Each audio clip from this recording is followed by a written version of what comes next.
Here. Okay, John Witchell, still here or not here? Looks like he's connecting. Okay, I'm going to go ahead and call this meeting to order. Drew, you can bring the attendees in if you haven't already. Okay.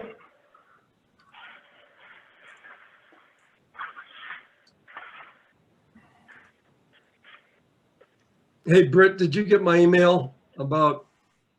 Yes, I got Joe. to check out for about a half hour at 9:30. Yes, Joe, who is retiring at the end of this month, has to deal with some retirement business with the state, so he'll be missing about half an hour of our meeting. Congrats, Joe. Thank you very much. Looking forward to it. Okay, John Witchell, it looks like you're there now. Can you hear and speak? I can. Okay, all directors are here and accounted for. We're going to go ahead and get this meeting underway. The first business is member comments and concerns. We have 7 attendees on the list so far. If any of the attendees would like to speak, you can raise the message hand and we will give you the opportunity to do so. Drew will handle that. Drew, I see a couple hands. If you'd go ahead. Okay, we'll start with Gwen. All right, thank you. As you might imagine, I'd like to just talk about broadband for a second. And anybody who speaks in the public, even though we know who you are, please identify yourself and either give us your address or your district you're in or something like that. Gwen, go ahead. Okay, I'm Gwen Unger. I'm in District 4. I think everybody's aware that we have an online petition out there. We've now passed 500 signatures on the petition. I know that the target was set to 1,000, and we're not close to that, but the fact is that that was simply the default for iPetitions, and since I didn't have a better guess as to how many we might get, I just went with the default. It's worth noting, I think, that iPetitions does a lot of nationwide petitions, and so 1,000 on a nationwide petition is obviously very much different than 1,000 on something that's just local. Also, I think, you know, people underestimate the difficulty of getting petition signatures during a pandemic. We're not able to stand in front of the rec center or the library or go talk to various groups and so on to explain what it is we're trying to do. So I think that actually getting 500 signatures is a pretty good accomplishment. I think it indicates a lot of interest on the part of the members. If you were to do a survey, what would the likely outcome of the survey be? My guess is that a large majority of the members would say, yes, we need better broadband. And I will say that up to this point, I have not talked to anyone, nor have I received any emails from anyone who has said, broadband is just fine here, we don't need to do anything. So, you know, I think that the members are there. I'm going to turn this petition in sometime in the next month or two for you to look at. And rather than just looking at the number, what I'd like you to do is look at some of the comments. And I'd like to just read a couple of them here so that you get an idea of what people are saying. So Evan said, satellite's my only option today and is not sufficient for the work I do. Please support high quality broadband for all of La Plata County, even in the hard to serve areas. Barbara says, please help the rural area of La Plata County get high-speed broadband. Doing 100% remote learning through Durango 9R can be impossible some days because of the quality of the internet speed available. It's imperative that high-speed broadband become available. Thank you for all your efforts in helping our community, especially in the rural areas. Christopher says, my photo and video work is virtually impossible sometimes as my upload speeds make uploading video impossible during the day and 5 to 6 hours overnight. Better internet is a must for me to continue to do my job successfully. And Joshua says, please, please, please, essential for economic development and education. So I'll send something to the board here in the next few days with a little bit more detail around that, what's going on.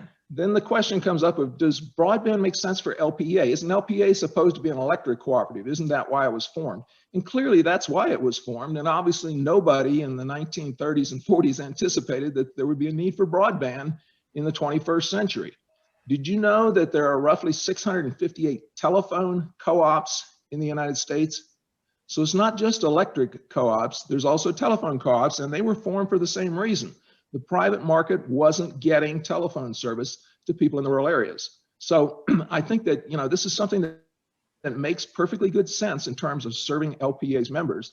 And again, I would contend that the incumbent carriers are not going to make the needed investment to upgrade, no matter whether LPEA makes their poles available to them or not. It's simply not something that they're going to do. And, you know, if you'd like to discuss that, I'd be more than happy to talk about that with any of you individually.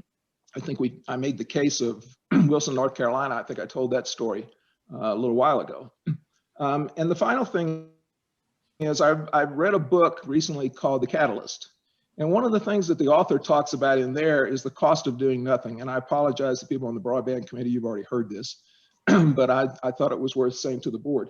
And people tend to think that if they don't do anything, there's no cost associated with that. He calls it costless.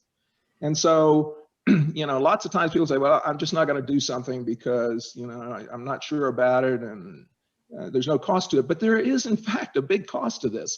If LPEA were to take the lead in bringing fiber to the community, there would be new jobs created. There'd be installation jobs, customer service, support, and some of that would probably come at cost of jobs to the incumbent carriers.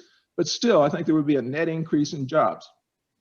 The board has talked numerous times about money leaving the community with respect to Tri-State.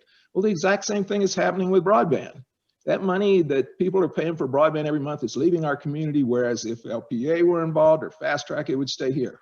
And obviously, it's Okay, very difficult Gwen, to provide work. Wrap it up, Gwen. I'm almost done, Britt. Okay. Remote schooling, homework, telemedicine, you know, all of those things are a cost of doing nothing. So I'd just like everybody to think about that. Thank you. All right, appreciate it, Gwen. And everybody who speaks, keep in mind that try and stay to a time limit of 5 minutes or less. And of course, shorter and briefer is great. Drew, go ahead and pick up the next speaker. Okay, Kyle, go ahead. Okay, let's see if my broadband's working well enough. Can you hear me? Yes, we can. Okay, I'm actually connected through my cell phone, which only works because I have a signal booster in my house. So just to piggyback on what Quinn is saying, broadband, access to broadband is more important than ever. As you know, we all understand this now through the pandemic. Many employers are opening up jobs for remote working that hadn't been options before the pandemic. And you know, these jobs aren't available to me because I can't reliably work offline or online. Anyway, so just another raise my hand in support of access to broadband. You know, it's really exacerbated by our spotty cell service in the area as well. So, you know, if I had a strong cell signal, it'd be a different game. So also wanted to just bring up that as we're looking for a tri-state exit in order to provide more locally sourced energy, I'd like to encourage the board to, and staff, to look at other ways that we can self-generate within our limits. You know, there's a number of moves that I think could be made to increase the amount of self-generation through third-party owned solar, and you know, that while we're looking at exiting from tri-state, that we explore other options. That's it. Thank you. Okay, Kyle, thank you. Go ahead, Drew, and pick up the next speaker. Okay, Jay Paul.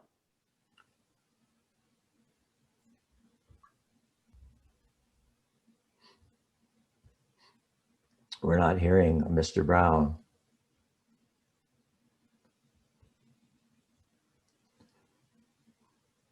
All right, Drew, maybe you There we go. Okay, we got you. Go ahead. All right, thank you. Thank you very much. And thank you for letting me speak this morning. I want to thank you for all of you for your service.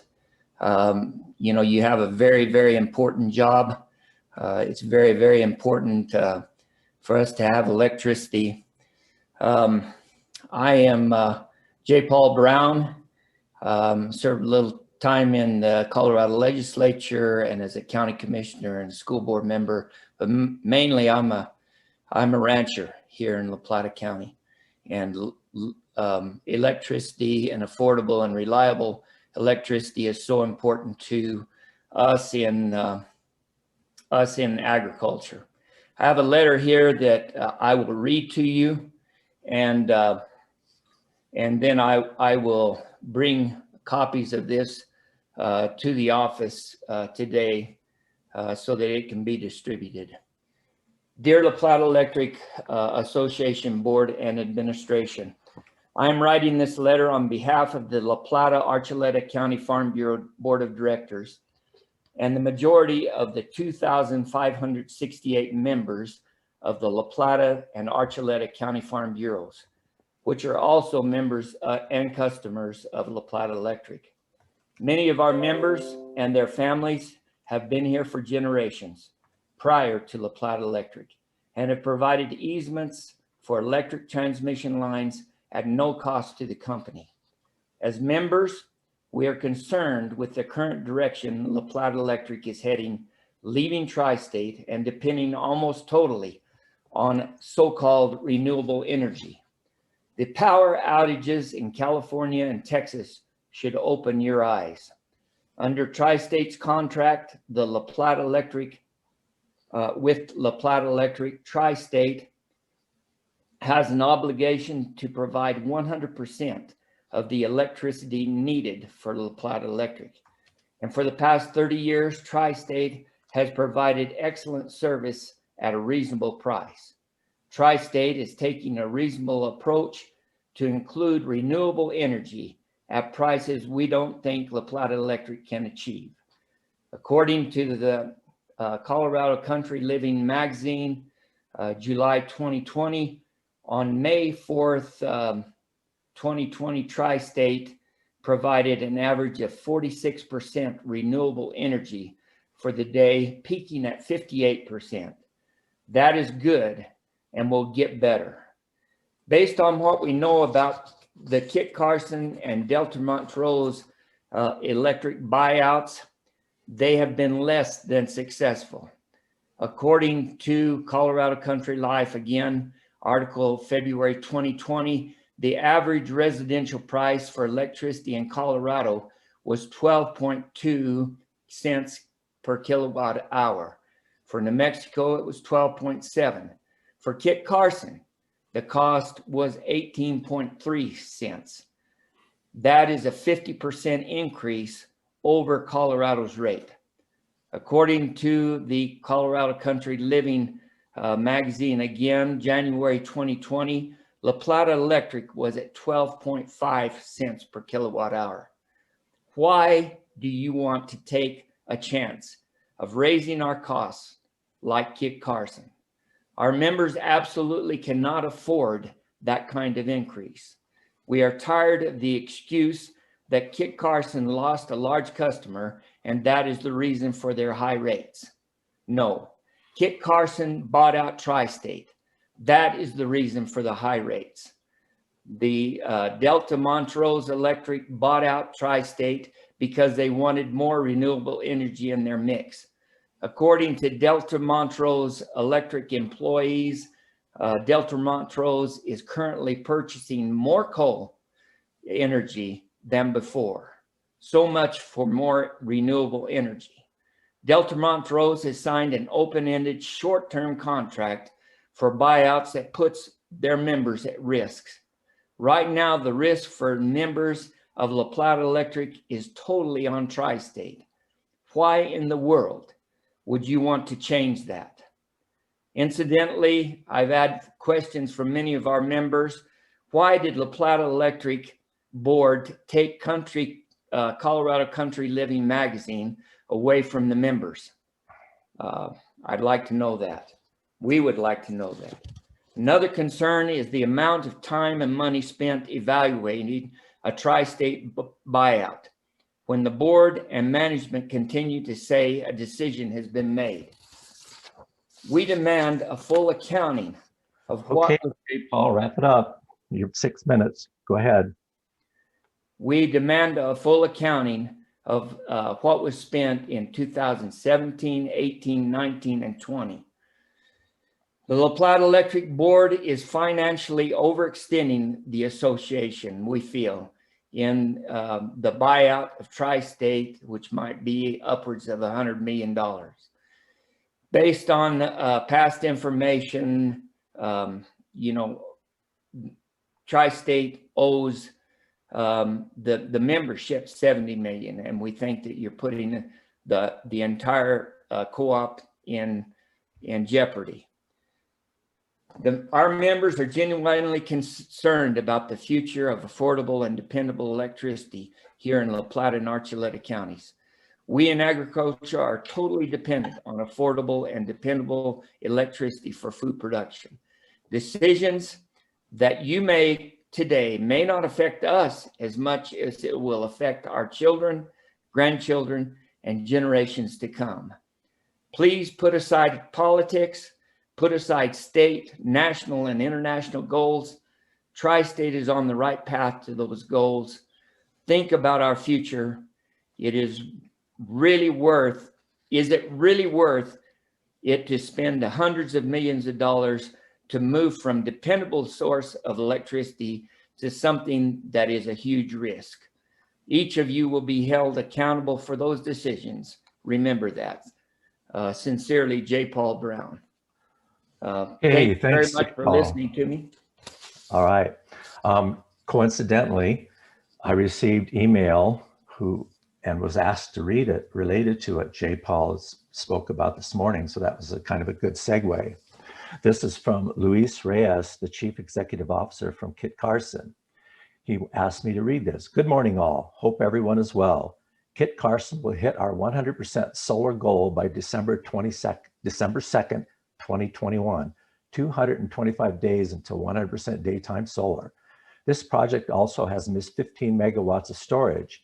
We are starting our second phase of our goal to a carbon-free co-op by starting a community discussion and action plan to start strategically electrifying fleets and bringing awareness, equity, and inclusiveness in electric vehicles for all.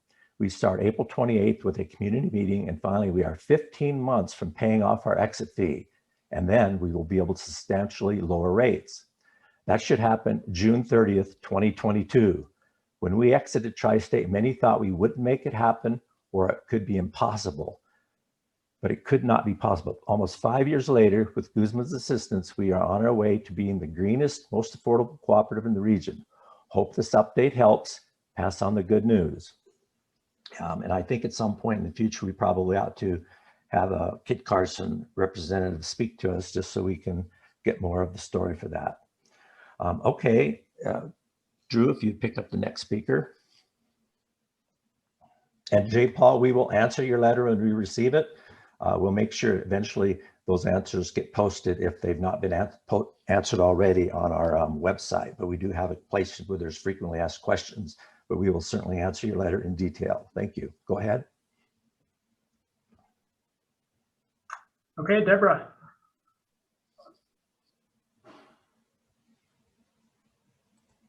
Good morning, everybody. My name is Deborah Schisler. I'm from District 2, and I want to talk about broadband. I apologize to the broadband committee. I wanted to share the same information because I thought it was pertinent, and I thought the information would be helpful to the larger, the bigger board. I've been reading a lot on local broadband across the country, and I get on a lot to this Institute for Local Self-Reliance. And recently they had this episode 123 on local power that I'd like to share the comments with you because I think it ties into what Gwen was saying too about how we're kind of forgotten. Christopher Ali is a professor in the Department of Media Studies at the University of Virginia. In his recent testimony to the Senate, he had two big takeaways. The first takeaway, we are still having a debate over minimum speeds, the speeds that Americans need for their everyday lives, and still waffling over whether we should be using 25 megabytes download and 3 megabytes upload for the defining speeds that were used in 2015. He believes that is nowhere near adequate for our lives today, especially with this pandemic. Some believe we should be using a symmetrical definition like 100 over 100, which would readily handle the broadband needs of a family of 4, all online at the same time. People defending the lower speeds almost always come from areas where they are never going to encounter them. He said it was frustrating watching people defend standards that they themselves would not tolerate for their own families. This is one more reason to have fiber broadband done locally. He also stated that the 25.3 is an advertised speed. You qualify for some big money from the FCC, but in reality, that 25.3 becomes 5.1 or 10.1, or in my case, and probably others, 0.1 download, 0.1 upload. Keep in mind, the telecom providers now interpret the 25.3 speeds as up to 25 and up to 3. As a result, their recent interpretation of the speeds make 0.1 download and 0.1 upload acceptable. So with the telecom providers servicing our broadband, our situation will not improve. Professor Ali refers to this as the politics of good enough. Oh, it's good enough for rural people. Don't worry about it. But good, in this instance, is the enemy of great. And that's what he tried to get across to the Senate. Can we trust the Senate to change the minimum broadband speeds, or are we better off handling our own fiber broadband at the local level? So the second takeaway, the FCC could not be worse at mapping broadband. The speed definition was bad, but the mapping of the Federal Communications Commission has no idea where there is broadband in the United States, with the exception of cable networks, and even then, you may have reliability issues. Last year, the FCC was ordered by Congress to improve its maps. The FCC has providers call the shots on their twice yearly broadband deployment updates. They measure by the census block level, which means as long as one building in a census block is served, the entire block is considered served, which means that they have grossly overestimated the number of Americans who are or under-connected. Ali is currently doing work in Virginia where counties self-report their broadband speeds, kind of like we're doing here in Colorado. In one county, there's a 90% difference between what the FCC reported and what the county reported. The FCC says they are 100% served and the county says they are 10% served. Ali said he would trust the county data more than the FCC on that point. There are so many communities that have not been upgraded for decades. The speeds aren't any better than 25.3, if that, but are considered served and therefore ineligible for any type of federal or state support. He said those communities need help. They are stuck in what he called a broadband purgatory, where you don't have good broadband, but you don't have no broadband, and so you're ignored. People are really frustrated. Okay, Deborah, keep it going, wrap it up.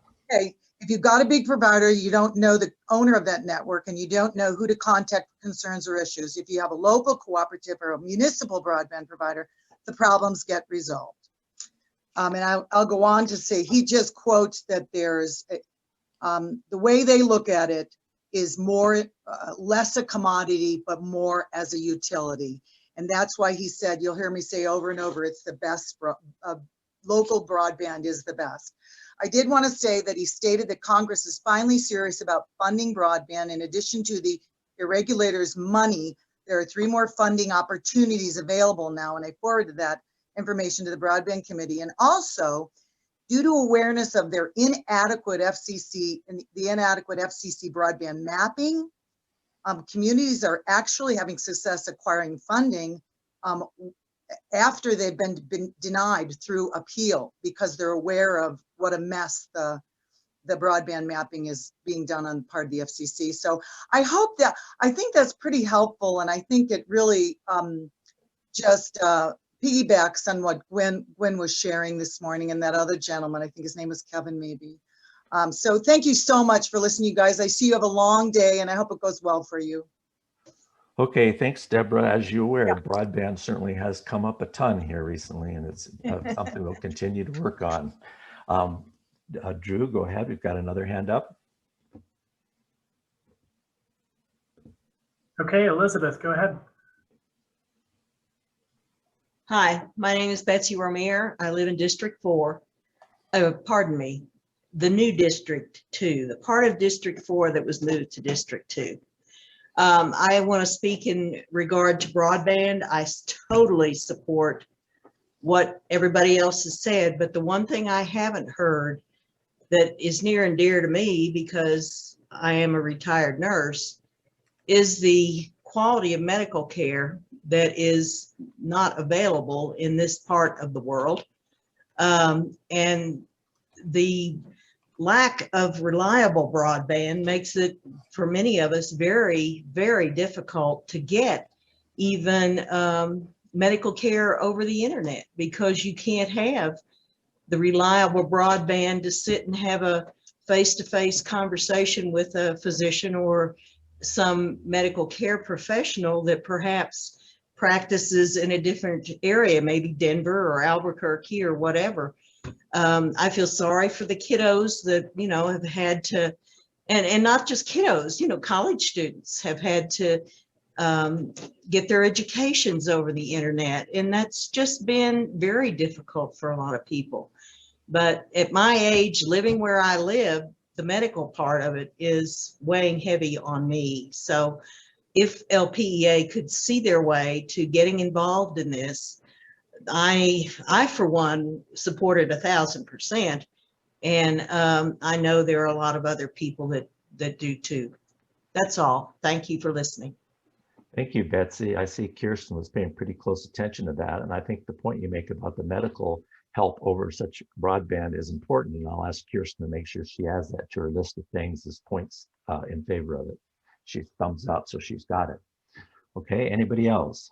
All right, I've got a couple of things, and it'll give other people an opportunity if they choose to speak. We received a letter by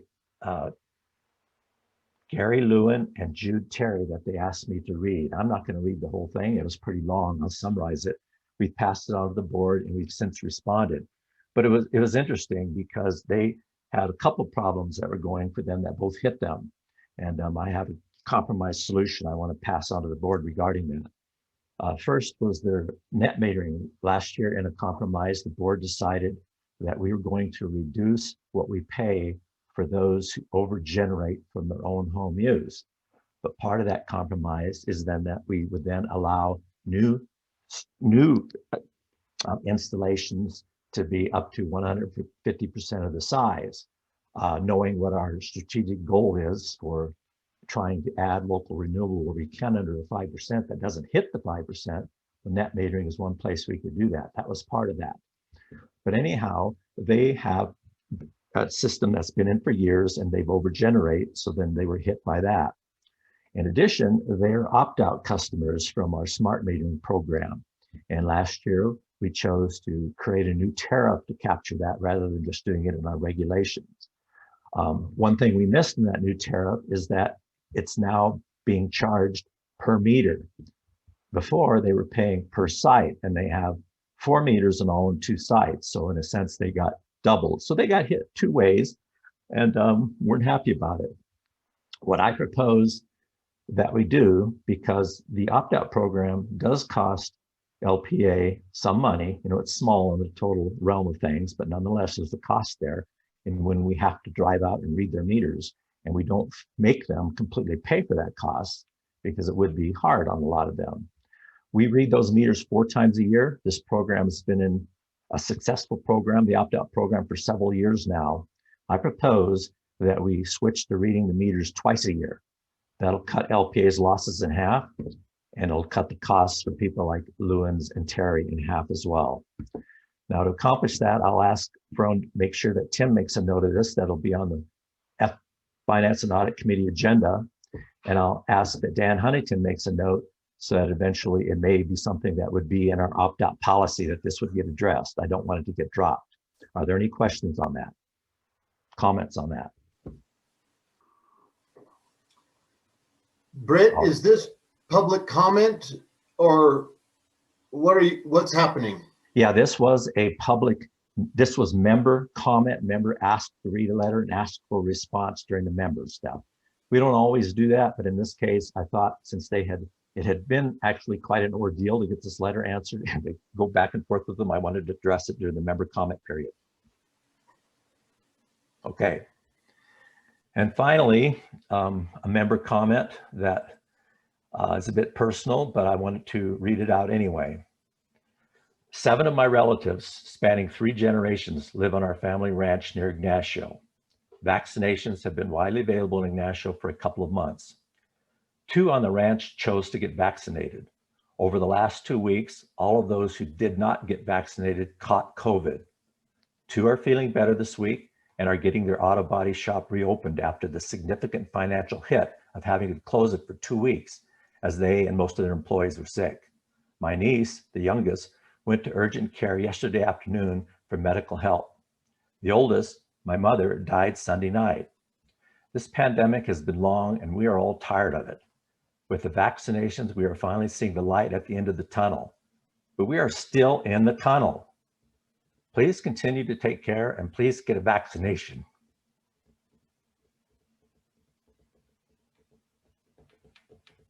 Because even though you will never know if you will save anyone by doing so, you might.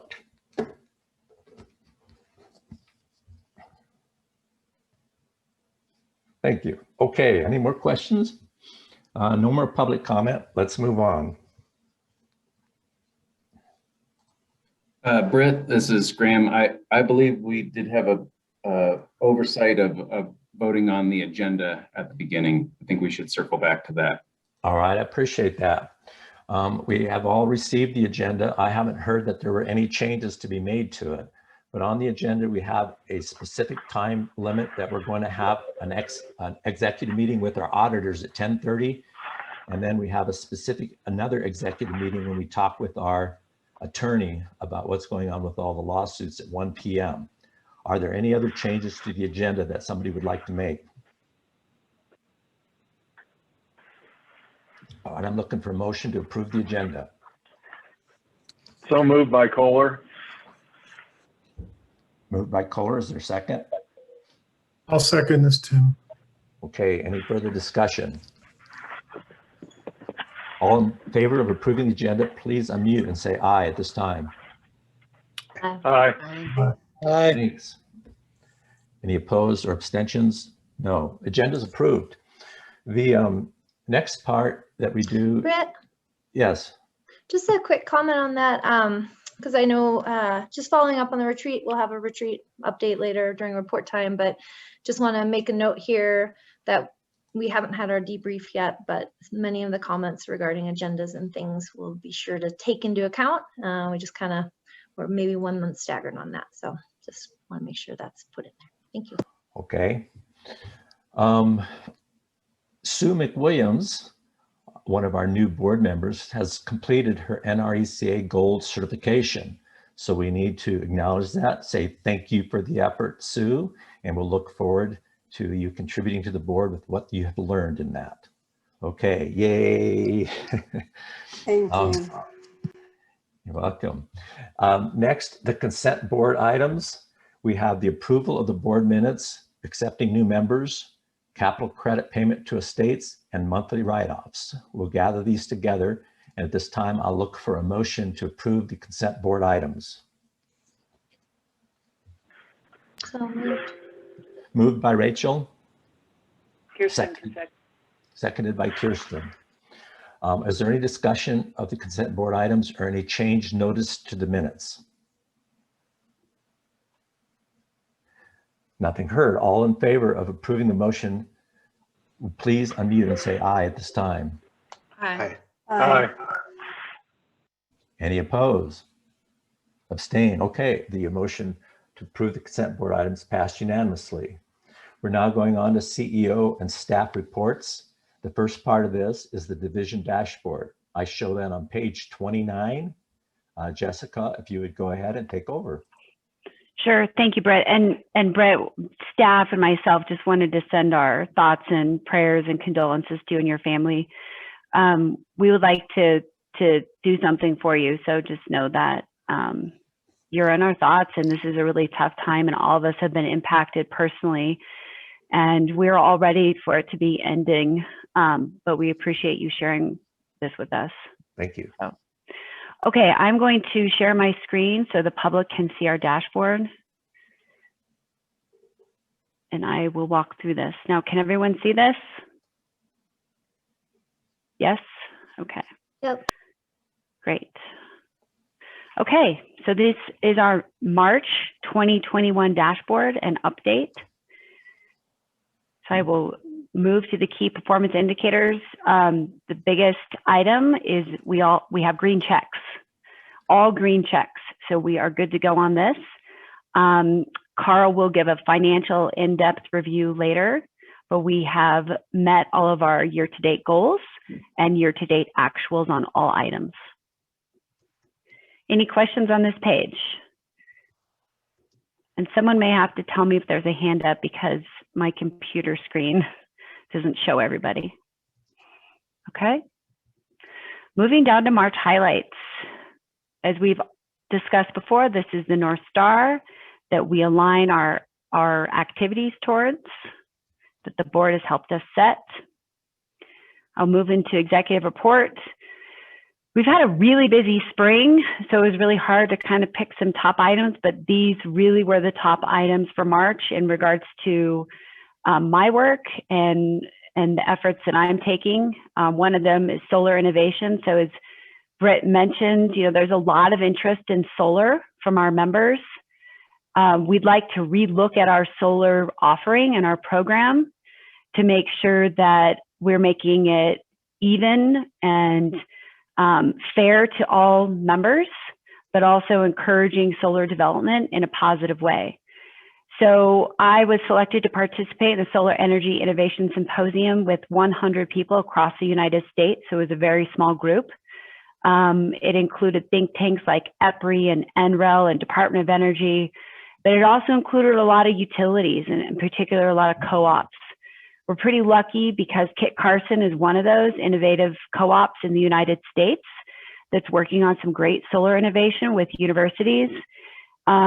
So I'm working to put together a symposium for Colorado with other co-ops in our state, including Xcel Energy and NREL and EPRI and Department of Energy. Also some universities, Colorado State University Extension Office is very active in solar. But I've also talked to Tom Stridicus, the CEO or the president of Fort Lewis, and having him involved with his professors and students. So we're going to put together a group where we can all meet and talk about the future of solar. It's pretty exciting to think about the new opportunities we have. Business models is the next one. So I was asked to attend the Utility Business Model Working Group.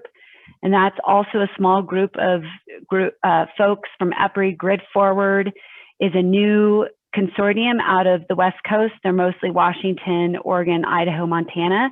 And they include some Canadian members.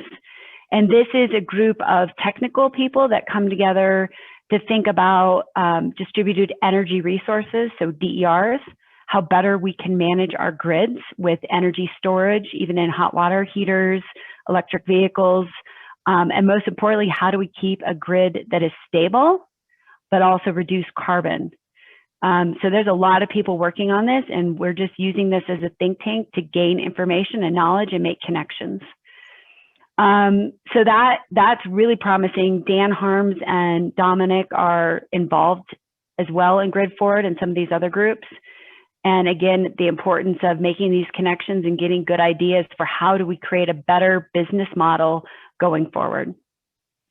The last one is, I think Tim actually pointed this out, so I appreciate that, but I was interviewed by NRECA to provide an article about how we have proven we are resilient and what are some of the changes that we've made. So I'd encourage folks to look at that article. It's actually really been an amazing time. Our LPEA staff I just can't say good enough things about them. They were the ones that came up with a lot of the new ideas, process improvement, workflow management, digitizing. Many of our processes were still paper when I started 2 years ago. And staff being remote said, why are we doing this paper? We shouldn't be, we should be digitizing. So we've made our processes faster, better customer service, and we saved on paper. And so now it's electronic. And by saving on paper, we also have a better way to file and organize and keep a history log of what's happened in the past. It's the other thing that's been difficult here is to understand why were things done this way in the past. We don't have super good history past a certain date. And so we've started that process. So that's all with my executive report. Any questions? I just point something out for our adoring public. Go ahead, Holly. Thank you. This is the second time our CEO Matlock has been recognized and had been part of an article in the National RE publication. And I think that's really important because it's helping, you know, put LPE on the spotlight. It's showing us as being a leader in a lot of these areas. And it's also relationship building, which is vitally important in this at any time. So thank you, CEO Matlock, for your. Okay, I'll second that. Go ahead, Jessica. Thank you. I appreciate it. And just to give a shout out to others, though, I mean, it does help that, Holly, you're so active in CREA, and even Sue taking these classes and getting the gold certificate. That's a big deal. So all your efforts are really helpful. So thank you. And I know John Lee is taking those classes as well. We do have a question. Rachel, go ahead. Yeah, sorry, I'm still never clear. Are we supposed to ask, like you just asked if we have any questions on the executive report? Like, because Yes, there's ma'am. page 42. Yep. Should we, where it's like, so more if we could bullet hold points? questions, that would be great, because we're going to go through the slides. Yeah. Okay, great. So highlight question when you ask, okay, perfect. That helps me. On each page, and then at the end, I'll open it up for any page, if that works. Okay. Page number 7. So Nadine's going to cover these. So great news this month, no accidents and no COVID cases. We just continue to work as a company to take care of each other. And just want to give huge highlights to everyone. Thank you to our employees for keeping safe and keeping up the good work. Okay, any questions? Okay, page 8. The lean process, this is Hillary. Great, so just wanted to give you all a heads up that last month we conducted a lean process review on LPEA's rebate program. We pulled together a team of people from across the cooperative, and the goal is to make these, the whole process of, first of all, knowing about our programs that we offer in conjunction with Tri-State, you know, being able to apply for those quite easily and quickly, having the back end processes be really efficient and quick for our team, and then ensuring that the whole process is transparent, you know where it is, and you're alerted when you get that actual rebate, be it a check or a bill credit. We're a long ways from that. There's a lot of room for improvement, but this was the first step in developing a much more streamlined process. Great, thank you. Okay, the next item is for Nadine. We've had a group of employees working on an employee development process, and what has been really exciting for all of us is aligning this process to our 5-year operational plan. So each employee has clear goals, knowing how they're going to meet the plan, where they fit in, what success looks like, and part of that is also a training program. What training do they need to accomplish these goals? What are their personal career goals? So that's been a very exciting process and has been employee built. We're launching it, guinea pigging it April. We'll meet again in May and see, is there a better way to do this? What will work better? And we'll just keep evolving as we go. But it's been a really great group of employees that have invested in building this. Thank you. Okay, and then Drew, and then we'll take questions on this slide after Drew. Okay, so we continue to make progress with our fully mobile staking package. So to Jessica's point, we're reducing paper and making things more efficient.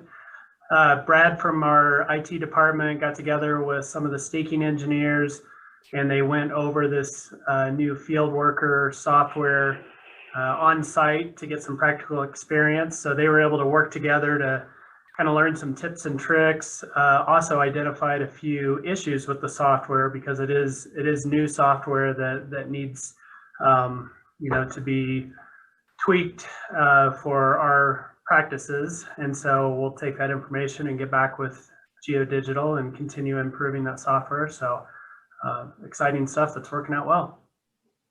Great, thank you. Okay, And I think, go ahead, Jessica. oh, I was just gonna maybe preempt Rachel's question, maybe not. But Rachel, you always bring up, which is a great point, bilingual rebate packages and information. I want to let you know that we have hired an energy services manager that is bilingual. And so we're working towards making sure we make those bilingual, and we're talking about that now. So we're getting there. Anyway. All right. There are a couple of hands up. I'll ask the first question. What is that board on your slide with all the stickies on it? Hillary, that's to you. So that is the lean process review. So basically you get a big group of people in a room with lots of Post-its and pens, and you totally chart out a process step by step from the very beginning to the very end. And the idea is at the beginning, you'll have this incredibly long and convoluted process with branches and, you know, something that's quite long. And then at the end of the lean process, you'll have a process that's much more streamlined. You will have cut out all the unnecessary things, combined things, and just made a much more efficient process. And did it work? Yes, we have our dream process charted, and now the trick is to get there. So that's what we're working on. All right, we'll look forward to seeing that. Rachel, go ahead. Cool, thank you. Cool to hear about the lean process. It's funny, I just got my rebate check for an energy audit that I got 1.5 years ago. So this is really exciting to see. I was like, I don't even know where it is. But I was just going to comment to the board, just thinking about the employee development process that Nadine spoke to. If you all recall, board members, at some point we were talking about risks that we as a board face, we as a utility face, and now I'm reflecting a little bit on the chart Kirsten presented from Holy Cross, their risk analysis. But one of the pieces was the complexity of the world we're swimming in as board members, and how if we don't have sufficient understanding of this dynamic, complex landscape, it's really hard to do our job well. And so this seems like a cool tool that I'd be interested in exploring for board members as a whole, like just to help mitigate that risk on our end. So just a thought. All right, Holly, go ahead. Great, thank you. This slide overall is really exciting. I'm excited to watch the development of the lean process review on rebates, as well as the new mobile staking. But I would also like to reiterate what Rachel was saying about employment development process. The recent 971.1 class, governance challenges of evolving distribution cooperatives. That's one of the pieces that really stuck in my mind, because I've been listening to, you know, some of the challenges that Nadine has brought up about, you know, being able to fill some of these positions with folks that have adequate skill sets. But as distribution cooperatives evolve, there's going to be new technological skill sets that are going to have to come down the pipeline. And so we always have to kind of keep an eye on that as we're going on. But it's also coupled with the fact that they showed a chart in that class that shows that up to 25% of any single category in electric cooperative business are set to retire within the next 5 years. And that was alarming to me, to tell you the honest truth. So I just want to thank Nadine and staff for the forward thinking on this particular piece, because I know that they've been not only doing it here, but at the state level. And that, like I said, was part of the course of governance challenges of evolving distribution cooperatives. So thank you for being at the forefront of that thinking. Okay, Bob Lynch, go ahead. Yeah, thank you. I just want to, seeing that chart in the packet warms my heart and brings back a ton of memories. One is like, I wrote a book on re-engineering work processes, and so it's fabulous to see, and I've probably done thousands of charts like that with groups, and I can say that in the world of continuous improvement, there's nothing as powerful as the people who do the work actually mapping out how do we do it in a current state, and then how should we do it and what makes sense. And it takes away all the defensiveness and everything else, and people see each other's work in a different way. Departments have a better way of connecting. So anyway, long story short, I was just very encouraged to see Hillary using a really practical tool like that. Glad to see it's still around. And, you know, my re-engineering book from 1994 is still alive and well in someone's mind and heart. So, Well, Bob, it's really in mind, because here it is. I know you can't read it because it's backwards, but it's true, no, yeah. it is a great book, and it does have some great mapping, and we have used it, Bob. So well, anyway, I would just, you just put practical things to work and got smart people that all do that. So it's great to see. Thank you. yeah, and just a few comments on that. Hillary's and her team are doing even more of these. So it's not just with the rebate program. She just did one on stakeholder mapping, and we had, amazingly, we had a good amount of our employees in a room, socially distancing with masks, and many of them vaccinated, going through that process of stakeholder mapping. So it is exciting, and it's great to have Hillary on board to help us modernize and organize. And then Holly, to your point, I appreciate that as well. Just to let you know, and the rest of the LPA board know, is that one thing in order for us to address that retirement issue that you mentioned, because you're right, there's a lot of folks that are getting to that time in their life. We're making sure that everyone has a backup. And that is regardless of where you're at in your life. We just want to make sure that, let's say someone did go down with COVID, that there's someone that knows exactly what that other person's work processes are, so that we don't skip a beat. So that really does help with that issue as well. Okay, moving along to page 9. So this is crews collaborating, and great recent pictures. Just want to make sure folks know these are not stock pictures. These are Jenny Taylor going out in the field during that month to take pictures of actual projects. So they're really exciting to see. So Garrett's going to take this first one. So this really hasn't been done enough in the past, but with the heavy workload that we have this year, we had the crews from both offices team up on this job here, this large customer job, to get it done safely and efficiently. We have a lot of new employees that have never really met or worked together. So it's great to see the guys working, learning from each other, building camaraderie. These pictures are from that job, and you can just see how happy they are. And got nothing but positive feedback from the guys, and we're gonna continue to do this in the future. So that's it. Yeah, just a big shout out to Garrett and Jerry. They've really turned things around for both crews.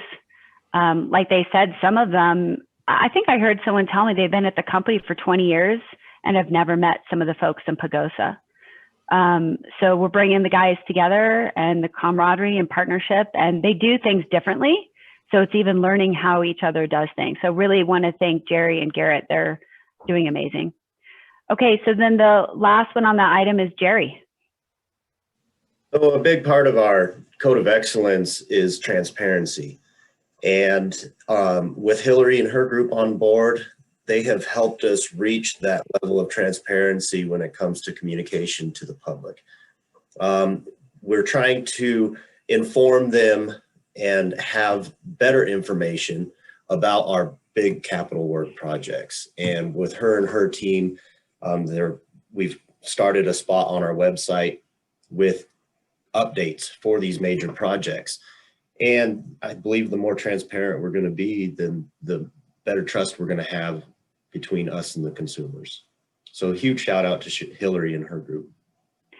Yeah, and I just want to also say that, you know, we're improving, we're not perfect. And in fact, Jerry just gave me a letter from a member giving us some advice and feedback, and we encourage that. So it's not that things are perfect, we're still working on them, and it's been really great to get member feedback about what went wrong and what didn't wrong, and we're taking that seriously, and we're meeting and going through how we can improve. Okay, we've got a couple of questions on this. I'll start the first one for Garrett. Garrett, when you do bring crews together, as Jessica mentioned, they got to have a slightly different way of doing things. Was it kind of a struggle or maybe even a slowdown at first? And have you already gotten past that, or do you kind of expect that'll continue to be a little bit tough? No, they started clicking right away. Talking to the guys, they're pretty flexible. I mean, they've done it 100 different ways, and they seem to really just connect and hit it off. So it was great. It was awesome. Okay, thanks. Holly, you're up next. Go ahead. Great, thank you. I just want to reiterate the shout out to Garrett and Jerry on the collaboration between the Pagosa and the Durango crews. This really warms my heart. I know from working with different organizations and from being in school here in Pagosa that there's always the perception of a us and them between Durango and Pagosa. So thank you for breaking down those barriers. I'm so grateful. Okay, Kohler, go ahead. Thank you. Garrett, you mentioned that you have a real heavy job, I guess, overburden, not an overburden, but a heavy schedule right now. Is that normal for this time of the year, or is there something that's driving that? I don't think it really is normal. We have 241 jobs in staking and engineering right now as of this week. We've just seen a huge increase in construction. So with some of our capital projects that we're trying to get done, plus all the new construction, that's why we were kind of teaming up on some of these that we can get them done quickly so we can try and keep up. Yeah, Kohler, so just this kind of a catch up from, no, it's not a catch is this up. kind of a catch up from last year? Sorry. No, sir. No, Go sorry. ahead. No, this is when we talk to the builders. I mean, if you've talked to builders in the community, they're booking out 3 years. They've never seen it so busy. So it's more that we're not doing catch up. We are actually doing new construction, which we didn't anticipate. Almost, Jerry and Garrett, I don't know how much more, I don't want to say double, but it is a pretty significant bump to what we've ever seen. Yeah. So with that in mind, and I know with the builders, their materials have gone sky high in price. Are we seeing the same effect with materials for the work we're doing? Yes, and in fact, one of those issues will be on the agenda today because we had estimated a certain amount based on historical information, and when we went out to bid, the bids came back way over because material costs. Thank you. Related, we typically try and offer a certain window or time frame by which when customers ask for something, we're able to get out and do it. It strikes me with this load, are we going to have to alert them that we're going to have to change those windows? So I know, I'm sorry, go ahead, Jerry. I don't believe we will. We have, instead of filling one of the vacant lineman positions over in Pagosa, we decided to hire another staking engineer to help keep up with this work. So we saw the increase and we're trying to account for it so we don't get behind. Okay. Okay, I will keep moving. All right, page 10. So this is solar best practices, and this is Dan. Yeah, good morning, everyone. In regards to sourcing clean, local, and low-cost power, we're going to be touched on this more as we get an update from Matt and BK later on, but I wanted to touch on this best solar practices segment here, where we've been talking with several utilities across both Colorado, New Mexico, and other regions, just to get a better understanding of how they handle different aspects in regards from net metering to the 120/150% in various aspects, and learning lots of good information. And we, hope in the future to bring some packages to you that might put things more in line with what we're seeing other utilities doing. So that's all I have to say on that. Any questions there? Okay, I don't see any. All right, this is page 11, and this is Hillary and Carl. So Hillary? So a big thank you to our female board members who all participated in Women's History Month campaign that we did on social media. We really wanted to celebrate all of the things that LPEA's female employees bring to the table, and also female board members. And we did that by sharing a series of posts throughout the month with photos of our employees and board members. And they got great engagement and reached nearly 5,000 members. So thank you guys for participating in that with us. And go ladies. Thank you. All right, Carl. Good morning, everybody.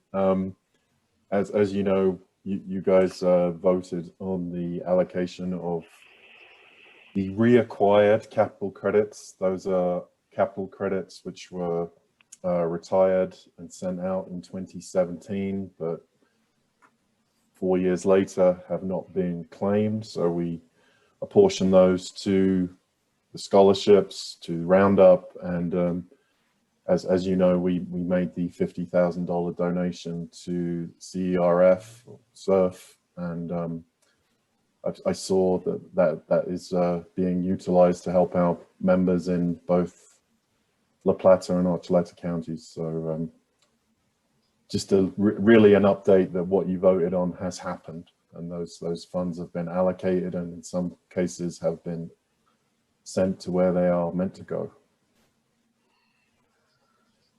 Good.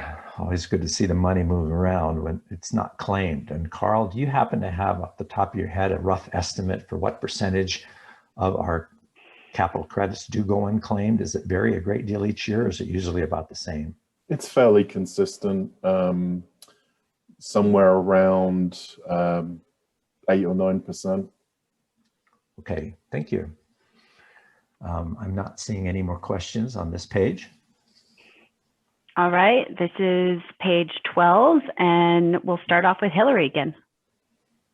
So we have been running a promotion both last month and it continues through this month, really promoting paperless and trying to get more of our members signed up for paperless. That succeeded in switching 2,000 members during the month of March, which saves LPEA around $20,000 per year. That gets to remain in our coffers, not spent on postage and paper. So big kudos to our customer service team for supporting us in that. We'll also be continuing this promotion this month. I think we already have another 1,000 this month, but we'll give a final update on the numbers next month. Yeah, and on that point, I mean, this is one of those things that may seem small, but I think I heard, Carl, please correct me, that we pay postage and mailing for bills every year. Is it around $100,000 just for the postage and paper? Double that. Double that, $200,000 just to mail a bill. So again, we are taking this effort to look at where we can cut costs and keep that money for other things that are important at LPEA. Thank you. Okay, Carl, you're next.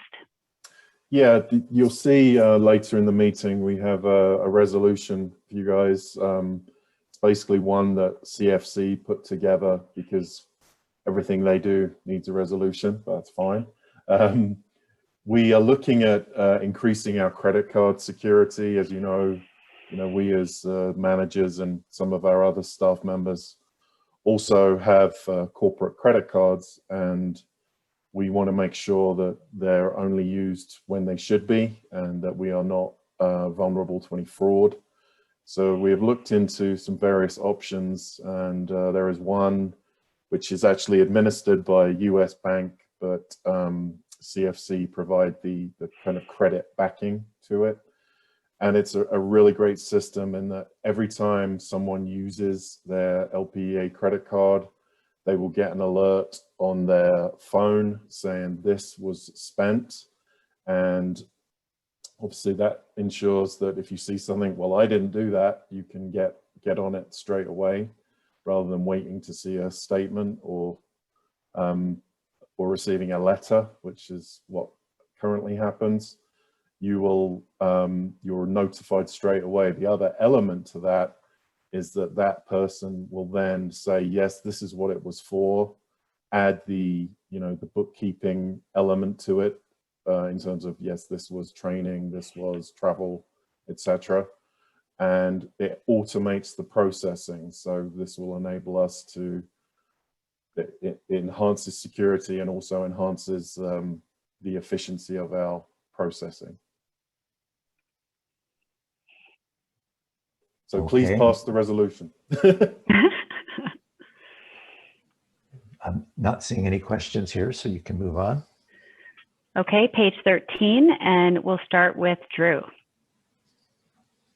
A few of us in the IT group met with the IT staff of Holy Cross last month, and the main reason why we asked for this meeting was to talk about the integration that we are putting together for the DER platform with Camus.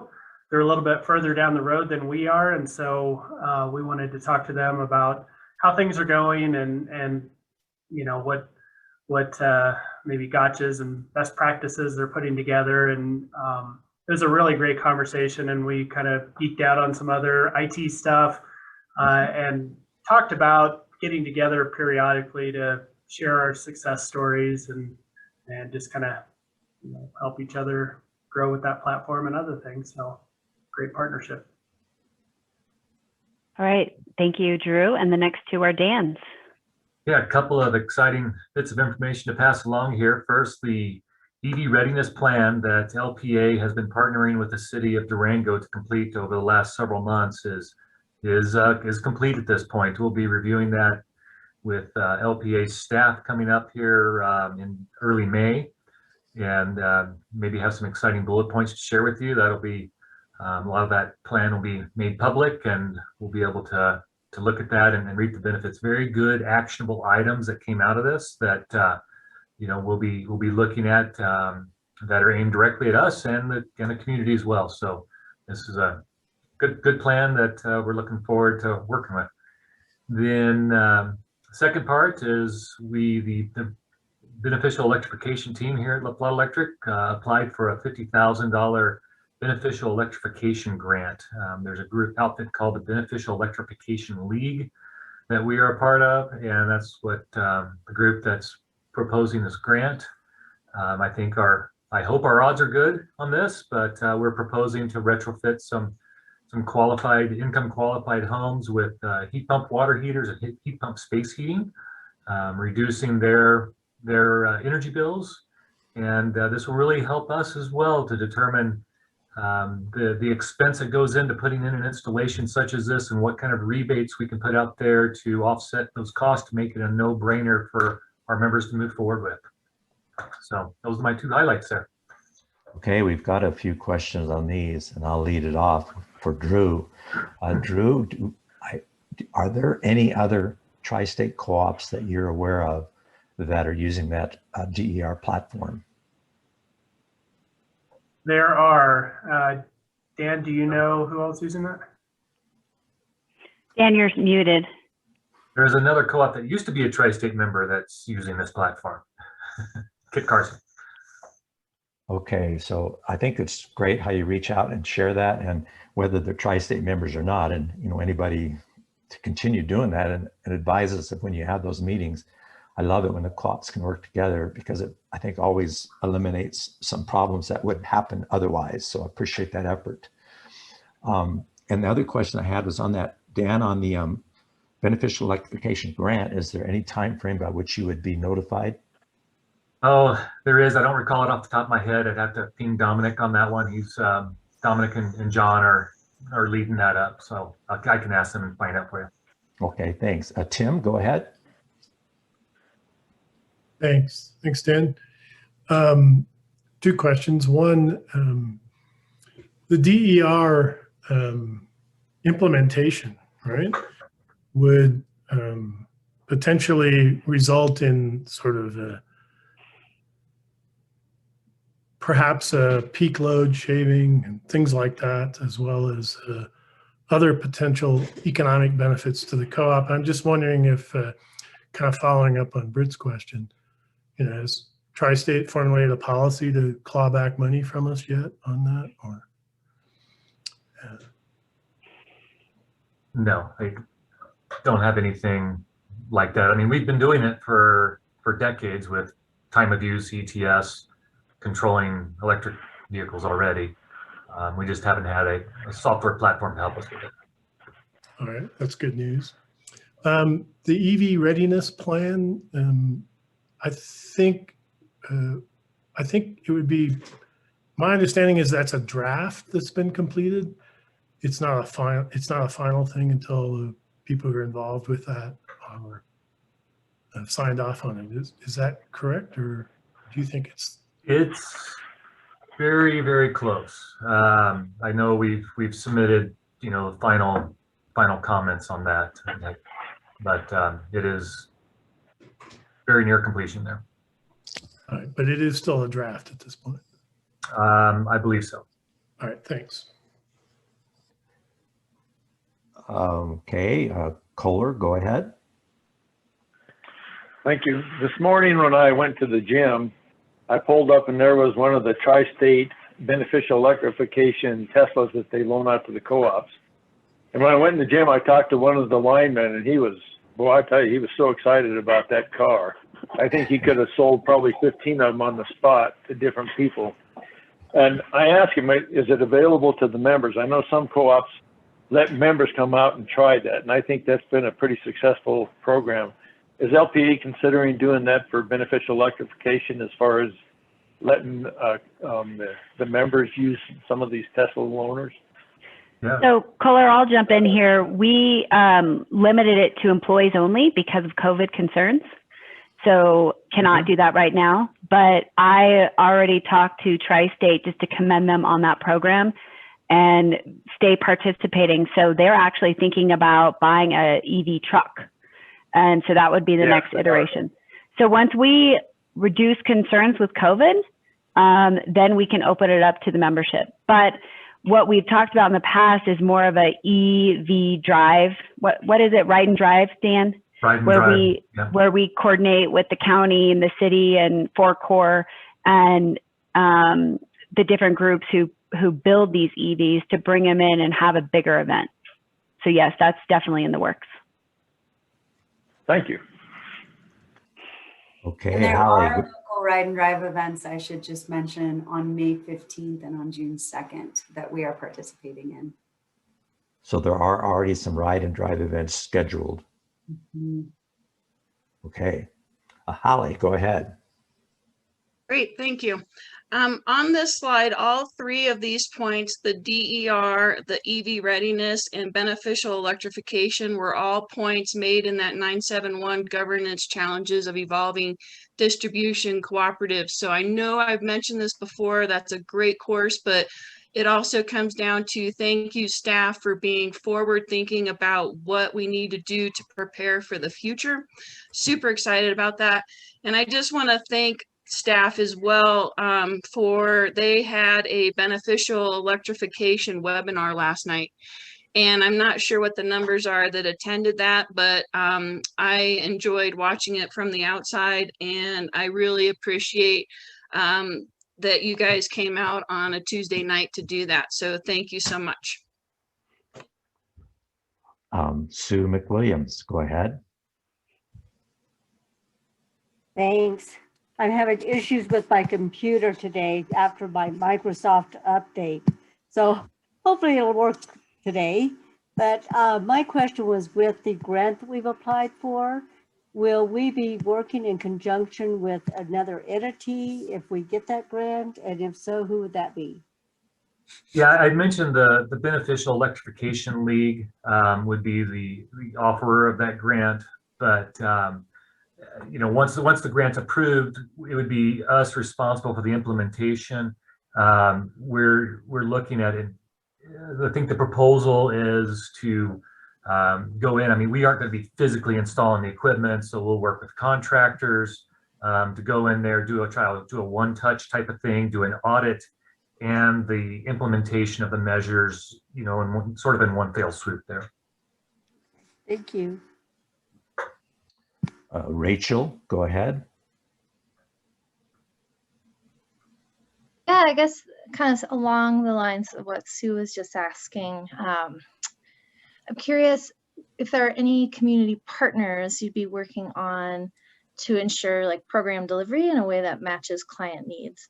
I think one of the things we've been learning on the kind of community assistance front is that I don't know quite how to say this, but making sure the services, like people working with that clientele know the clientele, know what the clientele need, know how to deliver things, and also can probably help dovetail some of what you're bringing to the home in terms of infrastructure with some of the other support that might be out there. So don't know if there's any, like even just a conversation around that might be helpful. Yeah, this actually the proposal is targeted at one specific. It's the Riverview trailer park, and so we're trying to, we're working with that group. As you know, you've seen in the papers, their governance. They're trying to make a cooperative of themselves for that, and so we're working very closely with that group to understand the needs, and it's been a fun effort. Awesome, thank you. All right, appreciate that. It was interesting to see on that Riverview thing that some people who are leading that charge have been speaking to us quite frequently in the past. Activists making a difference. Okay, I don't see any other hands up here, so you can go on to the next page. That is the end of our presentation. All right. So now we're open to other questions. Well, we will, let's see, it's 10:17, so we've got time to move on to the financial report. Carl's report starts on page 60, but all the details behind the scenes stuff starts on page 16. That's sort of the normal monthly rundown and all the details. So Carl, if you would pick it up on page 60, we'll follow along. Sure, I will share my screen real quick for the highlights presentation. Britt, there's some questions. All right, I do see some now. Tim, go ahead. I think Rachel was ahead of me if she wants to go first. Tim, go ahead. Your hand isn't first. It orders them for me. All right. So is this a point where we can ask questions on the executive report and some of the appendix? Yes, that would be good before Carl goes. So in the executive report, you mentioned a presentation of LPEA 101 with a couple of audiences, Jessica. One was, I think, City Council and also the editorial page editor of the Herald. And I'm just curious what kinds of questions and responses and so forth you got from those presentations? Tim, that's a great question. Honestly, that was in March, and we've done so many more that I can't tell you all the questions that were asked. I'd have to go back to my notes. I just don't know. All right. I'd be interested at some point. It's not like urgent or anything. I'm just curious what kind of feedback and questions and so forth they had around them. Well, the feedback is definitely appreciation. So, because many of them are new. And so giving them the background is very helpful for them to gain that basic knowledge. Okay. I noticed also there was a virtual safety meeting attendance drop in March. I was just curious if there was a specific thing that caused that or not. That's Nadine or Jerry? I think what it has been, honestly, has been an uptick in the workload. The guys have been reminded to get the video watched, but a few of them still haven't. And we've been on them pretty hard to get out the door and get on the jobs because we've had some major, the 115 kV switches have been a major project with a tight time frame. And I think that has been where most of the delays have come from. We also had a couple people watch it together. So we don't, if two people watch on the same screen, it only records the person who logged in. So we're working on that too. Okay, all right. Yeah, I could see where you got busier in the spring. That's probably a good reason. Two more questions, I think, here. One is, I did look at the LPEA's first ever digital annual report. And yeah, thank you for trying to put that together, whoever, I assume that was Hillary. I do have a request that be made available as a PDF. I could not download it. I'm not sure how or where this is exactly going to be distributed. And I also think there's a need still for perhaps some printing. I'm not sure everybody can, in our community, can review a digital online in the cloud report. So I was just curious about that. Well, let's hang on to that until we hit that agenda item and after the finance report. And Hillary made note of that, and she should plan to answer the question when we bring that agenda item up. All right, didn't realize there was going to be a discussion on that. So, and then, and maybe this is later too. I get a little confused on whether I'm supposed to ask these now or later or whatever. But so in page 27 about the rebates, I didn't see anything about an e-bike rebate listed there. Is that under outdoor electrical equipment or something like that? It is. Yeah, it's included in that category. Be nice to call that out, but I am appreciative of all that listing of all that you do there. So it's not a criticism. It's just trying to highlight that. So, all right. Thank you very much for listening and answering. Okay. And Tim, with the e-bikes, that made me think of Corps did receive a grant to provide e-bikes to some restaurant workers in collaboration with Roll as a local vendor. So Hillary, if you can learn any more about that, and at some time, if LPA has anything to do with that, let us know. It'd be interesting to see more about what that program is. Okay, Tim, Rachel, go ahead. Oh, thank you. Just a couple, seeking additional information on a couple of different questions. So on the executive report, page 43, you talk about working closely with Representative Amabile on the governance bill. And if that's coming later, great, but any updates there on kind of what our stance is or what that work looks like, or, yeah, I'm just curious. Sure. Yeah, good question. And I'm sorry, they're working on the roof. So if you hear weird things coming from my office, it's super loud. So that bill is passed and it's on to the governor to sign. Short answer is Graham's going to put together a memo with all the details of it. So I'll leave it at that because he'll be able to provide more information in the memo that we'll send. Good question though. Awesome, thank you. And then also had a question, I think this one's for Dan under prepare for the future, page 55. And I apologize, I was going through my notes trying to see if we've answered this question in the past. I remember we've been auditing all of our rebate programs, energy efficiency programs, et cetera, et cetera. You've been working maybe with Chris Caldwell on that. And then there was like a pause, right? Because it was like chicken before the egg sort of scenario, if I recall. There's something about timing. But do we have kind of thoughts on like a big picture strategy of what we're doing on the rebate land where we're headed? Sure. Yeah, and I don't know, there's not really a tie to the work Chris Caldwell did for us earlier. I mean, we've certainly had that in the background. We know that was valuable information to know what other utilities are doing. Where we're really heading with that right now is doing some analysis to understand the characteristics of each one of these loads: heat pump, water heaters, heat pump, space heating, EVs, and the such.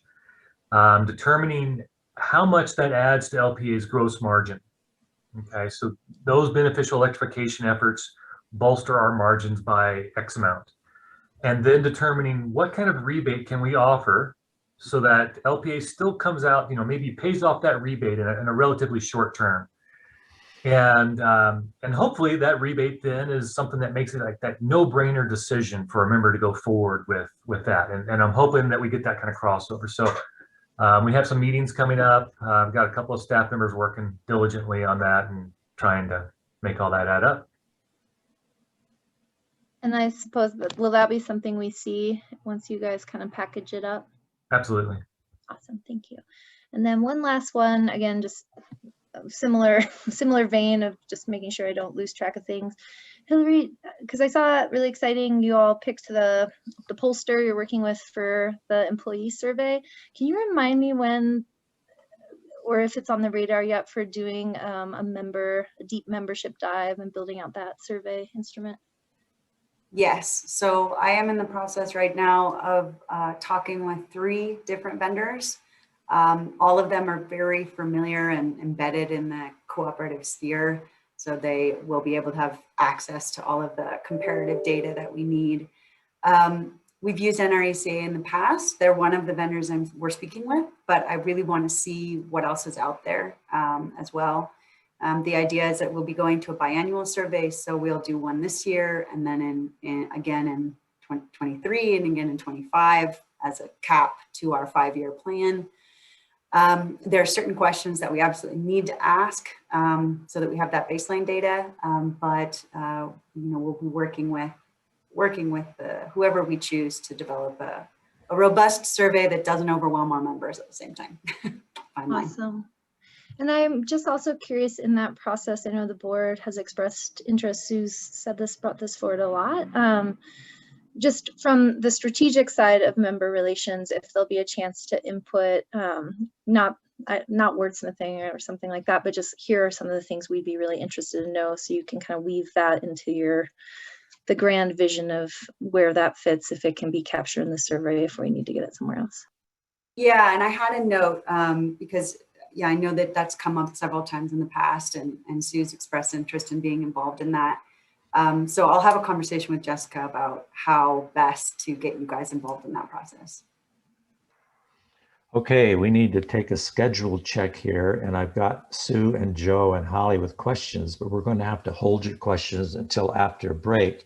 And I'm going to ask, I think it's perhaps Carl now to answer this question. Next, we've got a scheduled time that we need to hit with our auditors. Isn't this time with our auditors to be an executive session with the board only? Carl, is that correct? I believe last year that we started in open session and then you guys moved to executive for some questions.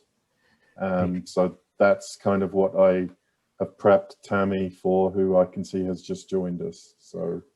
All right, then that's what we'll do, and for the attendees, the purpose of the executive session part is that will be board and auditor only, so we can delve into any concerns they have about anything to do with staff without any staff participating. I don't know for a fact if that executive session will occur, but there's a good chance that will, but it should be short. But I'm sorry, Tammy, you just got here and we need to take a break now. And so we're going to come back at 10:35 and try and get this started again. Sounds good.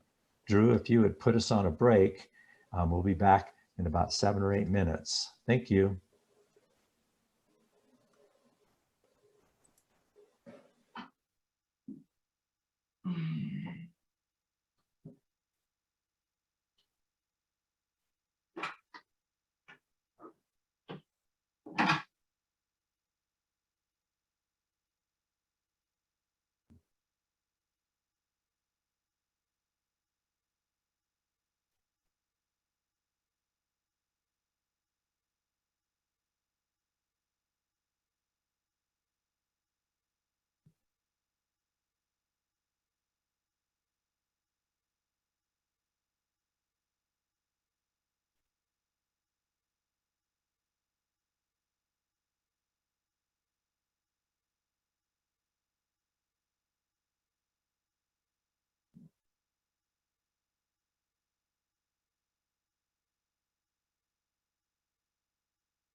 Okay, if you're out there, please turn your video on and start coming back to the session. And let's move along. We are a bit behind schedule. Now the item we've jumped to is the audit report with BKD. Carl, would you lead us off on this? Sure, thanks, Brett. I'd like to introduce Tammy Totsky, who's was the partner in charge of our audit engagement for our 2020 results. Tammy took over from Rob McCoy, and before Tammy gives her presentation, just want to thank her and her team, because this was all done remotely, and I think it went incredibly smoothly. So I want to praise my team and Monica especially, but also Tammy and her team for making this happen, and for it being as easier than I imagined it could ever be. So Tammy, I would like to hand the floor to you. Tammy, it's good to meet you. Where are you located at? Yes, hi, my name is Tammy Totsky, and I am down in Colorado Springs, where it is currently kind of overcast and cold today, but here right in the great state of Colorado with the rest of you. All right, and just to brief this, we did go over this in the Finance and Audit Committee as well. And I think all the board members have seen it. Was this audit report included in the board package, or it's still a separate document, Carl? It is a separate document. Okay. With that said, Tammy, please go ahead. Okay, I'm going to share my screen, so let's all keep fingers crossed that everything works, right? All right, this is looking good. I'm just gonna have a quick 15 to 20 minute presentation here for you. There we go. Again, thank you for allowing me to be here on your meeting today. Do want to thank you for allowing me to attend virtually. It is keeping me safe. I didn't have to jump on a flight, so I do appreciate that. Do want to meet all of you in person though someday, so hope that in the coming year that we will be able to meet together. Today, we're going to just take a quick look and talk about our audit. And of course, our audit all revolves around the assessment of material misstatement and that assessment of risk in your financial statements. What we are required to do is express an opinion on your financial statements at the end of December. And then we've also given you a couple of reports, an audit committee letter, and then the report on internal control items. Our findings on those were pretty good this year. You were given a clean, an unmodified opinion, which means that nothing came to our attention that caused us to believe your financial statements were material misstated.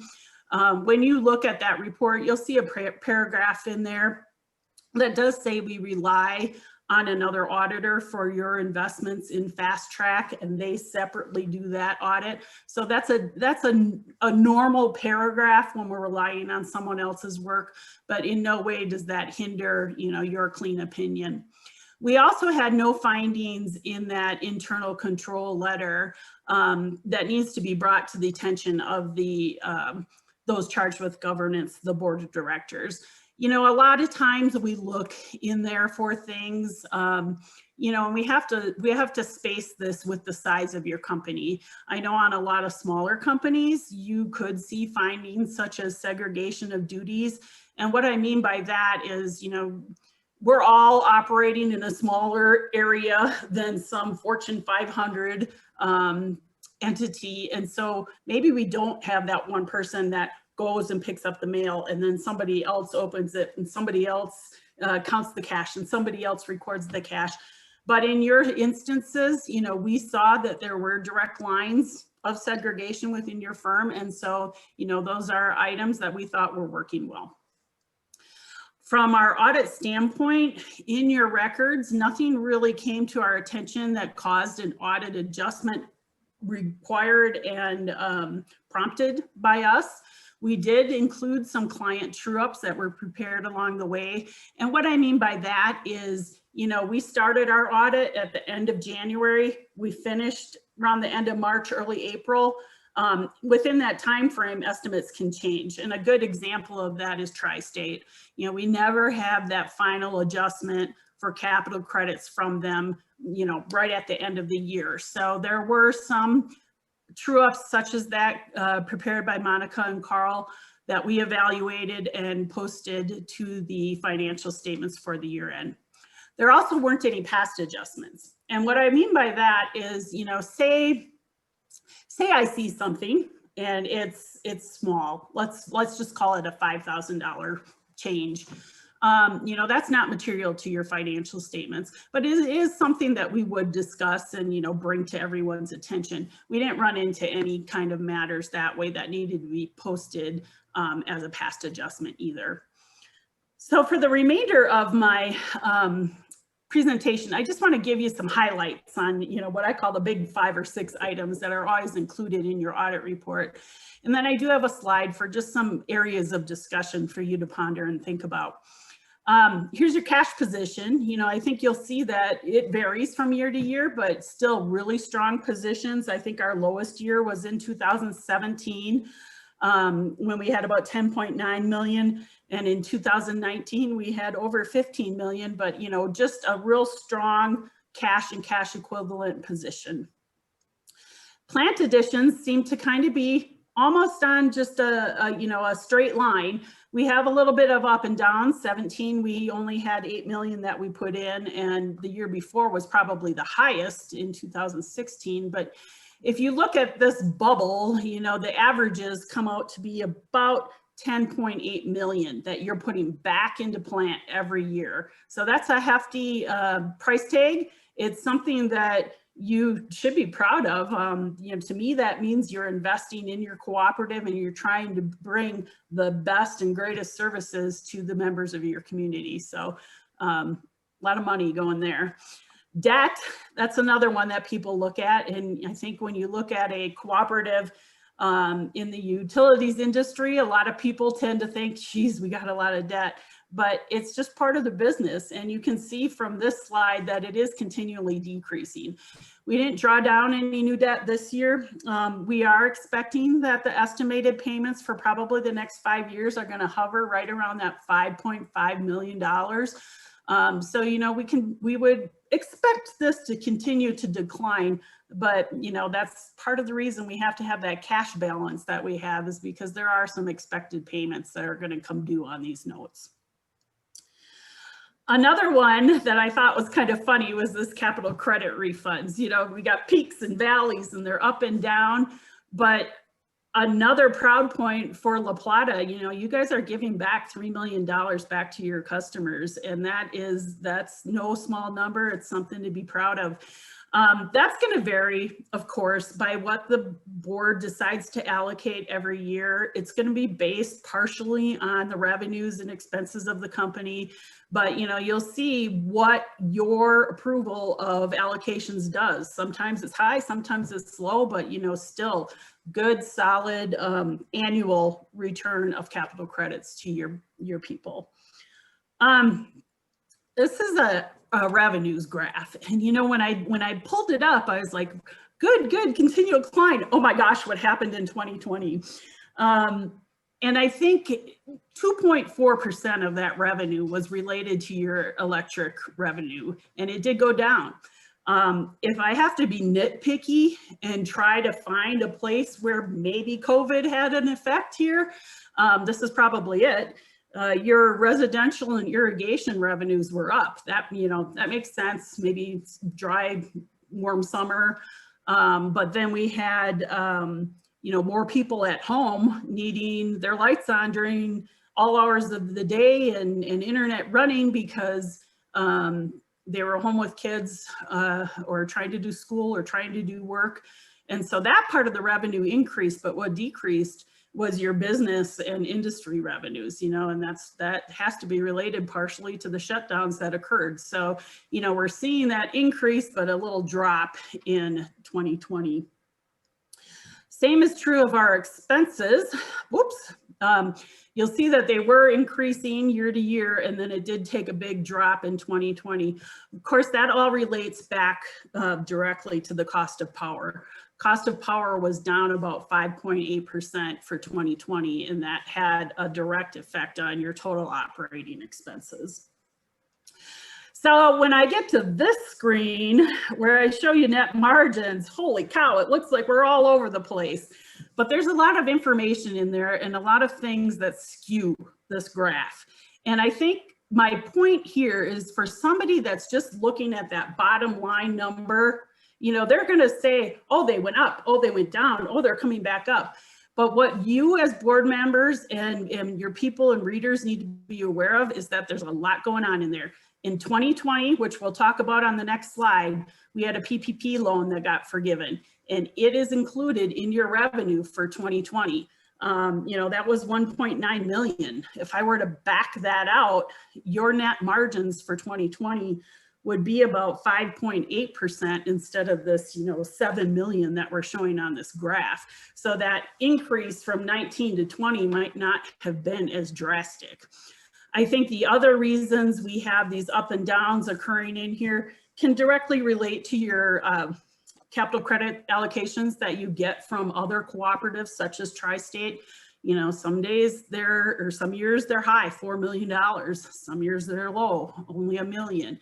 And of course, when you look at the bottom line net margins, it's going to be included in that number. So that again is part of the reason for this up and down in your net margin.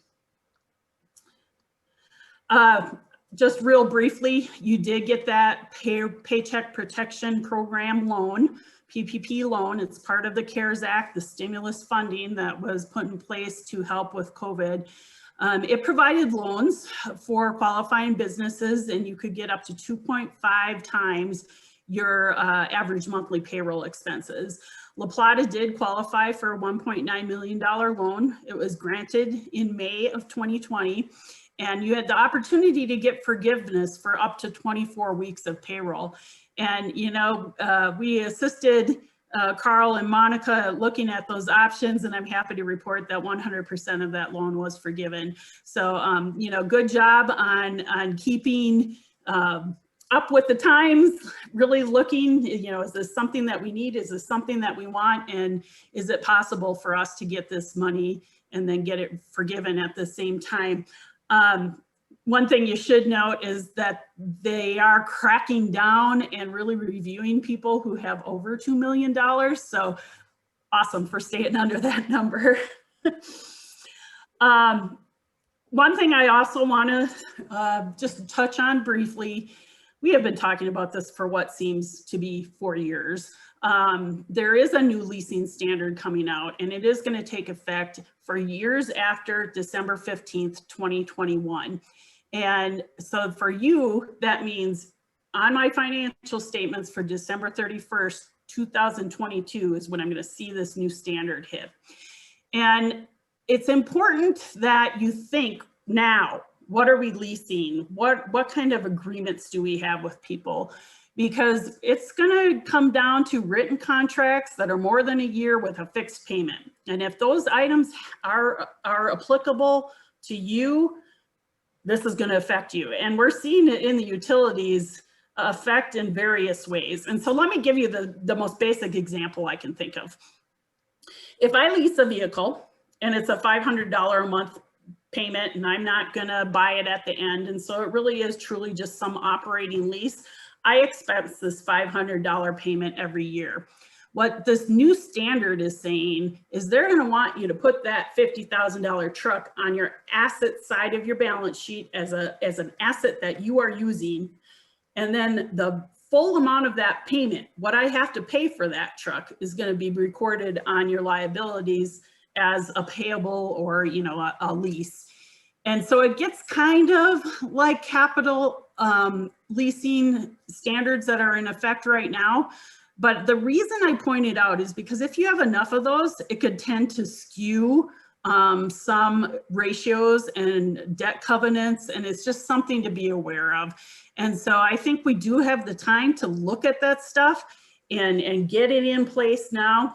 The other thing I would mention is, I can give you another example of something that would not fall under this lease. If I go back to leasing a vehicle, if that was based on mileage, I wouldn't necessarily know the payment from month to month. Another example would be if I was to lease some kind of capacity coming in as a fiber or a strand for some kind of broadband services, it's going to make a difference if you are actually leasing a strand or leasing capacity. Because if you're leasing capacity, it's not going to fall under this standard. So that's the reason you want to look at your contracts right now so that you can get them in place so that when they're going to come time to renew, you have those ideas in place already. I think 3 things that I just wanted to touch on to leave you with some thought. There is chatter in our industry about some of my peers are leaving tri-state, some are staying. What are the implications? What should we do? And I'm sure that it's conversations that you have all had too. And while me as your auditor, I can't tell you, yes, you should do it, no, you shouldn't, but I can give you data that can support, whatever you're thinking about. And I think the one thing I can say with certainty is that, no matter what we do, there is discussion to be had about these tri-state capital credits that are coming through. If I were to look at your footnote, maybe you have $75 million that they're supposed to owe you back in your capital credits. If you were to leave, what happens to those capital credits? I mean, that's a big question. B, and I know this is something that Carl and Monica asked about too, should we be including those in our above the line net margins, or should they be below? And right now, where it stands, they're included in that operating margin line, but I think arguments can be made for changing that. However, you do need to understand and make sure that is a commitment that you want to make, because it would result in restatement of a prior year financial statement, because you're actually changing like a significant net margin line. It also would, make you think about in the future, when I go to allocate capital credits, it's down in that other section. So, is that something we need to pick up or not? Lots of decisions, discussions to have there, but just something to bring to your attention. Another one is your accruals for your self-insurance. I'll be right and honest with you that this is where I got my new topic learning crash course this year, and it was fun to learn all about it. But I think as a board, we need to make sure that there's some kind of policy or discussion on, where is our cap? Where is our maximum? Because I know that we have, an insurance policy in place, but what if these insurance claims that are coming through year by year don't keep up with the accrual that we're recording?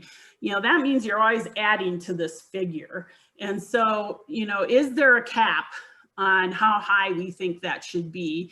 And, is it time to back down maybe on some of the accruals that we're booking? And the reason I bring that up is because that will directly affect your bottom line. Whenever you make an accrual, it's a debit to an expense, which reduces your net income, and a credit to your accrual. So another thing to think about. The last item I have here is audits performed in accordance with government auditing standards. Your audit right now is performed under government auditing standards. When people have RUS debt, that is a requirement. You cannot get around it. You have to have that government auditing standards audit. When you do not have RUS, there are different reasons for still following that. It could be relations with cities, it could be relations with vendors, it could be a variety of items.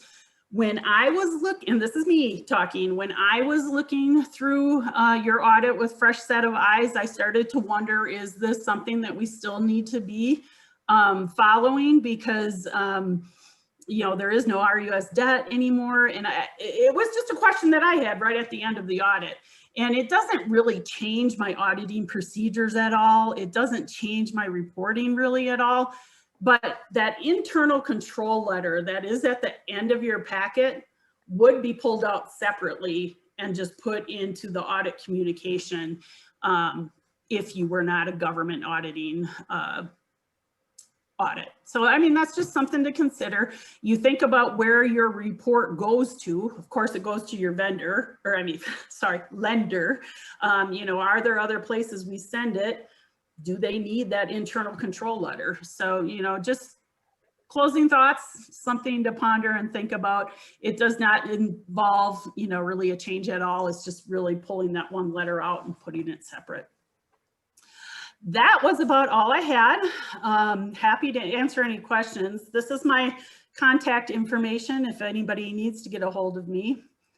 Otherwise, I thank you for your attention and happy to give you a presentation. Thank you so much. Tammy, can you, if you haven't already, send a PDF of that file to Carl so he can make it available to the board, so we will have your contact information. Yep. And you can look back at some of those slides you presented. I thought He this has was it. good. And I appreciate the tone and somewhat informality of your presentation style. I think it was very helpful. I liked it. Good. Now the Finance and Audit Committee has reviewed this, and now you've given a great presentation to the board, and hopefully the board has reviewed this. One thing I can say about it is, darn, I'm not seeing anything here I can yell at Carl about. And I really wanted to yell at Carl. He takes it so well, but I don't get to. That said, are there any questions at the board at this time about this report? Sue, go ahead. Thank you. Tammy, in the past, I had served on another electric co-op board for several years. And when the auditors would come and do the audit, they also sent out letters to each director asking if there was anything that we might be aware of that might raise flags within the company. And in fact, that same co-op that I worked for indeed did have an embezzlement. So is that something that your company will, I know you talked to Tim as treasurer, but I was really actually surprised that the other directors did not receive some kind of questionnaire from the auditors. Yeah, that we can certainly add that to our correspondence. Our policy here is to personally interview chiefs of your staff, so your CFO, CEO, the C-level staff, and then chairman or treasurer of the board. And so that's what we follow. The past has, and I say this because I talked to him, the past has not prompted us to do that, nor did anything that I found in my dealings, communications with the C-level staff or with Tim led me to believe that we needed to interview everyone, but I'm more than happy to include that if that's something the board would like me to do. Thank you very much. Personally, I'd like to see that because like I said, we did end up with an employee embezzling, but it wasn't obvious at the onset. It was kind of a surprise to everybody when it was discovered. Sure. And I think, when you do start talking about fraud, it's all the answers you ask or all the questions you ask, right? So if I don't ask you the right question, you won't just come out and say, Sally's committing fraud. Well, if I didn't ask you if Sally was committing fraud, you may have not, led me to believe there was anything wrong with Sally. So happy to include that kind of questionnaire. We'll think about that briefly and decide how to deal with that, but let's go on with a couple other questions. Tim, go ahead.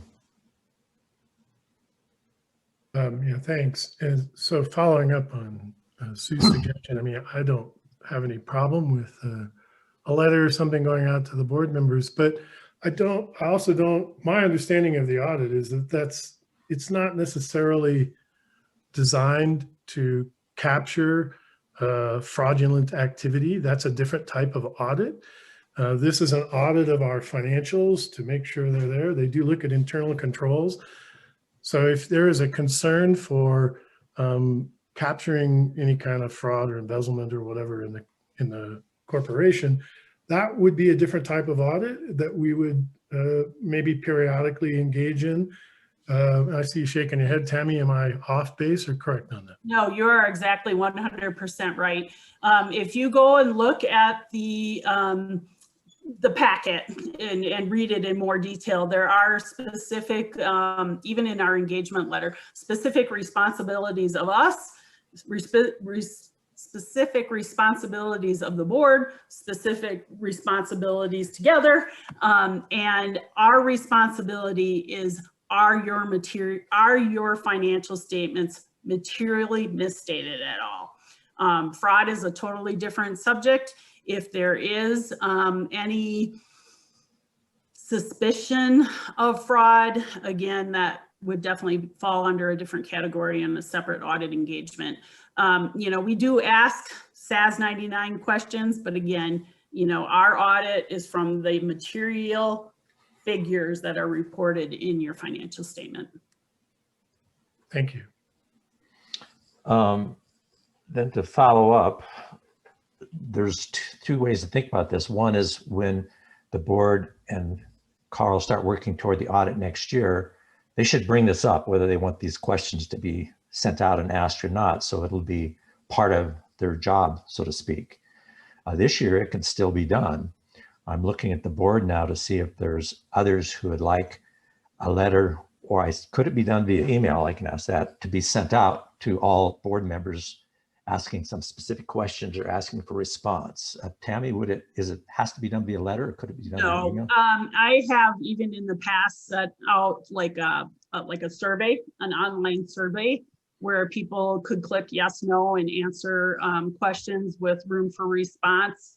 I think we probably stopped doing that, to be honest with you, because our participation was not as great as we wanted it to be. And so I think, you know, getting on the phone and calling someone had more success rate than our electronic survey. But, you know, if the board is willing to go that route, that's probably your easiest way to take care of it. Kirsten, go ahead. Thanks, Brett. Yeah, Tammy, I just wanted to actually point something out for the rest of the board that we learned in the FAC, and that is in your detailed audit, because you include fast track, we'll be looking at some numbers and we're like, well, that's not quite right. So everybody just needs to be careful when you are looking at the details. Consider whether it's everybody's included, in which case you'll see some things that you won't recognize because they're fast track. I just wanted to get that word in there.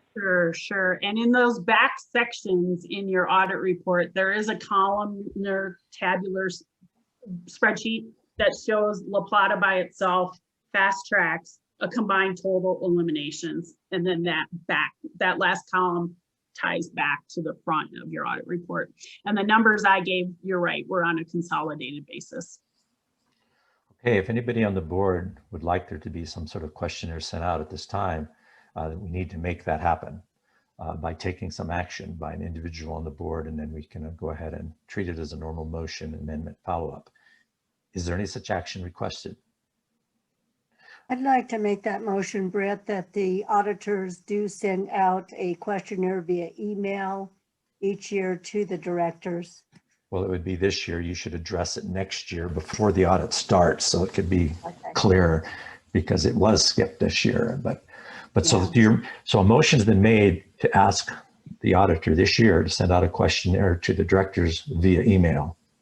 Is there a second for that motion? I didn't hear the motion. And Britt, I really, to be real honest, it's too late this year because the audit's already done. Yeah, I think we need to clarify it this year. So, you know, are we talking this year, 2021? Or are we talking this audit report 2020? Because the 2020 audit has been finalized. Right.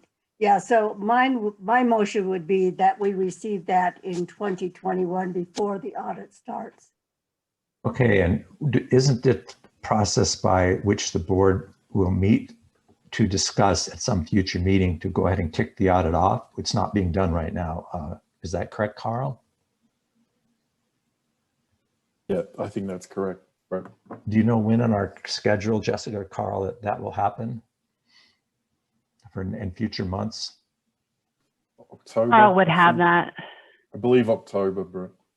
Okay, Sue, that's when you should make the motion and to make sure that it happens next year. Okay, and I'm fine with withdrawing my motion now, but Okay. like this year for 2020, I wasn't aware that the audit had even started. So it's kind of hard for me to remember that, oh, in October, I need to make this motion. So I guess I'll leave it to Carl and Jessica to help refresh our memories that the audit is upcoming and this is the time to do that. And you know, not we all do work that's different ways, but I actually keep stuff on a calendar. So if I think of something like that, I go to that October meeting calendar item and I add a note for myself to remember. And that's sometimes how I put this together, because yeah, it is hard to keep this stuff straight and remember.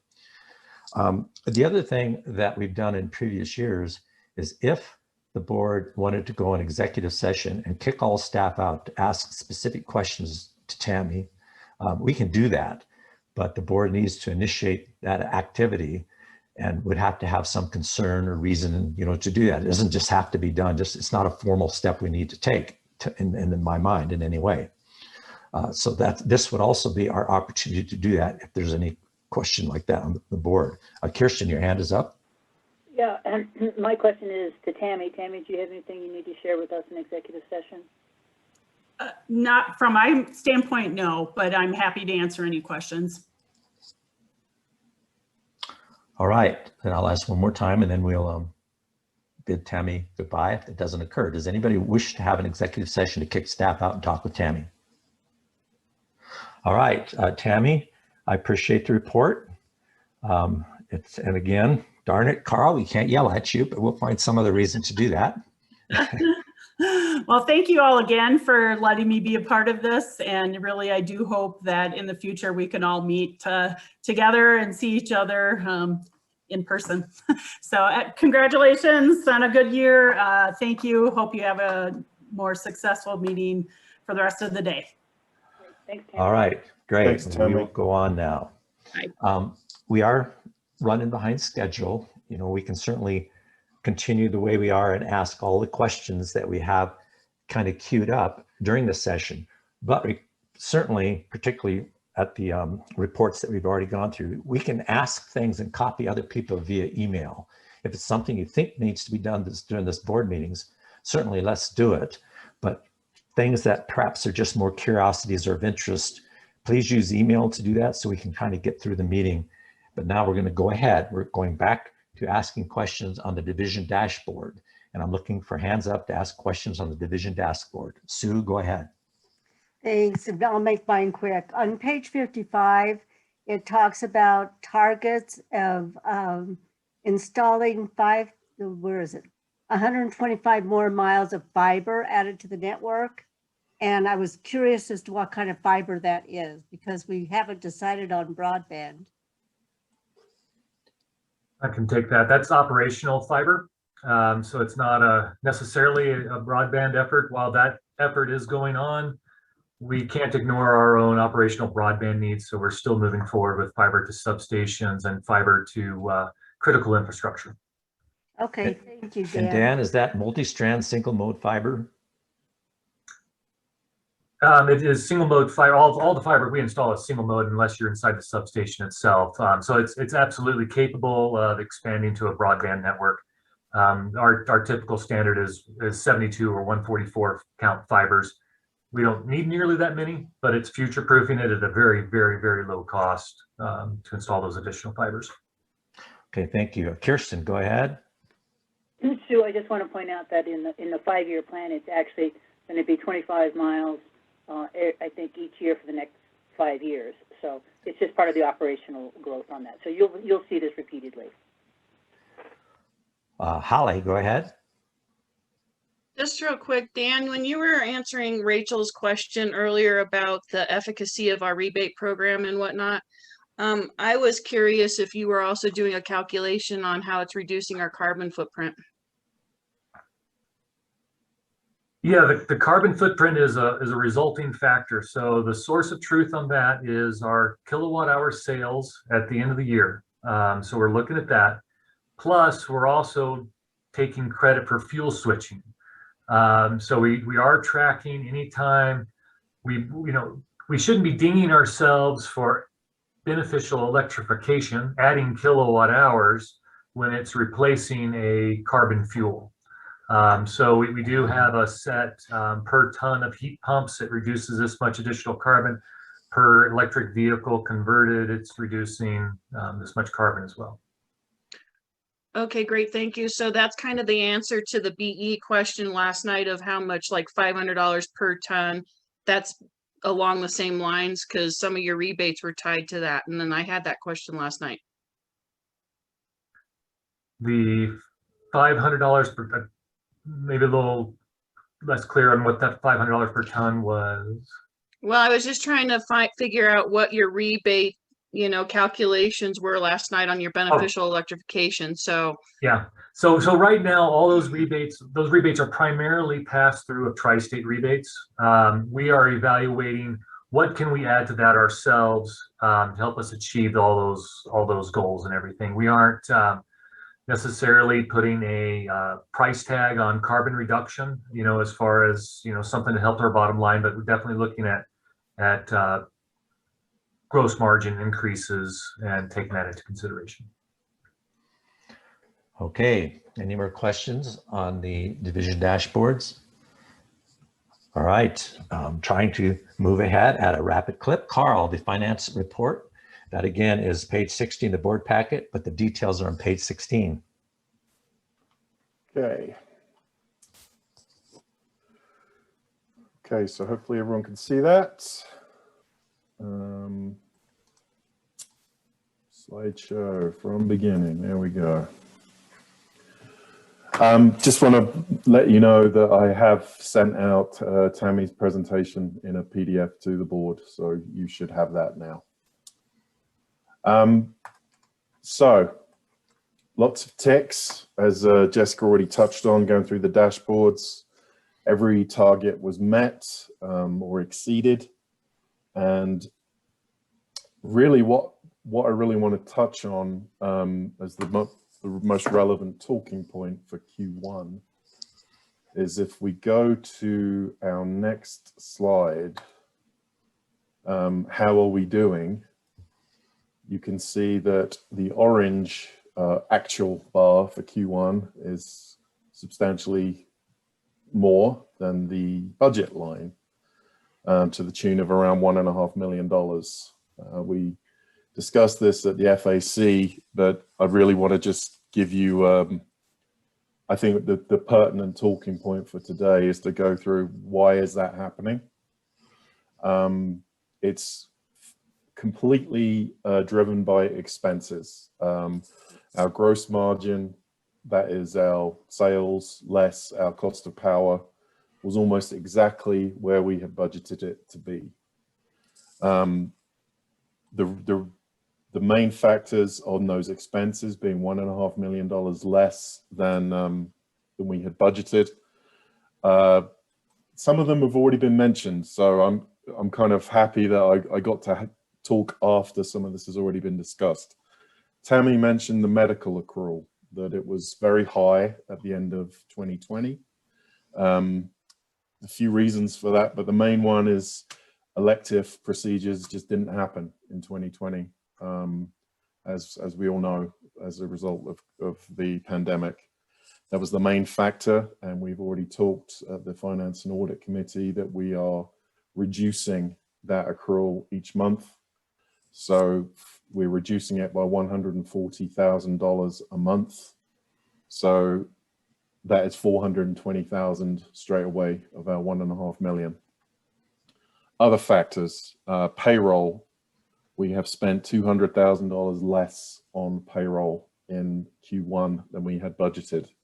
And that is total payroll. That's cash out the door. It's not capitalized. Should have been expensed and it was capitalized. This is $200,000 less was spent on payroll. That's a combination of some roles that were forecast to begin kind of at the beginning of the year being pushed out. And also, despite, and this is kudos to Jerry and Garrett, even though they are so busy, overtime was less than we had budgeted. So well done to everybody on that. We do have $250,000 of labor that was budgeted to be expensed and was actually capitalized. This is, we had some discussion on this in the week, and I think I sent a response to Joe, who had some questions on this. So any questions on the capitalization are hopefully been addressed, but we can loop back round on that if necessary. Another thing that has already been touched on in member comments was what is it costing us to, you know, research our options on power supply? Well, we budgeted some significant funds to look into it, but I can happily report that we are $300,000 under budget on legal fees for Q1. Another factor is travel and training. We kind of budgeted that maybe things would be more back to normal, and I think it looks like we may be getting there in 2021, but they haven't happened in Q1. So that's another $120,000. We get into some smaller items. We had $50,000 worth of tooling that was budgeted for 2021. It was actually delivered early, so it was expensed last year. We had some rebates that were budgeted for Q1 that I actually already been paid, but they're going in Q2 for another $50,000. And I wouldn't call it a budget error. It's more that we've budgeted fire mitigation steps. Not a lot of that happens when there's snow on the ground. So we should have pushed some of that more into Q2 than Q1. So that's $100,000 that we should have forecast for Q2. That adds up to $1.5 million per my calculations, and hopefully I can add up 8 numbers. All right, we got one question. Holly, go ahead. It's not really a question, but more of an observation, because when I first opened up this page, it's 17 of 107 in my board packet, and it's the summary page that Carl always puts together. And so automatically my eyes were drawn to the yellow color, right? And you even talk about this in your summary. But when I started to really look at the yellow numbers and what was budgeted for those, they were just slightly off. And I started wondering if maybe having a 1% or a 2% margin of error on what we budgeted versus actual would be appropriate, because they were so close. And when you're talking in the $30 million range, to have something be 0.37% off of what was budgeted, I mean, the board approves that, but I think I had this glorious thought process about how astounding it is, the work that this staff puts together on every single departmental level to be able to come up with a budget and to be that stinking close to it. So I had this great, how proud I am moment of this organization, just looking at that and realizing that you're even in your warning zones, you're only off 0.37, 0.03% on the second yellow one, and 1.6% off in the scope of 250 million kilowatt hours sold. So kudos to all of you. I am astounded and gratified at looking at this. Thank you. I'm also hearing a suggestion there that Carl, you probably ought to put a filter on those, and so if they're that close, they ought to be green. Yeah, they kind of automatically happen if they're under, but I certainly wouldn't be opposed to that. And I have to give credit where it's due. Dan's team really come up with the load forecast for the budget. So great work from them. Okay, Sue, go ahead. Thank you. My question is on page 21, where you have the statement of operations, and toward the bottom it has the revised budget versus actual. And in the where's it at? The screen is so tiny. non-operating margins other, we had previously in previous years that our rolling 12-month average was over 2 million, and in 2021 it's only 24,000. Can you tell me why that difference is there? In 2020, that was where the PPP loan forgiveness was. Okay. So that's kind of hopefully a once in a lifetime deal. All right, that makes sense. Thank you. Thank you. Okay, Carl, had you finished what you wanted to present, or do you have some other? Just to briefly again, or maybe I wish this was green, that it's the kilowatt hours were very close to forecast, but 1.6% below. Some things we haven't touched on, we're still not seeing any growth in delinquent accounts of any significance. They're still actually, I don't really take 2020 as a comparative year because they were so much higher than normal, but we are lower, in fact, half of our levels of 2019 in terms of delinquent accounts. And that's kudos to my guys in billing and also Hillary's member service reps who are taking the calls, making the arrangements where necessary. So thank you for that. Well, that is good news. I hope we can keep it that way going forward. All right, are there any other questions for Carl? I'm seeing hands fly up. So financial questions, here we go. Tim, go ahead. Carl, this actually goes back to the auditor a little bit. She said the operating expense decline in 2020 was almost entirely due to power supply. That wasn't fully my understanding. I mean, power supply was a component, that was a lot of it, and certainly a large percentage, but a lot had to do with the things that we could not do as part of the pandemic. Do you have any comment on that? I think what Tammy's saying in just pure dollar terms, it probably is power supply, but that is really doesn't have a huge effect on your margin because you saw the offsetting reduction in revenue. So as you're selling less, so you're buying less power. So in terms of just pure dollars spent, a reduction in cost of power would probably be the biggest item. But in terms of how we got a margin, an operating margin to be higher than 2019, the main thing was us reducing our expenses. Great, thanks for that. Bob Lynch, go ahead. Yeah, good work, everyone. Carl, I just had a question about the payroll cost being below forecast, which isn't always a good thing. Is it open positions or what's the reason for that? Yeah, open positions and less overtime are the big ones. We had, I think Dan has a position that I know is kind of close to being finalized, and Drew did as well. We also did in finance, and ours has just been filled. We thought it would be at the beginning of Q1, and I think the same for Dan and Drew. Okay, and they're in the process of being filled, so that's good. I think I won't go into the details on that. Yeah, very good. Thank you, Carl. All right, Joe, go ahead. Yeah, and first of all, if you see me doing some weird things, I don't have a tick. I'm doing physical therapy on my shoulder. So I had surgery since the last meeting, so that's why I'm doing this kind of stuff. So anyway, I'm okay otherwise. On my favorite subject, the quarterly reports for the vendors. Just looking at meter reading is $6,500 for the first quarter. I mean, are we pretty much locked into that kind of amount for meter reading? Is that just expense that's never going to go away? And I'll jump in there because during the members thing this morning, I suggested that the board seriously consider changing how much we read the opt-out meters from 4 times a year to twice a year so we can cut that down.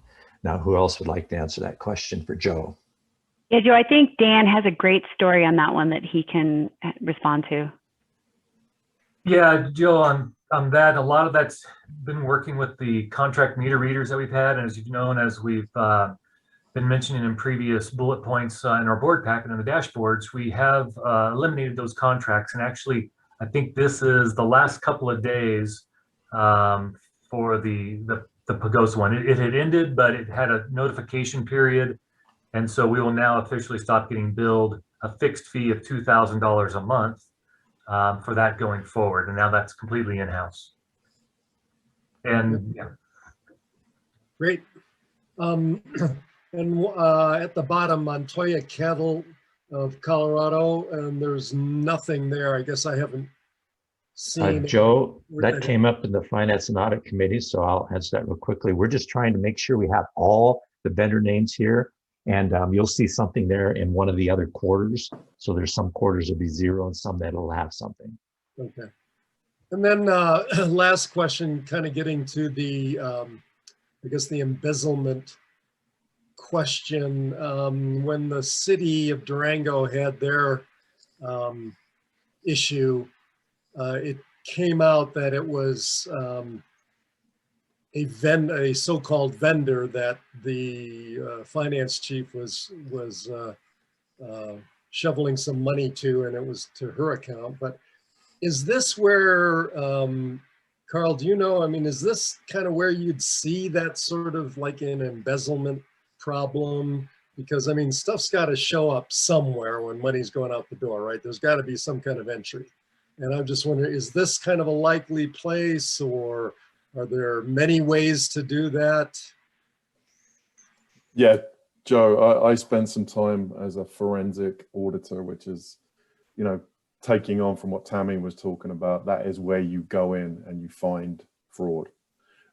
Dummy vendors is the most popular way of doing it. You can, in really big corporations, you can have dummy employees, which is real fun, but I don't think we're big enough for that. We have various measures that prevent that from happening in terms of every time we get a new vendor, they go through a rigorous vetting process, and we have a new vendor packet they have to fill in with all of their tax identifiers and so forth. There's also the way that we pay our vendors. It is necessary to go through many steps. There is not one, there is, my understanding from what happened in the city, and I don't want to talk out of school, is that there was a possibility that, you know, that someone in my position could just say, okay, pay them, push the button, they got paid. There's absolutely no way I can do that. I cannot initiate a payment. I can approve one up to a certain level, but someone else has to initiate it first. If I really want to get rich out of it, I need 3 other people to be involved, because that's how our cross-referencing happens. And what I was really delighted with is we paid, it wasn't even a new vendor. One of our vendors, we paid a little bit more than we normally would. I think it went from 6 to 15,000, as I recall. And the bank themselves asked us, is this right? And, you know, that's great that we have that. Our bankers are in town, you know, they know us, and they just reach out and say, you sure? And, you know, it gave us an opportunity just to double check. Yes, we are sure. Thank you so much. So, Right. Sue, do you recall from Empire, was it in this sort of account that the embezzlement happened? Do you remember? No, it was not. It was actually a customer service representative who was taking payments and basically doing, rolling them forward. So she would take cash out of people's accounts, and then like the next day, somebody else would bring in their payment, and she would credit the money she had taken from the day before. And it was kind of like a rolling embezzlement, but she ended up with over 300,000 in 3 years. And unfortunately, Empire did have policy and procedure in place, but they were not being followed by the staff because it was one big happy family. And so everybody was shocked when she actually fessed up. She had a gambling problem, and after 3 years, she finally came to the CEO and said, hey, you know, I want to confess to this embezzlement. But it was a customer service rep and she had a real system worked out. She must have been really smart in getting it all accomplished without being caught. Betty Madoff, I guess, huh? Is that, does that sound weird, Carl? I mean, is that something that's possible? Yeah, it's a process called lapping. We have procedures in place. Well, as Sue mentioned, they did too, but that can't happen to us because we have daily checks. Okay, thank you. All right. Are there any more questions for Carl or the financial report? Tim, go ahead. Yeah, I don't know whether I should ask this in open session because it's about a specific consultant and contractor. So, so I would like guidance. I could wait and we could ask that in an executive session. Just to be on the safe side, that'd probably be best, Tim. Okay. Or even an email would be fine to the board and we can respond that way too, whatever you prefer. It's difficult to email and pay attention to this board meeting at the same time. And I mean, I appreciate, suggestions of emailing and clarifying, but I try to avoid that during the meeting, although I do get forced to in that. So I would like opportunity to talk, and I think it'd be useful for the whole board. So thanks. All right, so we'll handle that in executive session. I'll tell you guys, running this meeting, I have to actually keep track of text and email and the agenda and the stuff. So if somebody wants to run these meetings, you're going to have to get used to it. It's just a little bit of multitasking. It can be done. We're going to go on then to the next session from the annual report. We're going to the annual report review. The link is on page 64. And when you click that link, it'll bring up something in a website. And Tim has already asked, and I second that this is nice. It's a very nice presentation, although the pictures are too big. You can see too many of my flaws. But that aside, I do have a collection of PDFs of all the annual reports. And I at times like to just ship those to somebody who's curious about some aspect of LPA. I would like to know if that can be done and if it's going to be difficult or make it a requirement for the future somehow. So Hillary, go ahead. Right, so I'm going to keep this very brief. I know we're a bit over time, but you guys will have all seen the link to our first ever digital annual report. And I would like to give a big shout out and kudos to Jenny Taylor for putting that together for us. As alluded to by Britt, it is only viewable from your mobile or from your computer. Because of that, we have also created a PDF version that will go out in the main newsletter. So everyone who still receives their bills will get a printed version of this, obviously in a different format, that will go to them with their bills in May. I wanted to review this with you guys today or just show this to you guys today. As soon as we have done that, the link to both the digital version and the link to the PDF version will be added to the annual report section of our website. So I will just mention that this is the last year that we'll have formatting similar to this, just the way the sections are all laid out, because next year we'll be creating a new format that will mirror and help us report on our top priorities as outlined in our plan, our North Star, so to speak. And I think I will just leave it there. And I hope you guys have had time to review. All right, so Hillary, this hasn't actually been released yet. And so if people find errors, they could still make a correction. Okay, so I'm asking the board, of course, to look at this carefully. And I'm particularly looking at Color, who's particularly good at proofreading, to take a look at it and see if you catch anything so we have it done as well as possible.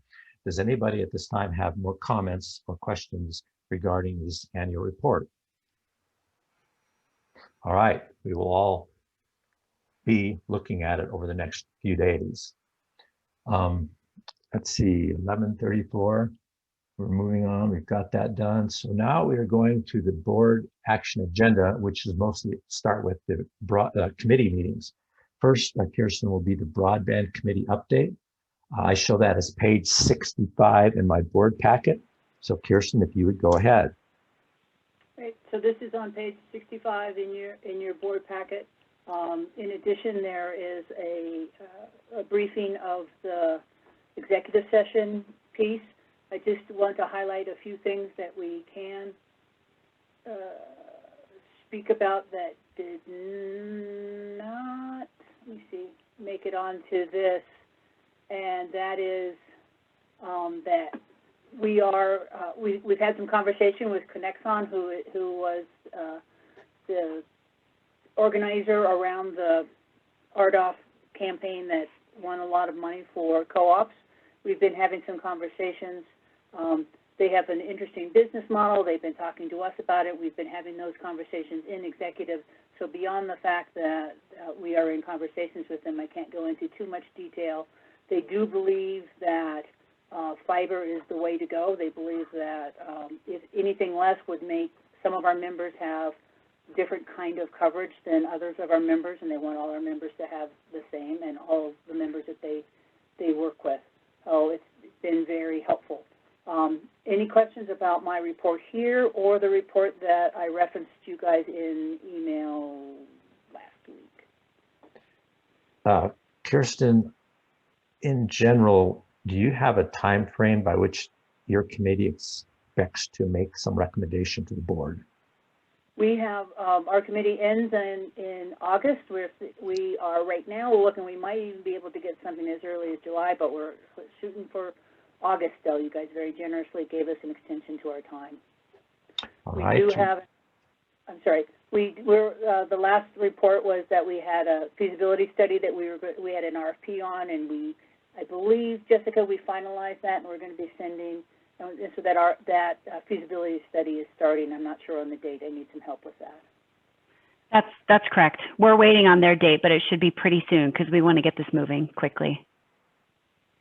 Okay, Rachel, go ahead. Yeah, Kirsten, really appreciate all your reports. They were super helpful. Just a couple questions I had. There, I think it was on the executive report, it mentioned DORA, and I was just curious, is it capital D-O-R-A? Was that just a misspell for DOLA, or is DORA distinct from DOLA? It was distinct, and that was, I think that was in the... I might have messed up where it is. It's just somewhere. As I recall, that was when Mark Garcia, who's the acting town manager down in Ignacio, was talking about that he got turned down for some DORA funding, and he actually did go ahead and say Department of Regulatory Affairs, which I thought was interesting. He got turned down, and then both Tim and Eric, who's over in Archuleta County, were able to chime in and say, hey, you might want to consider fighting that because they base it on those census blocks, and if you can prove that you don't have the service that FCC says you have, then you might have good luck in doing that. So it was a great example of where the FCC has it wrong, and it was also a great example of the sharing of information that we were able to do through that committee. It was great. Awesome. And then just my only other question was, I know there was mention of the American Recovery Plan stimulus funds and that there'll be broadband dollars. Do we have, you know, as you look at the FCC award, it's massive. And it seems like the costs of broadband are so high. Like the ARP, I mean, is it sufficient enough funds to actually, if we were to go that route, you could actually get something done? Like, are they sizable in that regard? We haven't seen the final of what the state would be divvying up, and Jessica, I'm going to let you chime in. You kind of look like you're about to. But before you do, I do want to point out that one of the, I sent you guys a podcast to listen to in your spare time, and one of the things that gentleman was talking about was the iterative need for fundraising, that you get a little bit of money, you do a little work, and that you can't necessarily think, okay, we're going to get this one thing and it's going to solve our problems, that you need to be always looking for, okay, and where's the next dollar going to come from? So I think we need to, and by we, I'm not talking about necessarily LPEA. I'm talking about if we want to, in Archuleta County and La Plata County, who's ever going to do this work has to just take any money sources that they can get that make sense for this area. Jessica, did you have something to add there? Okay, sorry. Okay, I just misread your face. All right, Holly, go ahead. I'm not sure when this was most appropriate to bring up because I wanted to, well, we had member comments this morning, but it didn't work out. I'm participating in the NRECA legislative outreach program that's happening right now this week, so I have not had time to write this up. But broadband issues are one of the 4 main topics that the NRECA is asking all state and cooperative members that are participating to work on.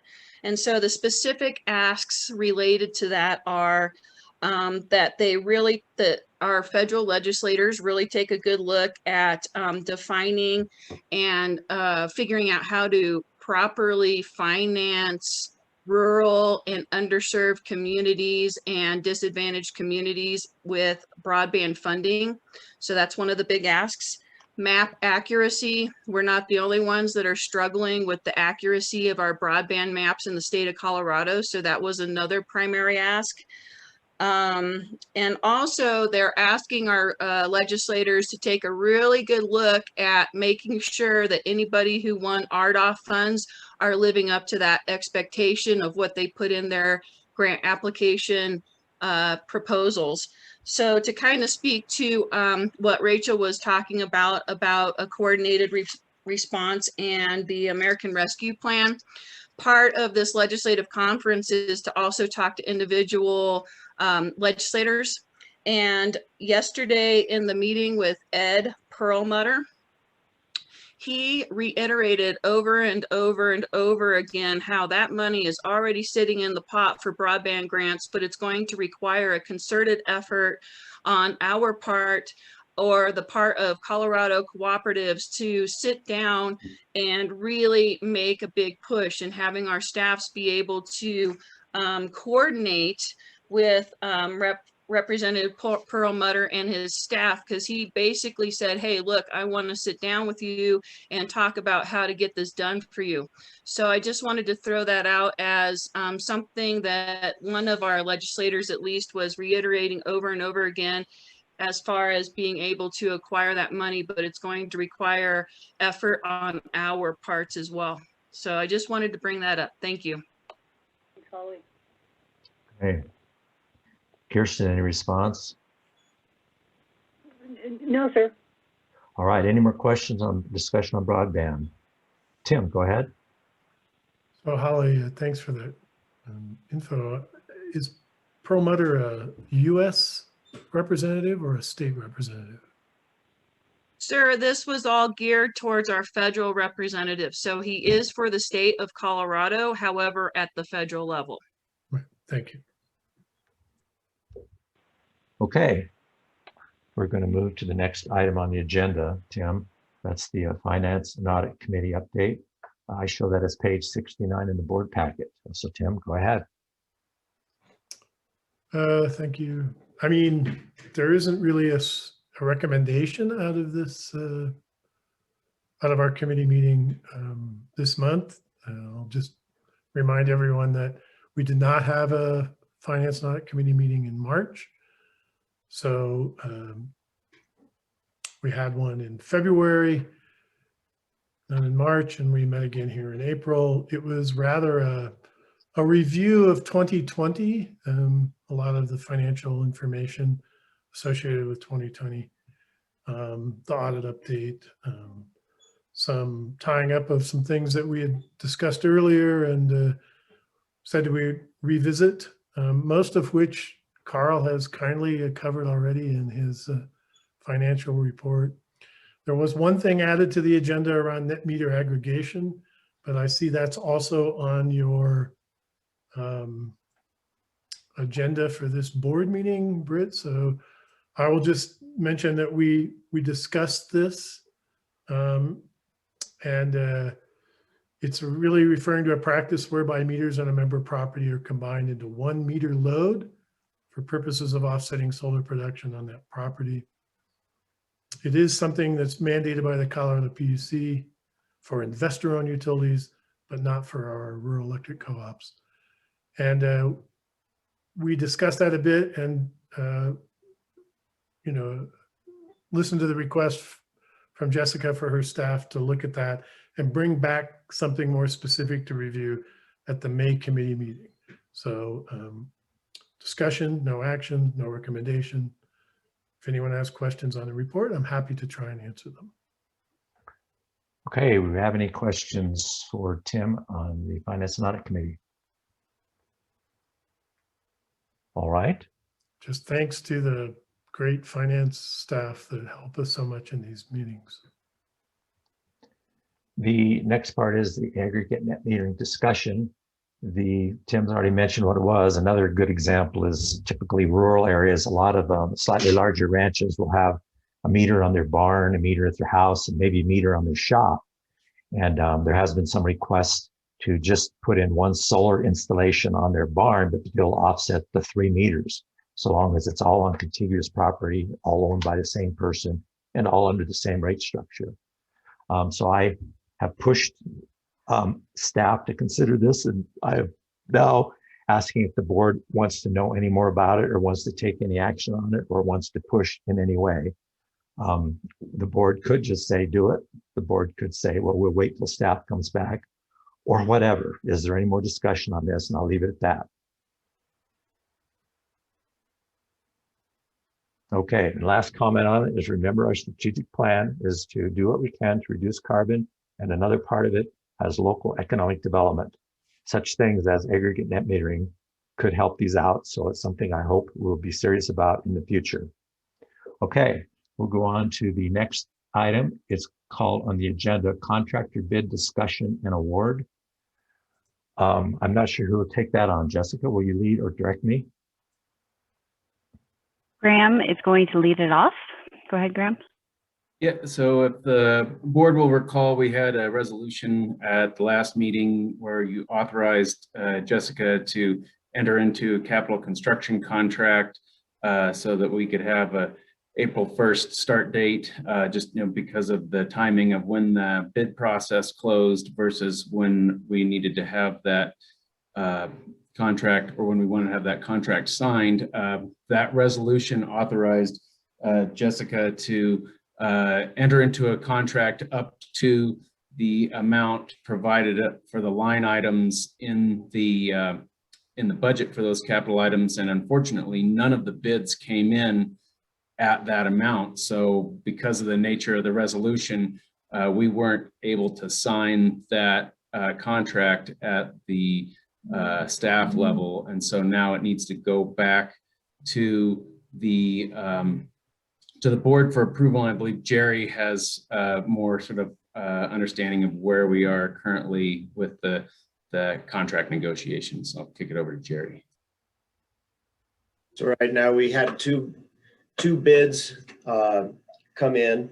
Both were within 5% for 4 capital work projects, all of them being major underground replacement projects and upgrades. And they were expecting to start work last month, but due to this issue, we've pushed work back a month. They have been very understanding of the situation, and they are awaiting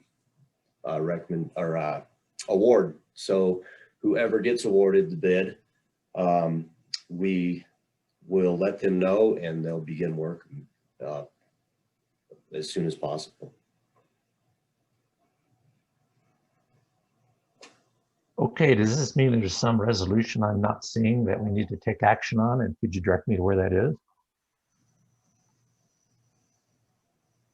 Yeah, I believe what we'll need to do is have do we have the 2 bids that we can present, Jerry, or is unfortunately, this is sort of one of the issues with our delegation authority, is that the contracts of this size have to be approved by the board. So we are sort of in that position. Could a simple motion be made to approve the contract if we were at least to see what the bid numbers are, or does it require a resolution? Let me grab those numbers real quick. And I do recall having seen bid numbers before. I don't know that the names of the companies were shown, but I remember seeing differences and staff discussion as to why we should pick one being the lowest or the middle or whatever. And then we've gone ahead and authorized that. But I couldn't tell you specifically the methodology used, but I think it could be a motion. I believe it can. I'll look at that really quickly while Jerry pulls up the other. Okay, then what we would probably need would be to know that we've received 2 bids. You don't have to mention the names, and you recommend whichever one, and then we'll get a board motion to accept that bid so that this work on that project can go forward.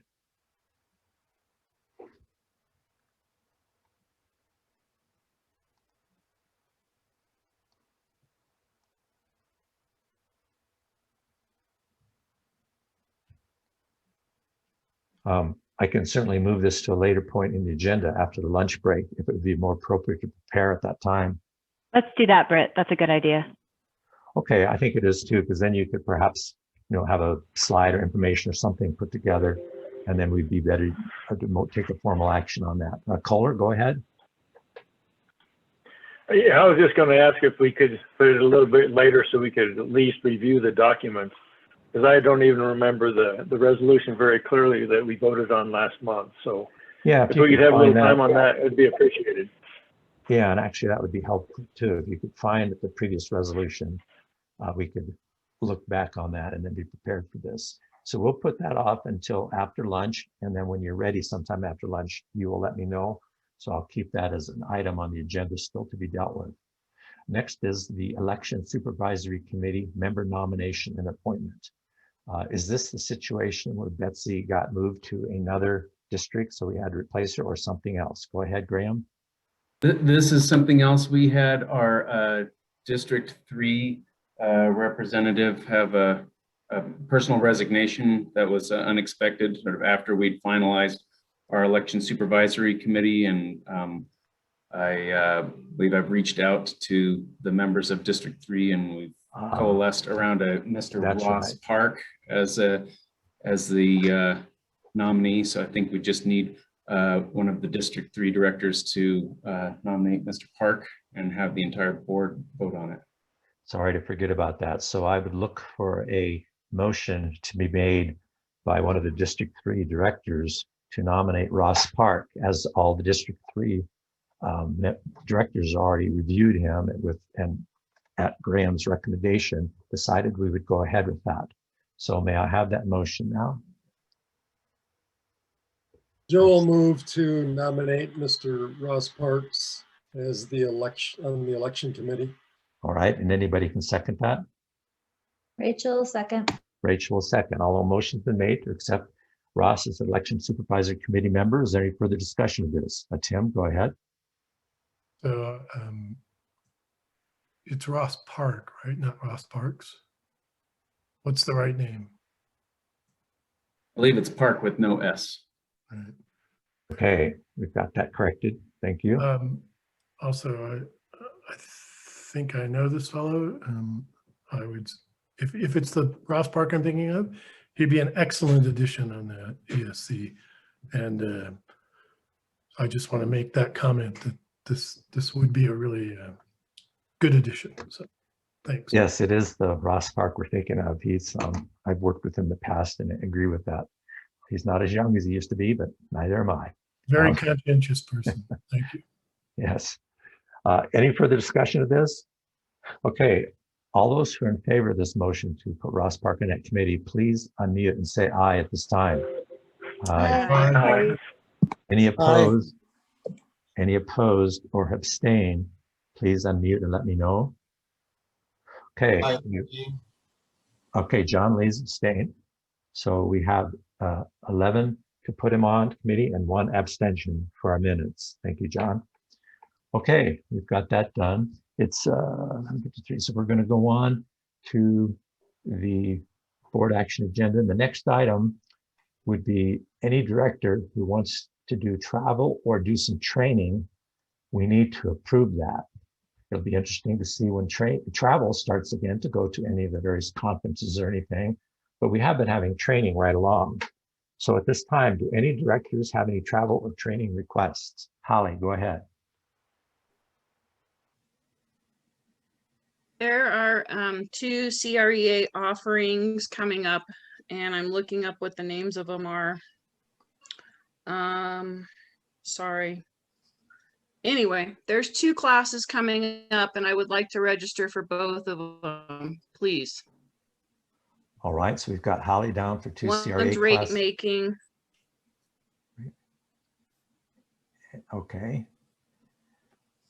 Kirsten, go ahead. CRA has been doing a lot of training. I don't know what they have coming up this month. I've already done the rate making. I'm interested in that other one they've got coming in. Holly, sorry, I'm blanking on it too. All right, so Kirsten is asking for one of the CRA classes. Are there any others? Rachel, go ahead. Yeah, I'm sorry about my video. My internet's bad.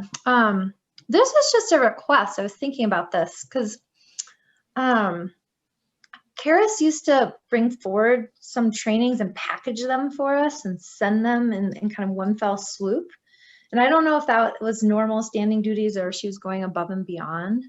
But that was, I think I miss a lot of these things because they're tucked into 1,000 different emails.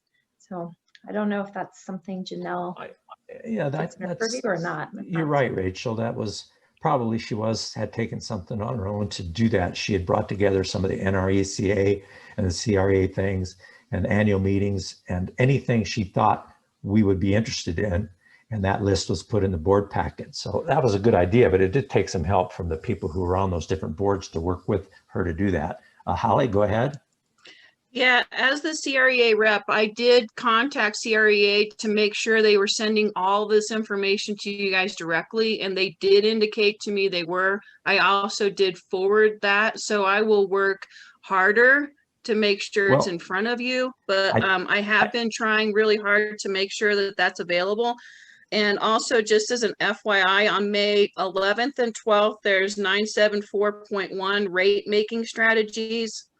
And on the June 2nd and 3rd, there will be 921.1 risk oversight, the board's role in risk management.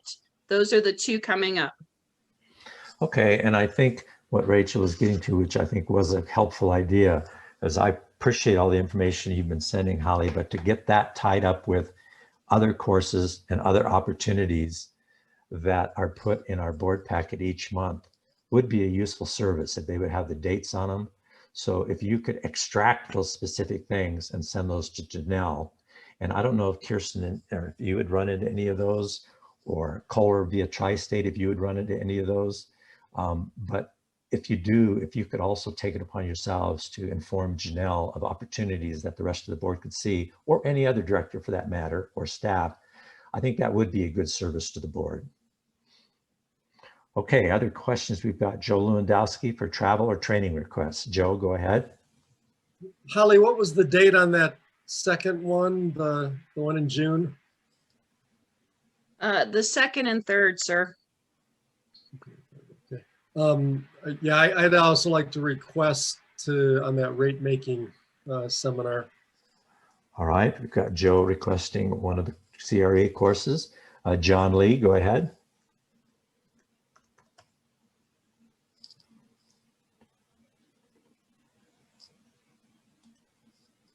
John, hang on, we're not hearing you. John, and you're not, I see you are unmuted. Go ahead and speak. We're not hearing you. Unmute again. Uh-oh, something went out at your house, I guess. You may have to reboot your machine. You can set, we will assume you're asking for a training request, and it's, can we read that? Maybe put it in the Q&A at the bottom, type Kathy, it up. It's backward. You could type it in. 2600, it's a basic one that's coming up as well. I'll go and I'll do some research and figure that out for you guys. Because I know that the Energy Summit also can correspond to some credit if that's what you're looking for. But Joe, I wanted to make sure that you absolutely understood that rate making strategy is on the 11th and 12th of May. Got it. Okay. So we've got you, John. Good. I don't know what you can do other than maybe reboot your machine or something like that to get reconnect your link. Are there any more travel and training requests? Okay, we've got those all recorded from the folks who have made the requests. I'm looking for a motion at this time to approve those training requests. So moved by Rachel. Rachel moves to approve those training requests. Is there a second? Second. Dan seconds. Dan seconds it. Is there any further discussion on the traveler training? Kohler, go ahead. Is it my understanding that the training from CREA is at no charge, or is there a charge on that? Go ahead, Kirsten. Go ahead, Holly. You're the CREA if you know better. The CREA will host NRECA courses, and I guess you could say that it's tied up in our fees that we in our subscription price to CREA. So we do not incur additional charge for that unless you do not cancel and don't show. Then it's like $250. Thank you. And pre-COVID, they were only doing a couple a year. They did it as part of the Innovations Conference and such, but they've done a whole bunch this year. Both CREA and NRECA are saying that they're going to be going to some some in-person training back soon. So some of this free stuff might be going away. Okay, John, did you have something else? Am I working now? You are working now.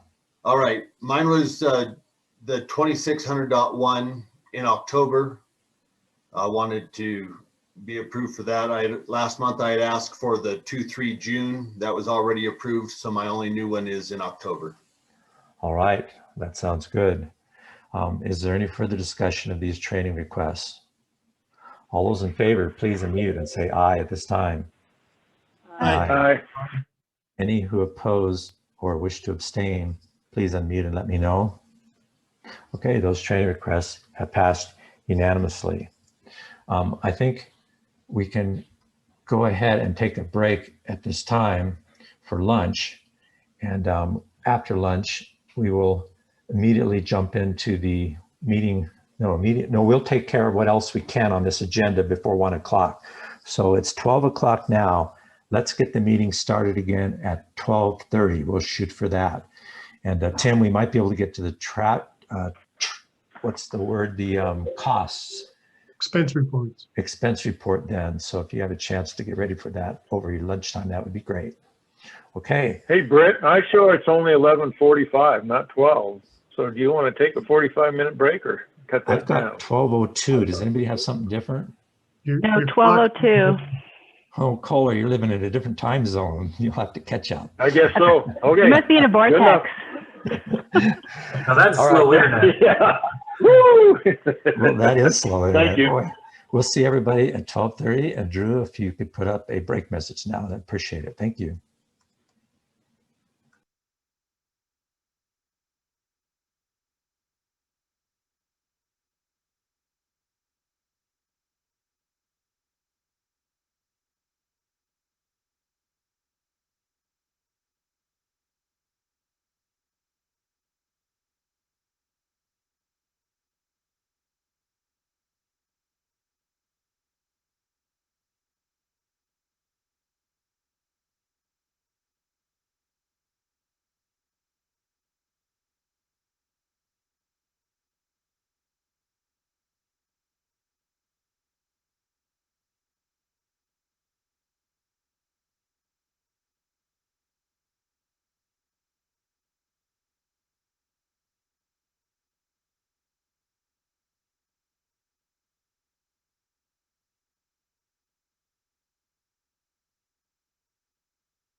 Okay, if any of you are out there, you can start turning your video on and we'll get ready to get started again.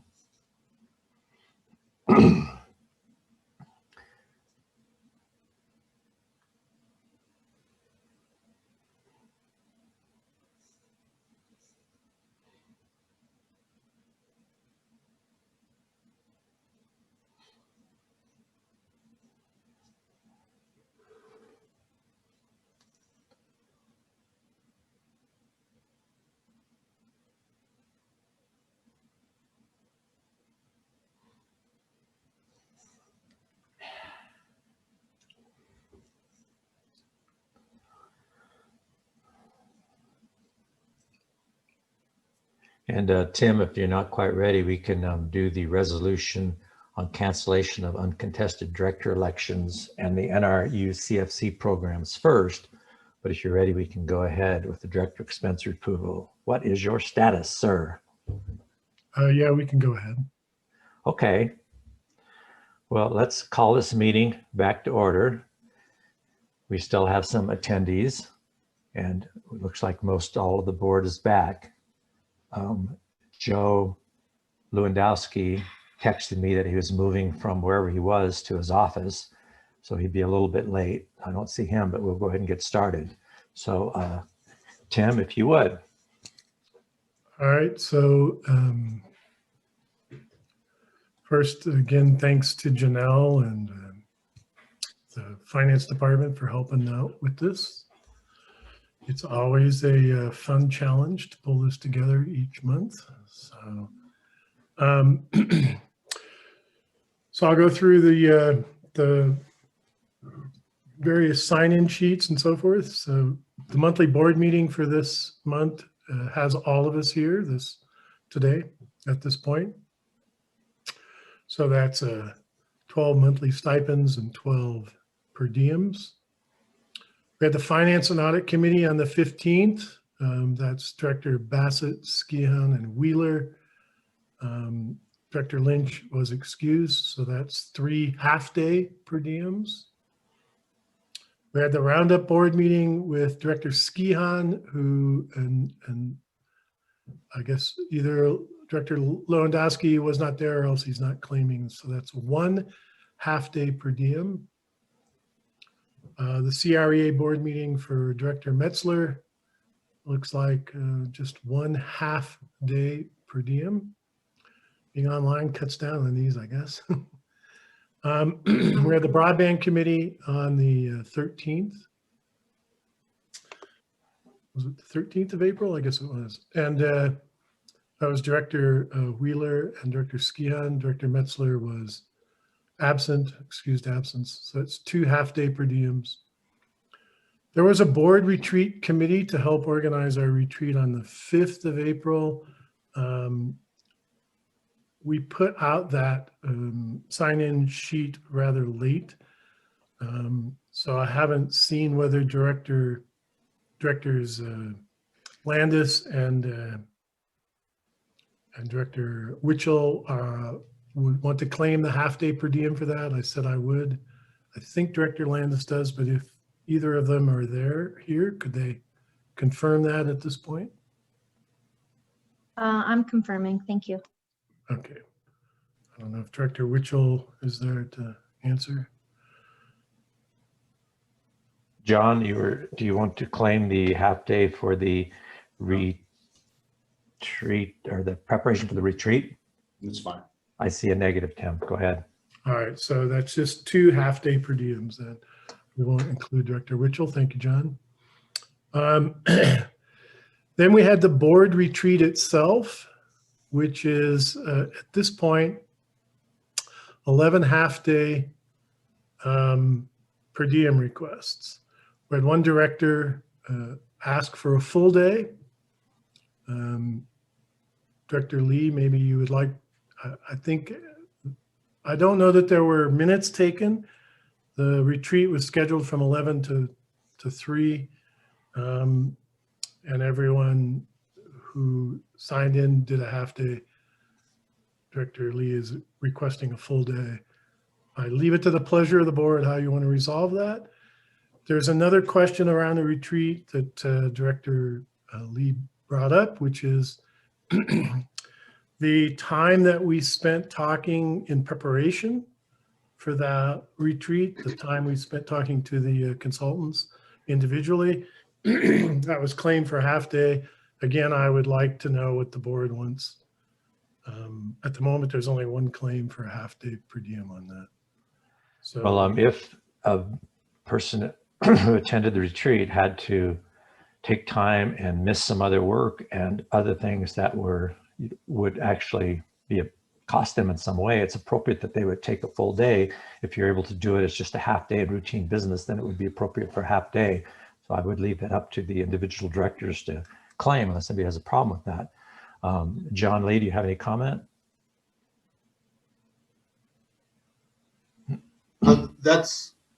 Well, it was over 4 hours. So I claimed it because the line was 4 hours. It isn't anything other than that. When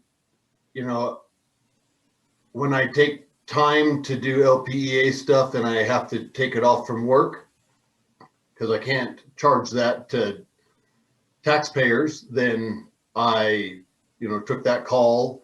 I didn't claim my meeting with Jessica. I'm not trying to claim everything, but I thought that was in preparation for it. So it was a directed, or maybe what was the code, mandatory. But if I'm an outlier on this, then I'll just, I can adapt.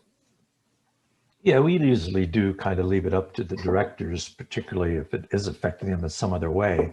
I don't think we really have a problem with it, but these do have to be approved. So if anybody does have a problem, and I certainly remember cases in the past where directors have objected to specific other directors claiming things, and we've then had a discussion about it.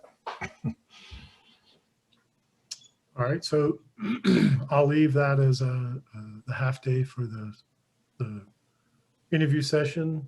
I mean, some people may have had longer or shorter times and so forth. And then the full day, John brings up the point that it was over 4 hours. I couldn't remember, I was late to the meeting. And so there wasn't a sign-in sheet that was passed around. That's probably my fault, and I apologize for that. I think we ended 7 minutes after 3. So we went 7 minutes, like the actual retreat, to Britt's point. The actual retreat started at 11, went to 3:07. So that is over 4 hours. So should we, I guess I would suggest at this point that that's a full day per diem for all the directors. And rather than John changing his, maybe we need to change it for the rest of the directors. That wouldn't apply to me. I was late, so mine's a half day. Yeah, Tim, I would remain a half day. I missed a little bit of it. Holly, your hand is up. You had something else, or is it related? Go ahead. Yeah, thank you, sir. Tim, on my CREA report, I did include 2 meetings because I did have 2 meetings. So one was a regular monthly meeting, and then one was a specially call meeting, and it was very heated. So I'm getting to that, Holly.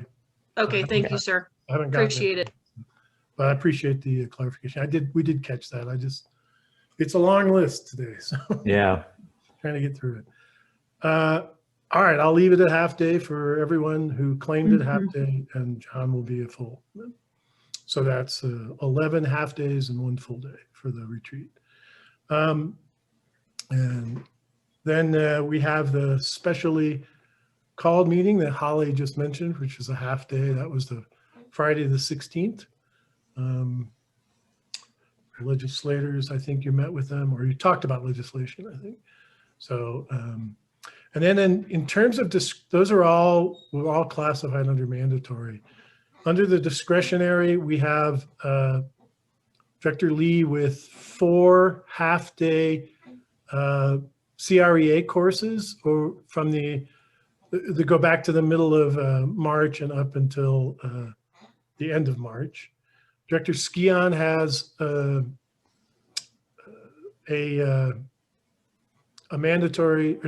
discretionary CRA meeting, and because it occurred, it occurred on the day of roundup, so she just claimed 1 full day, which is the right way to do that. And then Director Williams had 2 half-day CREA meetings. So that's it. That's all of them at this point. So Okay. anyone wants to make a motion, that would be great. Motion to approve those long list of director expenses. Kohler, go ahead. Your hand is up with that or something else. I move to approve Okay. that motion. Is there a second? Second. Sue seconds to approve. Is there any further discussion of these director expenses? All who approve those director expenses, please Can I ask a unmute. quick question? Go ahead, Rachel. There's just a follow up on that. John Lee, was it, and again, not to, just trying to figure it out. Were you charging full day because we went the 7 minutes over, or did you have add-on time, like travel, like Britt was saying, you had to take all this other time off?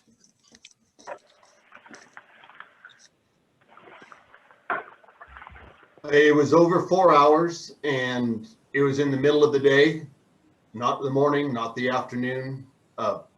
But if I'm an outlier, then I'll adjust. Especially since it's about like $70 or something.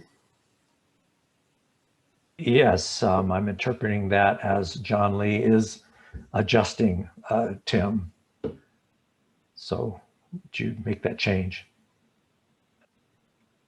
No, Thank you, Brett, John. I will adjust if it's an issue. If I'm doing it wrong.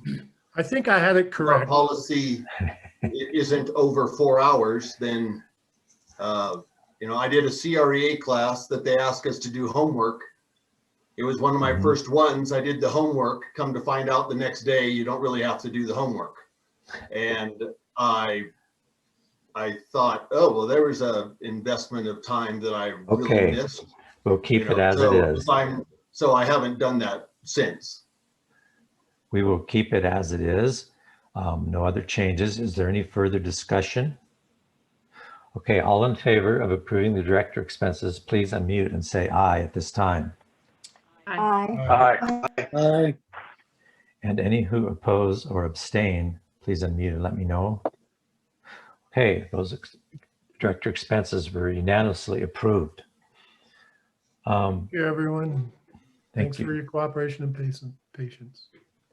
The next item is the resolution 2021-06. That's on page 80. We have to do this pretty much every year, but oftentimes we know by the time we've done it, whether or not there is an uncontested election. This year, we won't know for certain until all the packets have been received and reviewed and time for anybody to drop out, so to speak. So we're doing it saying if there is an uncontested election, this resolution will give us permission to not have to run an election in that district. With that said, may I have a motion from anybody to approve resolution 2021-06? And then we can discuss it further. Rachel moves. Rachel moves to approve this resolution. Is there a second? Joe, second. Joe, a second. Is there further discussion on this resolution? I am seeing none. So at this time, all who are in favor of passing this resolution for uncontested elections, please unmute and say aye at this time. Aye. Aye.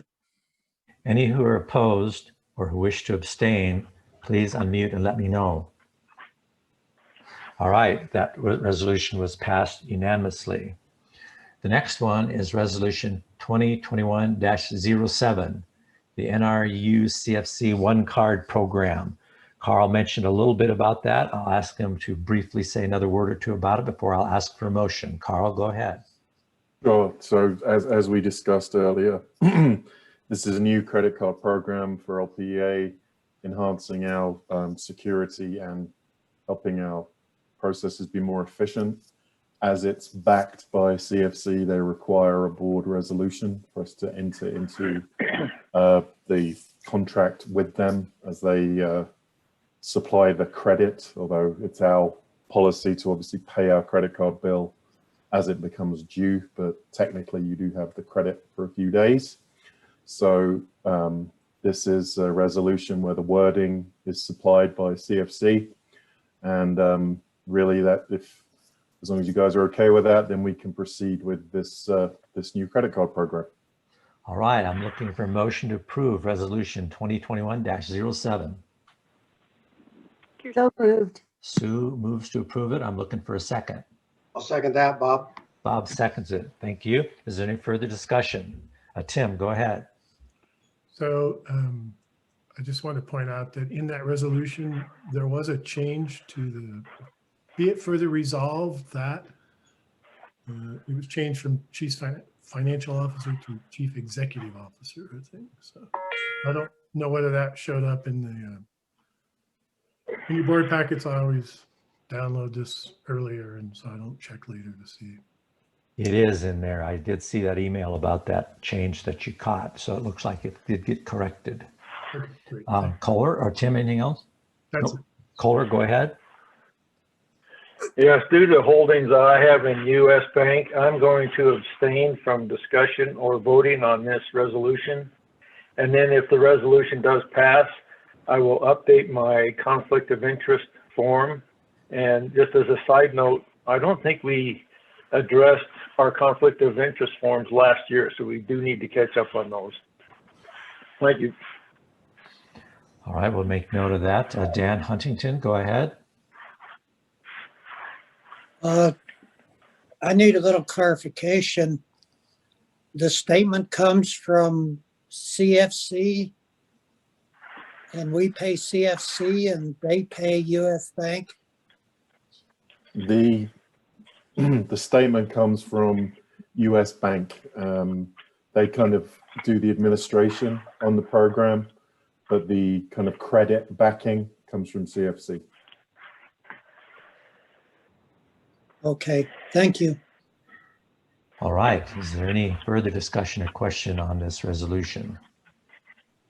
All those I just was going to say for Kohler's reference that our policy 129, the conflict of interest quote, does not prohibit ownership of securities in publicly owned companies except in a substantial amount by those in position to materially influence or affect the business relationship between the cooperative and the publicly owned company. I don't know how much US Bank you own, but I would be surprised if it was enough to affect this. I'll leave it to your discretion if you want to recuse yourself or not, but I don't think you have to under our policy 129 statement.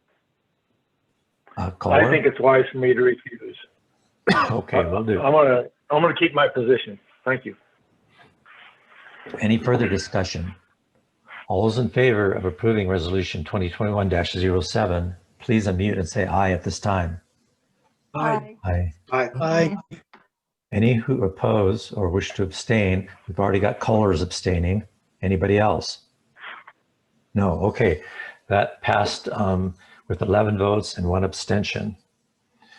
Okay, I'll jump back to ask now if we're ready to look at that contractor bid and discussion with a possible motion to approve the award, or we can put it off later.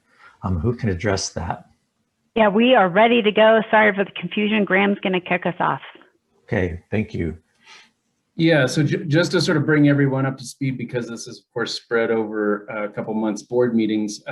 Last month, so basically that's back all the way up to the policy level. Under policy 103, it's delegated to the CEO to negotiate these contracts and then for the board to approve contracts above $250,000, which this contract was. And because of the timing, we weren't going to be able to get that approval in front of the board. And the board meeting came before the bid closing session. So we asked for a resolution for the board to delegate its authority, because this is authority that's typically held by the board and needed to be affirmatively delegated. We asked for that to be in a resolution. When all those bids came, and the resolution was that the CEO has authority to approve and execute the above referenced contracts so long as such contracts conform with the line items allocated to such projects by the board in the 2021 capital projects budget. Now, unfortunately, when these came back after the board meeting, none of them were under that threshold, so the resolution didn't vest the authority to sign above that amount. So now we're in a position where we have negotiated this contract and we're submitting it to the board for approval. And since it's just submitted for approval, it's just an up and down vote of the contract we're submitting here. All right, and how can you relay the financial impact on this to us? How much was it above what we were expecting? Or what is the total? Is that information that can be released before we make a decision? Yes, so the total is that we're awarding is $3.3 million. So it is a good amount above And what we were our, expecting how much? Jerry, what's that number? I'm looking at the email. I don't see it on here. 1,744,000. Ooh, ouch, so it really is a chunk. It is really honestly depressing to us all because material and equipment and everything is just exploded during COVID, especially. So we're hoping that these future costs will go down. We doubt it, at least what we're hearing from contractors. This is the new norm. So we are going to have to go forward and readjust all of our capital line items and maybe even push capital items that we wanted to do this year into the next years. So it is unfortunate. That's the first thing that I would ask is, are these particular ones time sensitive with the failure stuff going on, or could 2 of the 3 be done or something to keep us in line? Yeah, that's a good question. Jerry and his teams are looking at what they can, with Ryan and Dan actually, are looking at what capital items were not critical for the year to move them to the next year. And so I believe there are some, Dan, you would know best, there are some that are rated a little bit not as critical that we can bump to next year. Well, it would really have to be just these 3 if we're talking about improving these. I don't believe, Dan, do you have that? Yeah, just as far as staying within our overall capital projects budget, there may be other adjustments that we can make to compensate for these extra expenses that we're seeing here. Right. But again, so these items are clear, we need to get this done. Right, that's right. The items you're voting on are cable replacements. It's not like something that can reduce losses or something like that. These are cable replacement jobs that the longer we wait, the more failures you're going to see. Okay, well, that's the bad news. And remind me of the number again, Jessica, and I'll put that into this motion request. It is 3.312153. I will put it in the chat box. Okay, I'm looking for a motion to approve an expenditure over what we expected before, but the total will be about $3.2 million for a capital project to replace underground fiber. And then if we get that motion, we can have further discussion on it. Well, anybody going to make that motion? Rachel, your hand is up. Nope. Anybody want to make this motion to approve these? We have questions. We do have questions. We'll handle those in discussion. I think, unless we don't get a motion, I'm still looking for one. Joel moved to approve the. Joe moves that we approve this expense. Is there a second? Dan. Dan seconds it. All right, now we're in the discussion phase. Tim, your hand is up. Go ahead. Sorry, Britt, I didn't hear completely what was the budgeted amount? How much are we over on budget? I heard 1.7. Is that correct, Jessica? The difference is 1.567. Difference is 1.567. Wow, that's huge. And my understanding is this is not fiber, but electrical cable. Is that correct? Okay, because somebody said fiber, and I just wanted to clarify. Well, I may have done that, and certainly incorrect. It's right, obviously electrical underground. Yeah, that's fine. I got my answers. Thank you. Okay, Rachel, go ahead. Yeah, I think just to follow up on Britt's questions. So the overall strategy, because obviously this nearly doubles this budget. So are we trying to absorb additional costs and continue? as planned with all the projects, or is it we just need to get this done now because there's some time sensitivity to it, and then y'all are going to bring back some sort of strategy for changes to the capital projects and capital projects budget? Rachel, I don't think we need to bring back the capital budget plan. This is more an operational issue. So the issue is that you all approved the overall budget. We're going to stay within the budget you approved. That's not changing. And Okay, so what that's that means, yeah, and so what that means is that we can kick non-critical items that the staff, the operations folks feel can be moved to 2022. And then that will be in the new budget that you'll see this fall for the 2022 capital budget. So you will see that come back. Awesome. I think that was just the biggest question I had based on our responsibilities is like, how does this change that? So thank you. Yep. Good, Rachel. I was thinking about that too. Is there any other discussion or question on this? All right, Kirsten, go ahead. Sorry, I'm just checking. Is my audio working? Yes, I can hear you. That's it. I don't hear you well, but I could hear you. Okay, yeah, looks okay. Sue, go ahead. I just have one question on the pricing of the materials. Is that all through Western United, or did we go elsewhere for bidding on these projects? Jerry, do you have that answer? The materials are through Western United. And I believe that is the only place where we are sourcing our materials. I know Western United has tried to get all of the co-ops to buy all of their materials through them. But are we locked into that with a contract with them, or can we look elsewhere for bidding? We'll have to check into that. Okay, thank you. Holly, go ahead. Sue, and a little bit of an answer to your question, Western United has been indicating that they're having in some incredibly expanded lead times, like more than a year in for some instances and some companies and stuff. So I think this is going to be a little bit beyond their control, because from what I'm hearing from the construction industry in Archuleta County is that a board costs 3 times more than it did a year ago. So I think that what we're seeing in my personal observations is more of a whole nationwide challenge with this stuff. And so Western United has been trying to make sure they have materials in stock on the yard in the first place so that we don't completely run out of stuff too. So I don't know if that helps any, but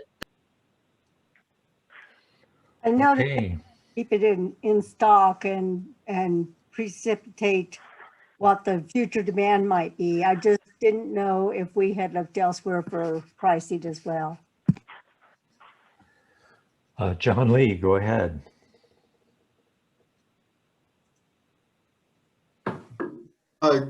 Jessica or Jerry, it's good to hear that the budget won't be changing. You'll be operating within that limit.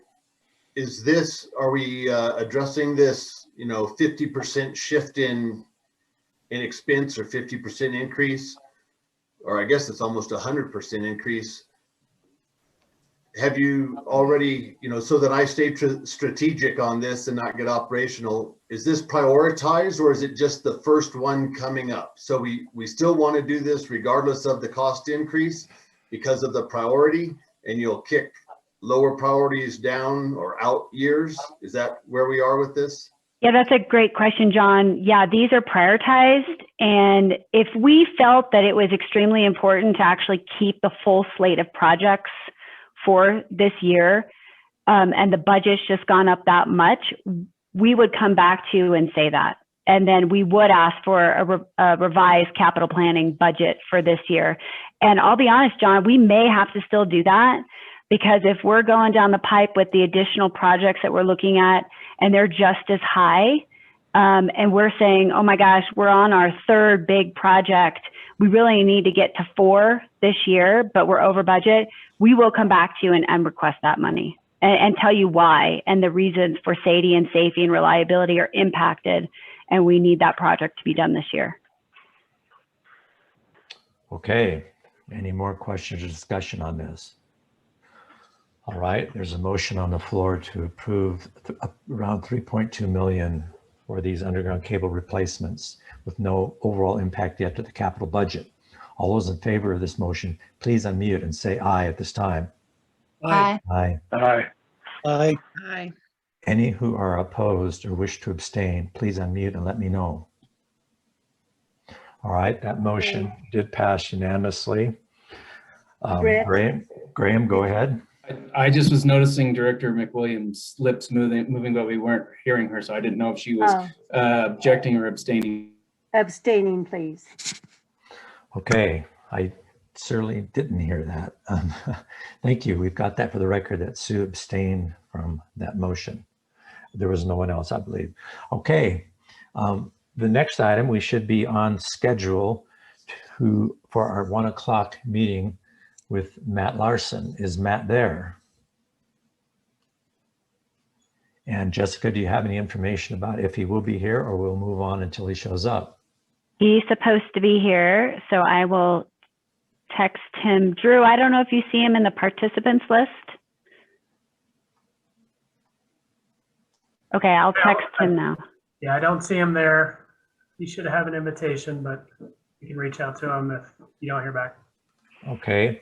Rachel, I know that I don't want me to put you completely on the spot, but one of the things that we've added to our agenda was a retreat report and some other information you wanted to relate to us. Would you be ready to do that at this time, or you need to wait till the report section? Go ahead, Rachel. No, I can do that really quick. Yeah, I didn't type anything up. Maybe I should have, but basically, thanks everyone for participating. I think it seemed, based on the feedback, sound like folks had a great experience. Just some next steps when I touch base with Tabor and Jonathan.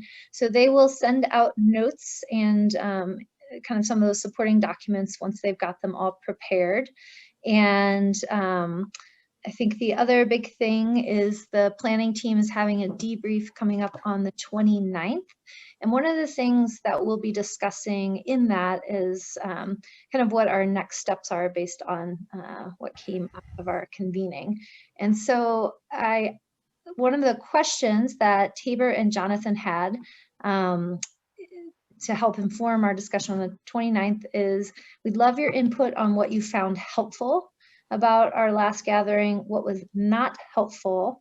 And then if you have any ideas or thoughts on how best, we have another 1.5 hour meeting. We talked about kind of tucking in a cow at some point, but any thoughts and ideas for how best to use that time.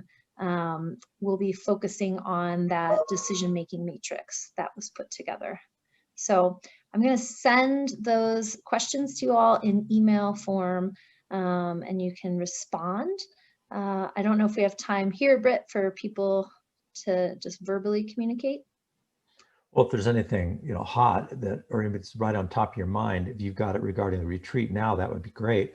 But certainly emailing it to Rachel so it's captured for that next retreat working group review session, that would be great. Does anybody have anything? Joe, go ahead. Yeah, Rachel, I just want to get a definition of tucking in the cow. I've never heard that. Well, yeah, I got nothing witty. I have an off day. Sorry. I do, but I'm not going to say it. Yes, committee of the whole meeting. We will fit that in somewhere as the idea of how the next one of these would occur. There could be something else done if others have other ideas. Anything else related to that? Okay, look for Rachel's email and please respond. And if you've got any other ideas or comments or criticisms of what's going on, please send those to Rachel because they'll help inform that group. Thank you. I see Matt Larson is there. Matt, welcome to our gathering here in Durango, Colorado. If you would, please go ahead and brief us with 6 attendees in public as well, including our Herald newspaper editor. Welcome, Patrick, out there. I'm glad you're still interested in what's going on. Maybe Matt will have something incredibly interesting this month instead of like last month. Might be more like last month, Britt. But I think most of the updates focus around FERC. Some items we need to talk about in executive session as well. So maybe start with the stated rate case. That case is moving forward.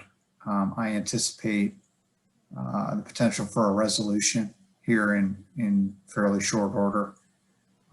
We can kind of work through what the details of that look like in the executive session, but I think that case will most likely be coming to a close. And I think there'll be more public details available about that, if and when a settlement is actually reached. And Matt, to be clear, the stated rate case, is that the Tri-State's A40 rate? That's correct, yes. The current, they're asking for permission to continue the current rate. Exactly. So that case is, moving forward. I think there's been a lot of constructive dialogue amongst the parties, out of respect to the settlement privilege. I'll probably need to leave that one there. The contract termination payment case is also in a settlement posture. So, hence my maybe less than exciting update. That case remains in the settlement process and is, continues to move forward. I can provide you with details about the latest discussions when we break into the executive session as well. The other big things coming down the pike at FERC involve, I think by May 14th, we should see a couple of things. One would be whether the board policy case involving the implementation of the CTP is going to be rolled into the bigger contract termination payment case.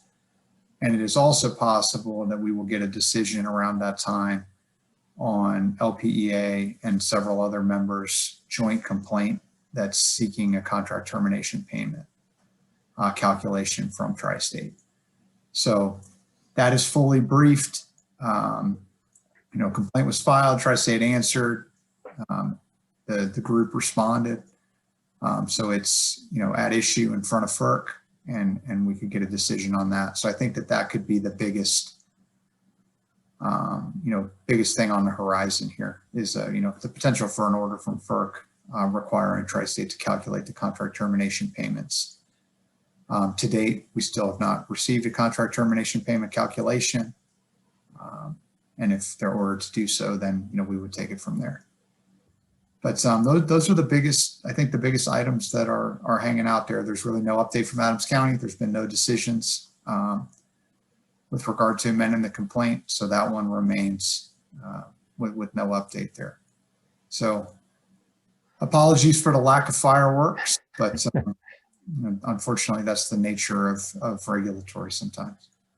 Okay, we have a couple of questions during this open part of our communications with you. The first is by Kirsten. Kirsten, go ahead. Yeah, thanks, Brett. This is a high-level concerning FERC. I always get a bunch of stuff about FERC, and it seems like in the last month I've been getting about 3 times as much stuff. So they've been super busy with stuff about RTOs and minimum take stuff with RTOs and with the new chairman and with the kind of the interpersonal stuff that's going on at the board itself. What percent? How much of the stuff that we have up there is being handled by staff, and so we're not really affected by the board stuff, versus how much of this has to end up as a board decision? Yeah, so that's a great question. So I appreciate you asking that.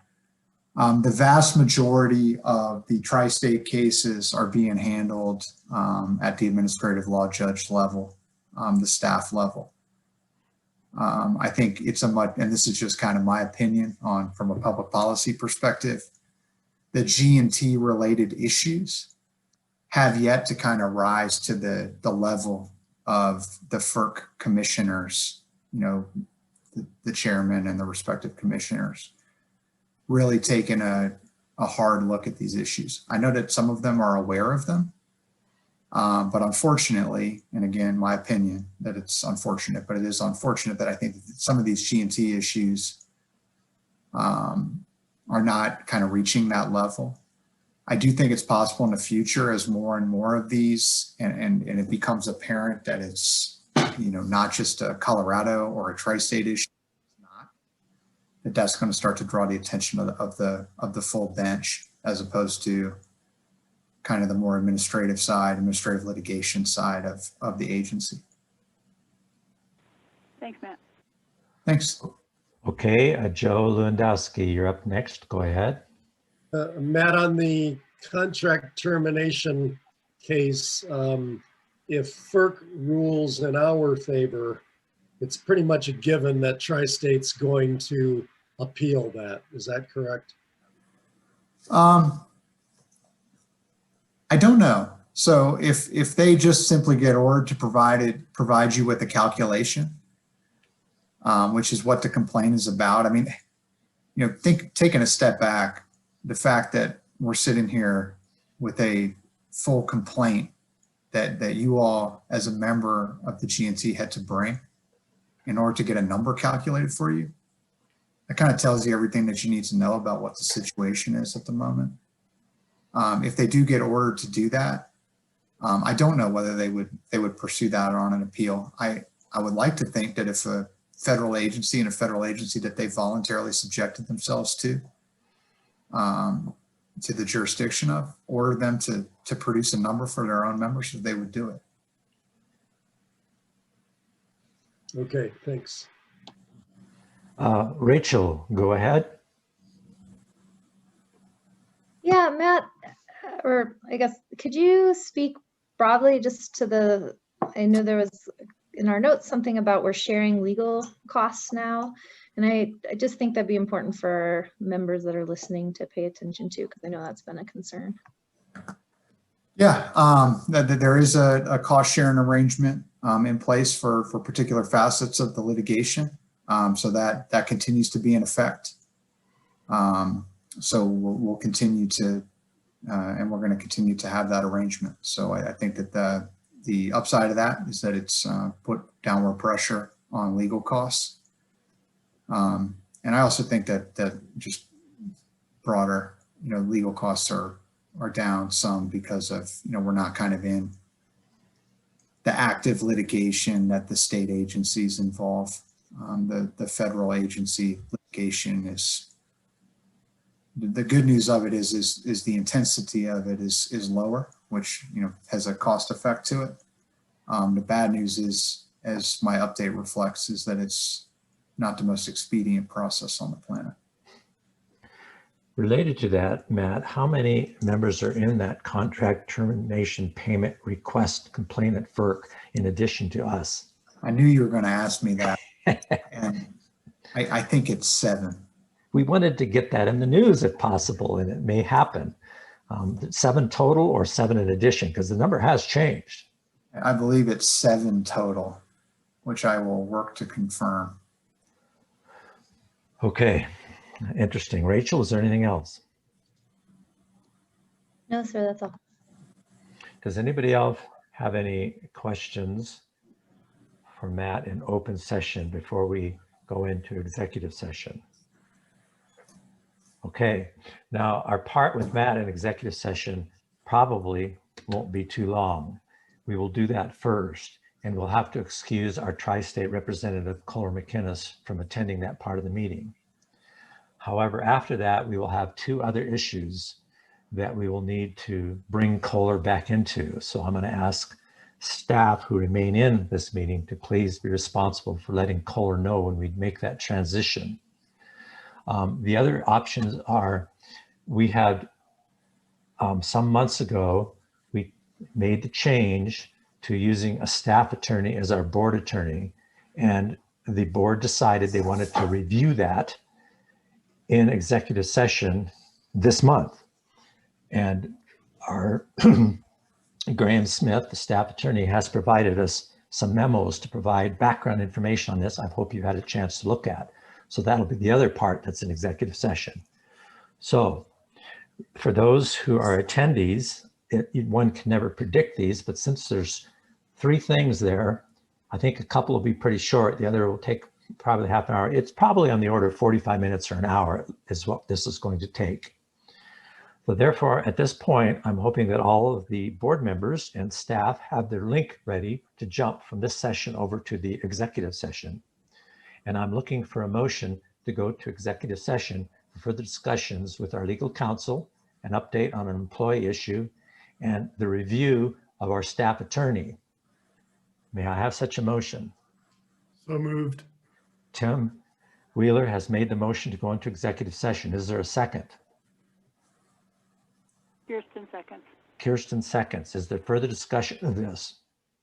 Britt, just really quickly, my notes from earlier in the meeting indicated that Director Wheeler maybe wanted to discuss something to do with the contractor report in executive session as well. Do we need to announce that as part of our executive session, or is that?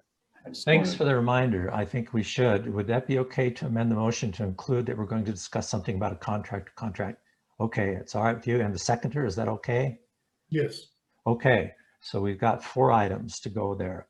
And also a reminder, when we go to the last part, and I'll make it the last part of the discussion with our staff attorney, that will be board only. We will kick all the staff out of that. So we will have a board only discussion at that time. With that clarification, is there any further discussion on this motion to go to executive session? All those in favor of going to executive session at this time, please unmute and say aye. Aye. Aye. Any, Hey, Britt. Go ahead, Matt. The number is 7. Sorry, I confirmed. Okay, for the attendees, the number is there are 7 members asking for a buyout payment at this time. And is there anybody who objects to this motion or wishes to abstain? Sorry. Please let me know. No, so we're in unanimous agreement that we're going to go into executive session at this time. So please leave this session and move over to the executive session link. Thank you. See you on the other side.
Kohler, you're starting to shame me by mentioning the club. I'm doing that on purpose, my man. We got to get you back. Hey, well, I'm here. Looks like everybody else is. I'm probably the last one this time. Let's go ahead and call this meeting back to order. Regular public meeting of the Board of Directors. We still have 4 attendees who managed to stay with us, and I appreciate that. Now, the next item on the agenda would be, is there any action that anybody on the board wishes to take related to anything that occurred during our executive session? Oops, I got to get up my panel so I can see if any hands go up. Okay. I am not seeing any action. We're going to go on to the next agenda item then. And that is, oh, we have got all those off. We're actually doing okay. The next item then is attorney report. And that attorney report was on page 84. And so I am going to ask Graham to not read or go through the report in general, but to point out anything that he wants to make sure that we don't miss, and then to answer questions. So Graham, go ahead.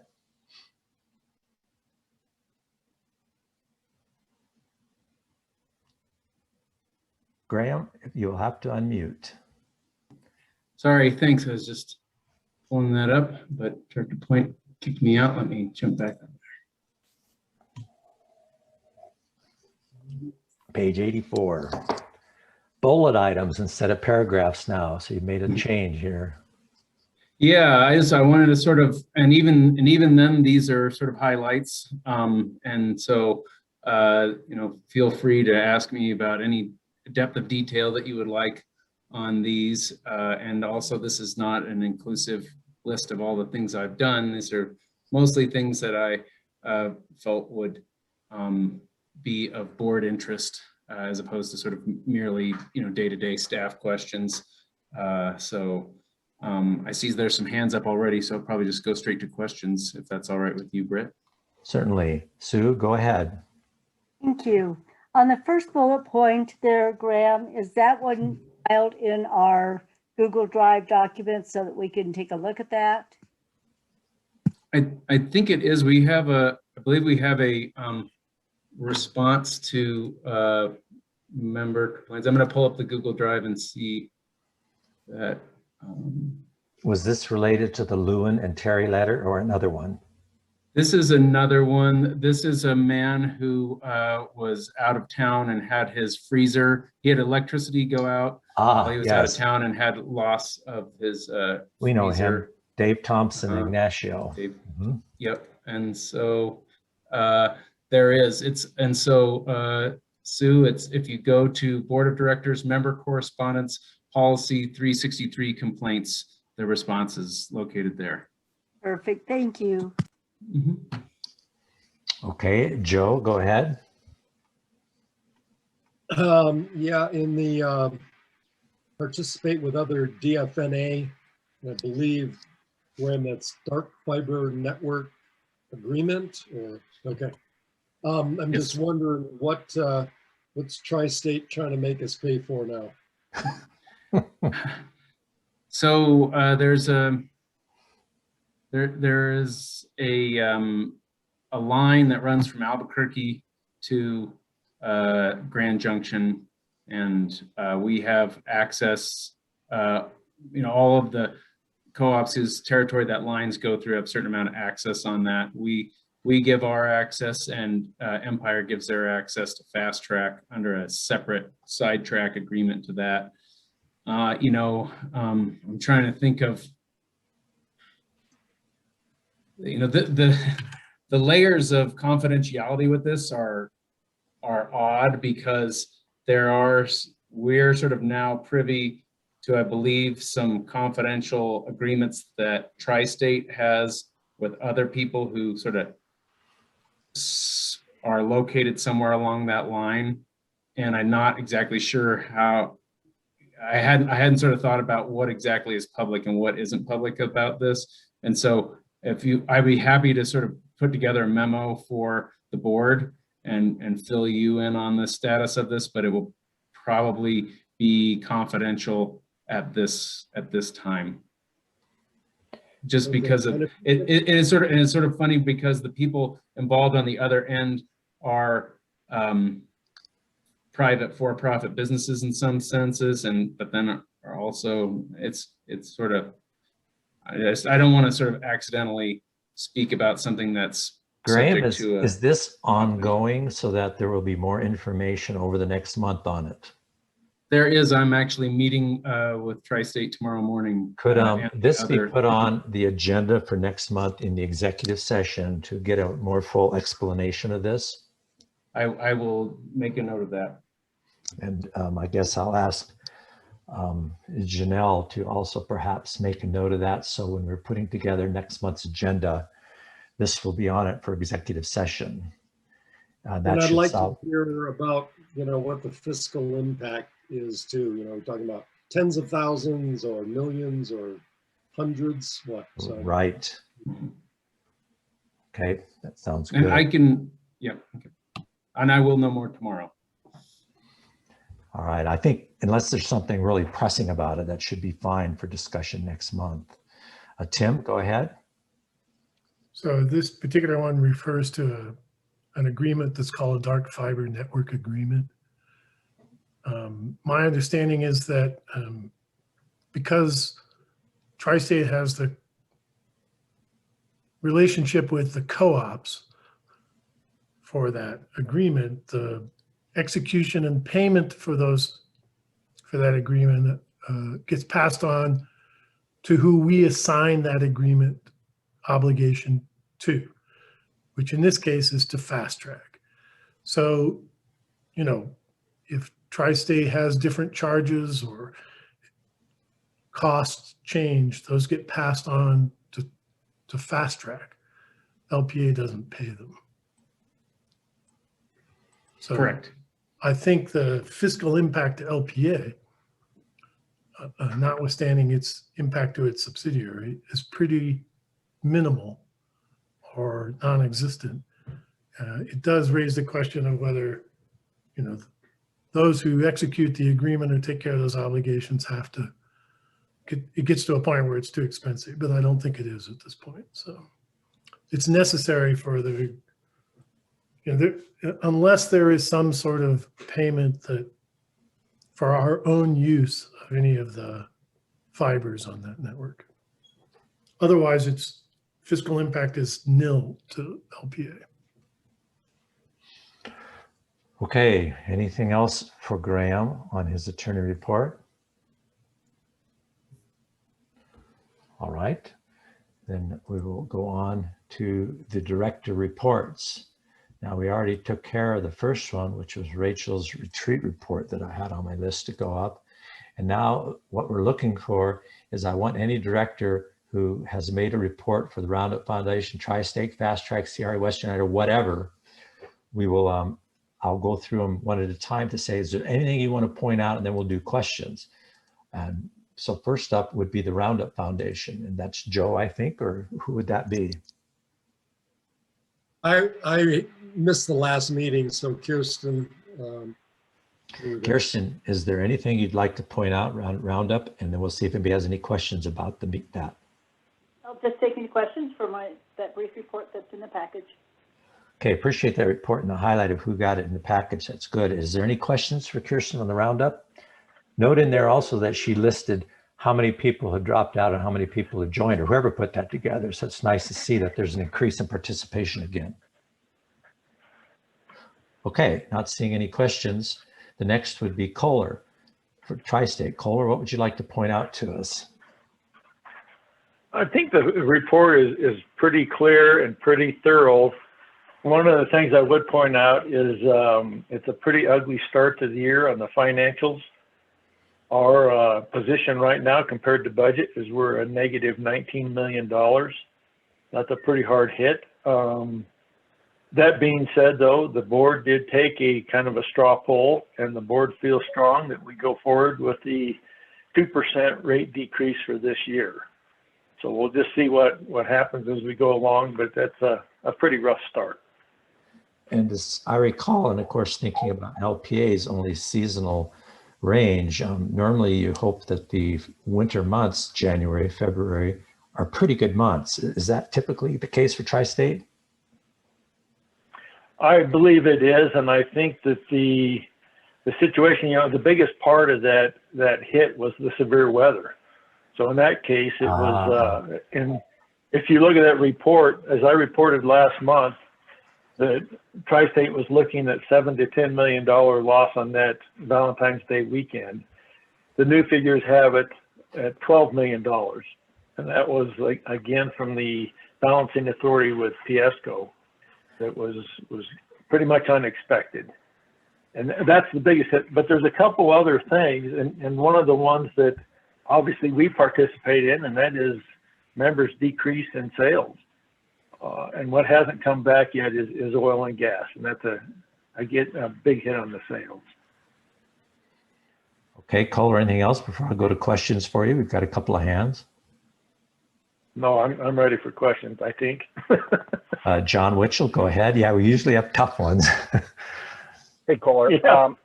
I just had I had heard, and I think you were touching on it here, but maybe if you could expand on, my understanding was that Tri-State got hit pretty hard because of the Texas snowstorms economically, and that cost Tri-State tens of millions of dollars.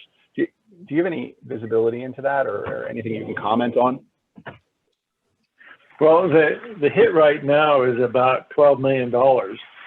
And I don't, last month I talked about between 7 and 10 million. And the biggest part of that last month was the cost of gas. And what they had done is they had actually turned off a J.M. Schaefer gas generation plant early in that event because the price was going up. And they were humming along fairly well, but then at the Laramie River Station, the coal generation plant, they started having issues. And they were a little bit worried about that plant coming offline.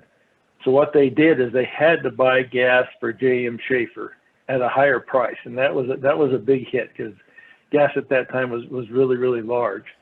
And so that was the big part then. And then the additional part that brought it up to the 12 million was the bill that they got for the imbalance and the balancing authority, which is the part where they got the bill from was from XL. And XL's prices were way higher than what Tri-State had thought they were going to be. And that's kind of the insight I have. I don't know if that answers the question for you or not. It's real interesting, though. We know about WAPA as a balance and one of the main balancing authorities, but I guess in Tri-State case, they actually are dealing with more than just WAPA, so that there was additional balancing that was going on there. Absolutely, they have several balancing authorities that they deal with. So yes, and I think you've probably seen in the news that the hit for XL was huge. In fact, Grand Valley Power, they got a bill. It was I think it was $2 million. And they weren't even affected by the weather. Everything was just fine for them. And this out of the blue, they got a $2 million bill. And I think the same has happened to Holy Cross. Also seen a ton of lawsuits over it. So it's going to be interesting how it shakes out, because at some point, somebody's getting some enormous profits that we might be able to comment on whether they're deserved or not. Yes, that's true. Okay, Rachel, go ahead for Kohler. Yeah, Kohler, just, okay, three things. One, I saw the Tri-State annual meetings up there, and I know they're doing it in person. Will there be like a hybrid option so that we don't have to go to Denver, but we can still participate if we want to? I just know I went there once and it was a lot of money, and the actual meeting was like this big. And yeah. I believe so, but I will check up on that because I can't answer affirmatively on that. But I believe that will be the case. Awesome, thank you.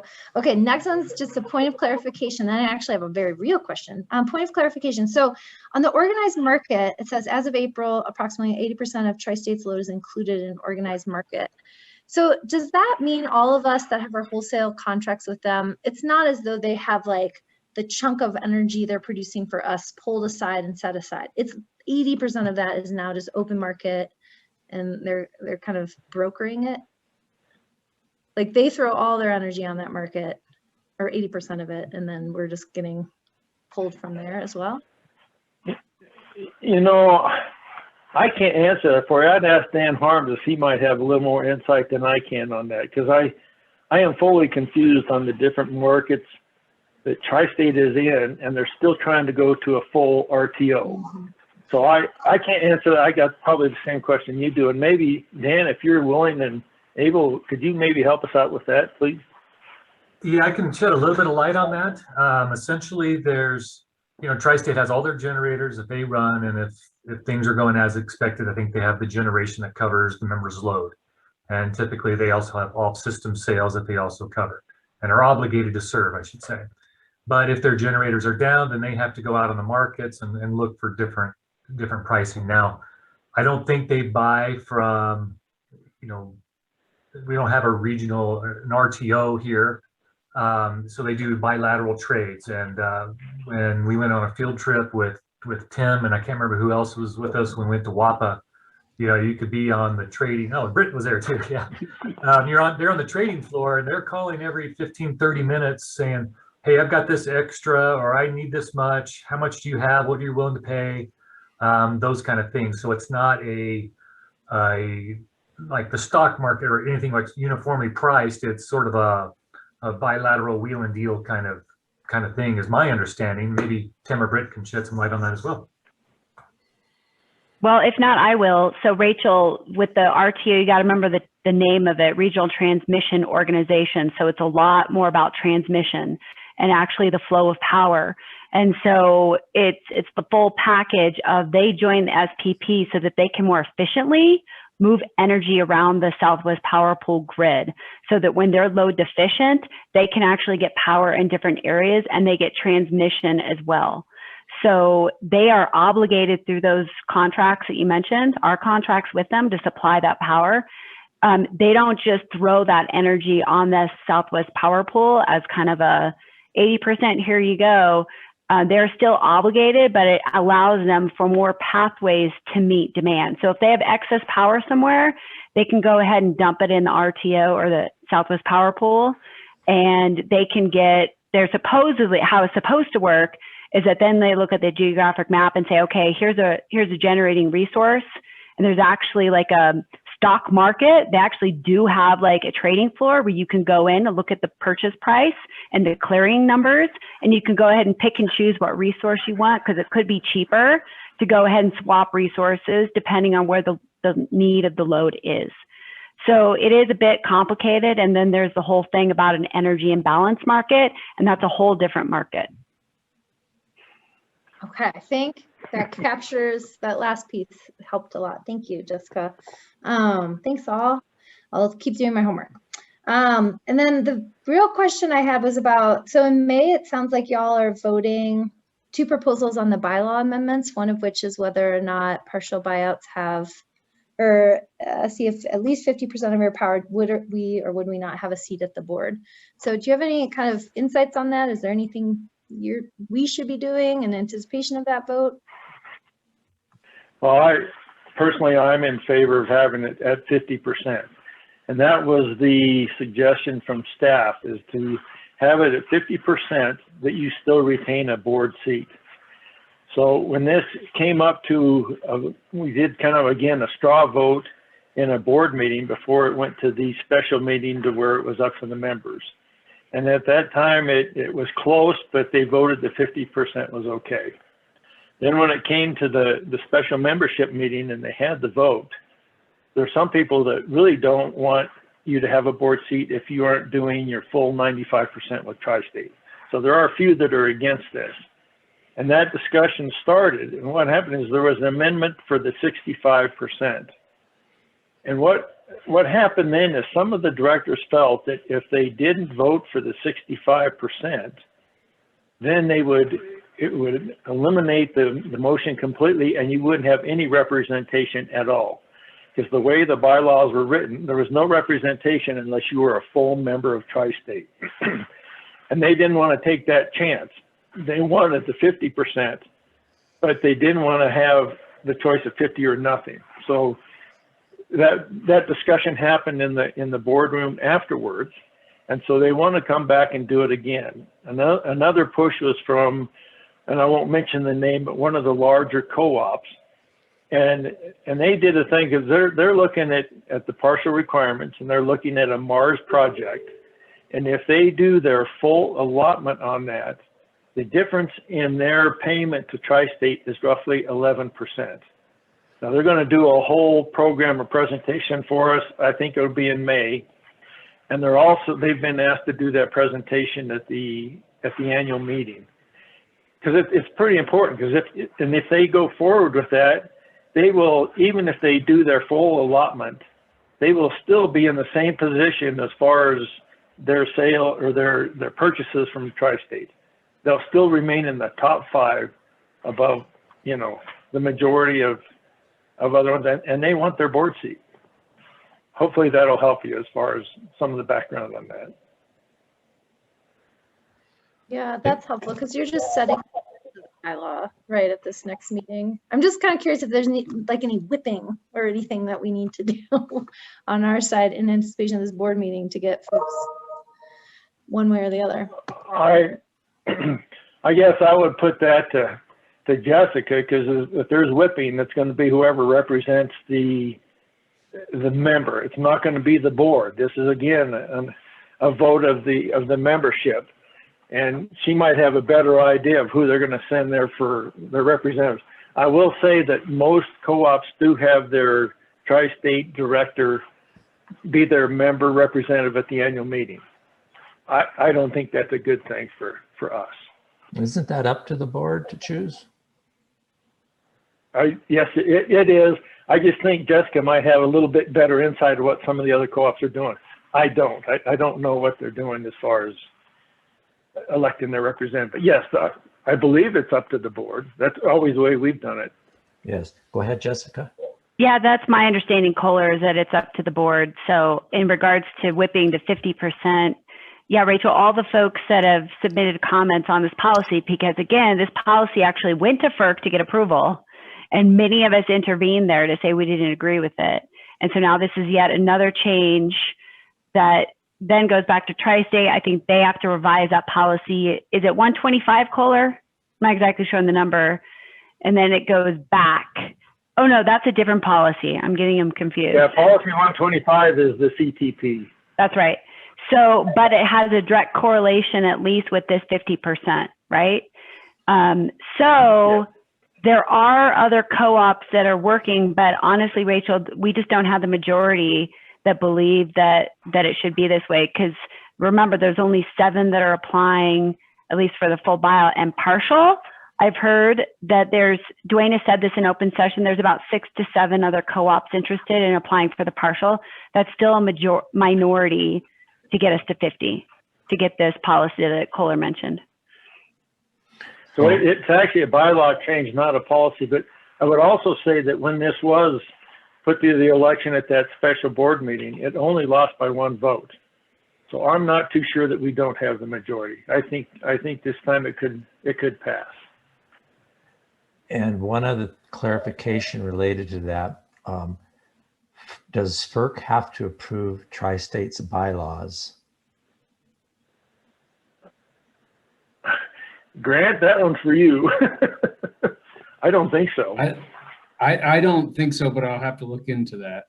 Well, it was brought up as a point in the settlement discussions with FERC. So if you recall, when there was an issue with the wholesale electric rates and the CTP, some of the members brought up the fact that FERC needed to take in consideration the bylaws and policies of Tri-State when making that determination. So I don't know if they have to approve it, but I do know that they consider the bylaws and the policies in the context of doing rate settlement discussions. Okay. Tim, go ahead. Thanks. Kohler, I do appreciate you trying to play the middleman here and help us understand, and you get beat up with a lot of questions. So, I had just a couple questions. One has to do with, I noticed that Rick Gordon said he's appointed a land and water committee, and he talks about management of Tri-State's land and water assets. And do you have any more info than that, or is that on what are Tri-State's land and water assets, and why do you need a committee for recommendations on it? So yes, I do have some insight on that. So Tri-State actually has a lot of land and a lot of water. And what they did is years ago, they purchased a lot of this land and the water rights, thinking that they were going to put in additional coal burning generation or gas. They were looking for different places to put in generation, and it required both land and a lot of water. Now that they aren't going forward with this, they have this land. Some of it they lease out to farmers, and some of it they don't, and they have these water rights. And I can tell you the majority of the directors on the Tri-State Board, I think, are related to agriculture, and they strongly believe that you never sell water. So there's a very strong force they do not sell the water. At the same time, and I think Colorado is one of the states are saying to Tri-State, we want you to donate this to the state for a state park. And again, the board is not in favor of that. So they're trying to, what they want to do is they want to, if water rights are sold, they want to try to keep it in the area where they're sold, because there is a big push to buy that water, divert it to the Front Range, even though it's not on the Front Range. And then as far as the land, and this land is really checkerboarded. It's even in the locations where they've got it, it's not all one big chunk. It's different parts that they had purchased. And so they need to really sit down and study, because it's no value to Tri-State right now. In fact, it's probably a cost for property tax and other things. When they lease it out for farming, I think they kind of break even on it, but it's not a profitable thing at all. So this is what they're doing. And what Rick did is he got a director from each state that really has a background as far as water rights and property. And they're going to sit down and look at that and kind of get a direction to go for the board. Does that answer that question for you? Well, that was very helpful. Yes, I appreciate that. I have a comment on that, and I still have one other question. So my comment on that is sort of these land and water assets, I wonder where they appear on the balance sheet for Tri-State, and how are they handled from a financial standpoint, and are they things that, as you say, if they're on there and they're not valuable to Tri-State, how do they plan to write those off or utilize those from a financial standpoint? So, and I don't expect that you know the answer off the top of your head on that one. So if you... I don't, but I do want to clarify when I say they aren't valuable to Tri-State. They aren't valuable to Tri-State as they originally were thought to have. Gotcha. You know, to put generation there. So there's still value to this land. And so that's valuable to Tri-State because they do have an asset there, but it's not valuable as far as what their original intent was. Okay. That's just no longer exists. Thanks. So the second, but in any event, if there's a way that you can find out where they appear on the balance sheet, I'd be interested. I've got that in my notes, so I will find that out. Thank you. The other one was, you know, the Colorado Power Pathway Transmission Project that was proposed by Excel. Tri-State has declined, I guess, to participate in that. And I've read the press release and I saw this in the report and everything, but there's really no reason ever given for why they thought it was good and then they thought it wasn't. I mean, other than it didn't meet the overall needs of Tri-State and its members, but I don't know. I mean, is there a way to get to dive a little deeper into why they discounted this potential for bringing more power, renewables to our grid? And you know, I've just never really heard why in any depth. So for Tri-State, the real benefit wasn't so much to bring the renewables on. Their big benefit was a couple small chunks of this project that would help them connect Wyoming to New Mexico. Because right now they have a hard time connecting those two states as far as transmission goes. So they had two small parts. Now it goes around to the east part of the state, and that is where Tri-State already has assets there, and that's where most of their, in fact, all their wind is right now. And so that wasn't the benefit for Tri-State. It was to try to connect, you know, that whole line there. And when they first got in there, they were given the offer that they could purchase part of this and own part of that transmission line.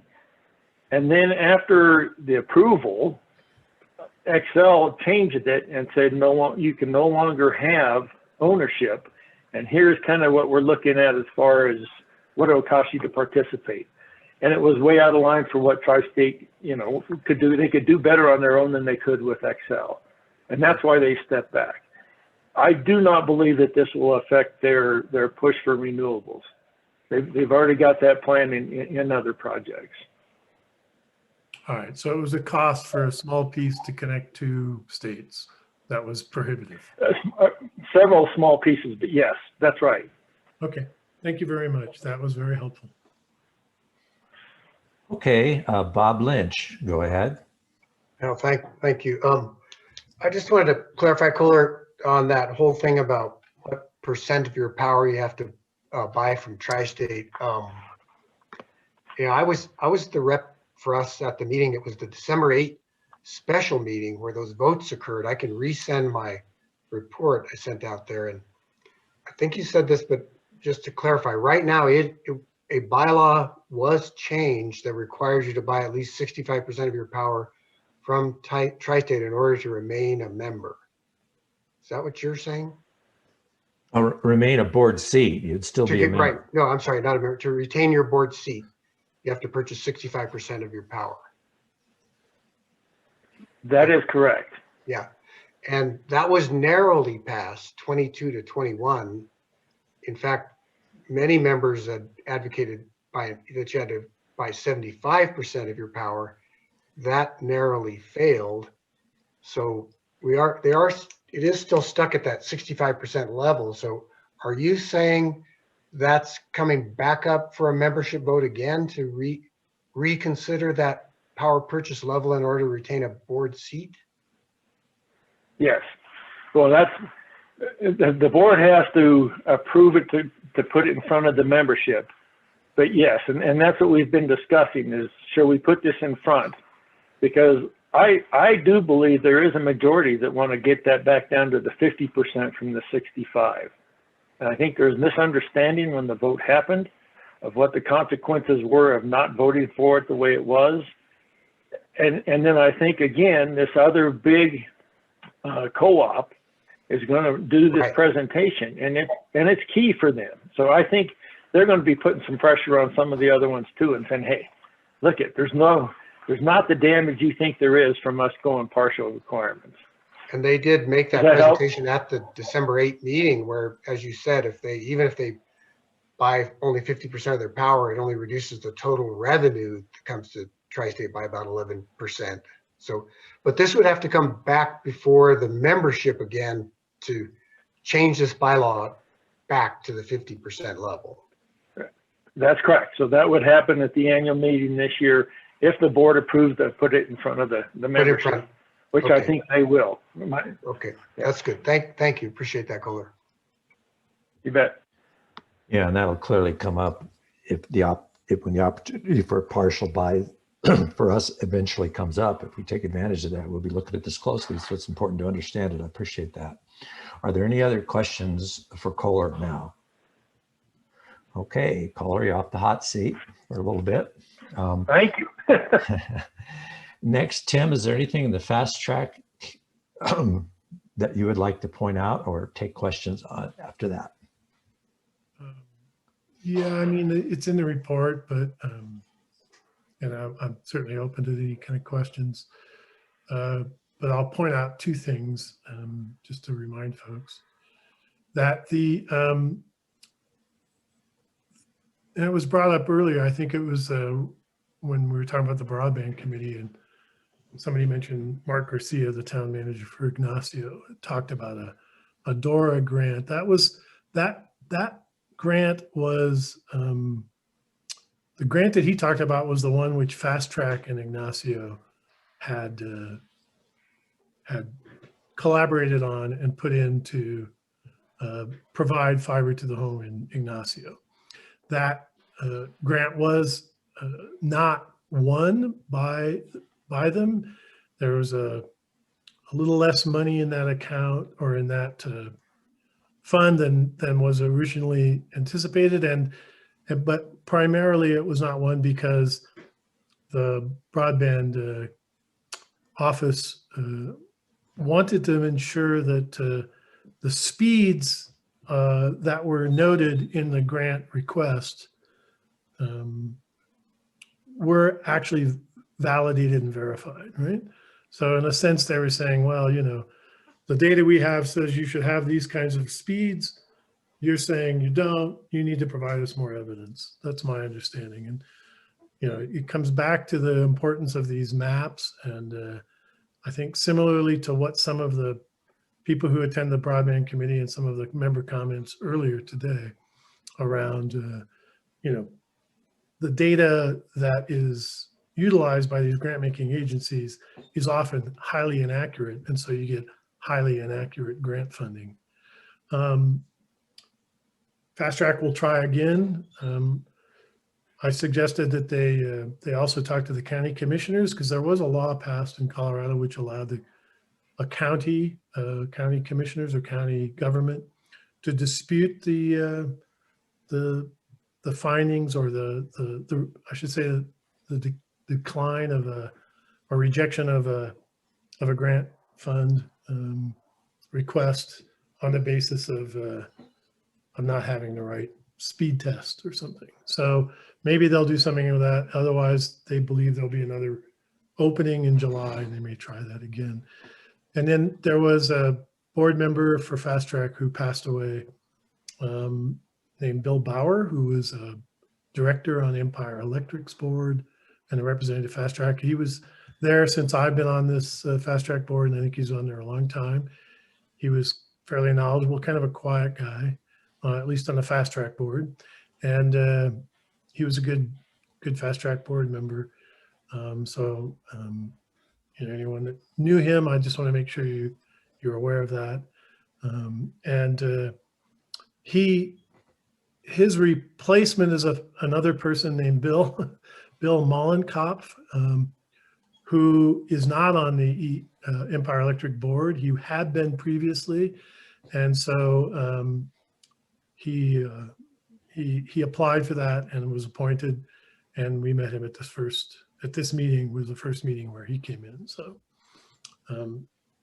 anyone has any questions, I'm happy to answer them. Okay, thanks for the report, Tim. Are there any questions for Tim? I'm not seeing any. Graham? Do we need to have a motion about agreeing to move the Fast Track annual meeting? Do we have as my understanding is that LPEA, as the Fast Track shareholder, has to agree to move the Fast Track annual meeting. So we just need a quick vote where isn't that right? Hasn't Fast Track requested to move their annual meeting back to accommodate? Well, that request has not come to me to bring to this board. So if there is a request, it would have probably been Kelly to Jessica's, GM to CEO. I have not been given a request by Fast Track board that I'm aware of. I would probably be aware. I thought we had been discussing that via email. Yeah, it was on email, Tim, with you. So I will pull that up. Well, again, my recollection is of a discussion, but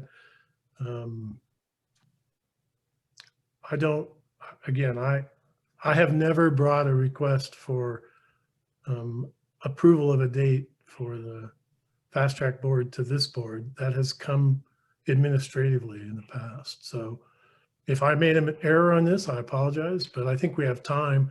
I don't believe that Fast Track's annual meeting will be changed for some time.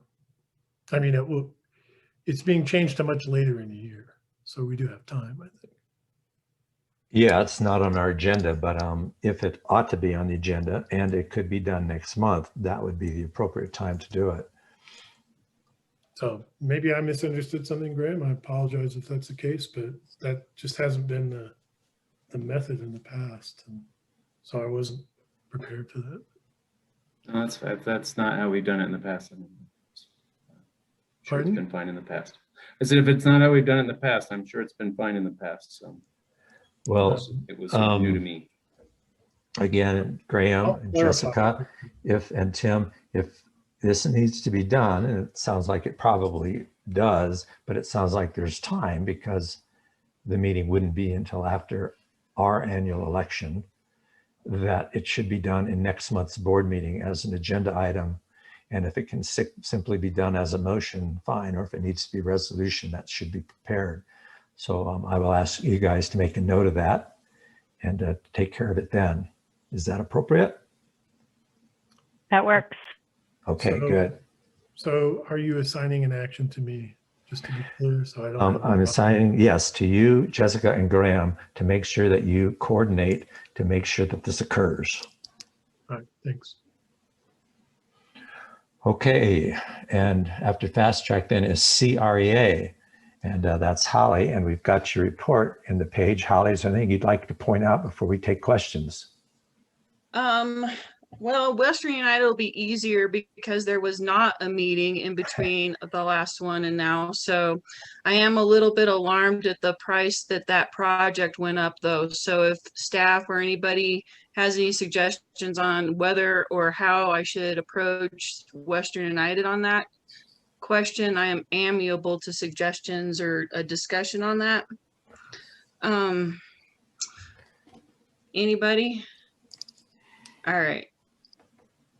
If not, let's go to CREA. I think the biggest things that point out on this is the governance legislation that was being worked on has passed both the House and the Senate, and it is at Polis's desk to be signed into law. So we did have some, we worked back and forth with some other stakeholders on the language specifically surrounding the dual director relationship. And in the end, it was better to have a governance legislation through than to continue to work on that. So I think overall, the opinion, it was going to be satisfactory from that viewpoint. Holly, does that mean The language wildland fire mitigation. Was the language actually removed, or is there still something about the dual director stuff? It does not clarify whether the dual director is going to have more of a reporting and a duty of loyalty to an individual direct cooperative, but it still has to retain the balanced approach that we've had in the past. So for instance, Kohler has an equal responsibility to both Tri-State and to LPEA as the law is currently written. Well, that in Anything some to add ways, from Graham or Jessica? I mean, that's what it says. I mean, in my personal opinion, it doesn't really change the way the law is, whether it was there or not. So, I mean, that fiduciary relationships are what they are, then, and they're co-equal fiduciary relationships under this new proposed legislation if it gets signed. but they weren't co-equal for our tri-state board members who clearly had pointed this out in the past. They were always made very clear that when they're on the tri-state board, they're only to consider tri-state's interests. I was astonished that the legislature would even take this up, which normally it seems like it would be such a minor detail about board governance, yet it reached that level. So if they actually have made it so that it's equal relationship, I find that a great step forward. Isn't that the case? Former tri-state members, who wants to speak to that? Well, I will tell you that for all of our, when they did our orientation, both the first time I was on Tri-State and the second time, they did state that wearing the two different hats is no longer the case. It is that you have equal balance on one and the other, and you have to kind of balance your priority to LPEA as well as Tri-State when you're sitting down. So that's the way it's been told to us ever since I've been on the board. The way it is right now, the way it's going to stay. Okay, very good. Okay, we've got a couple questions, but let me get to those first in case it's on this subject, and then we'll let you go ahead, Holly. Next is Joe Lewandowski. Yeah, just commenting on what Kohler just said. I mean, is it appropriate then that he be excluded from our executive session meetings with the attorney? He's supposed to be, you know, looking out for us too.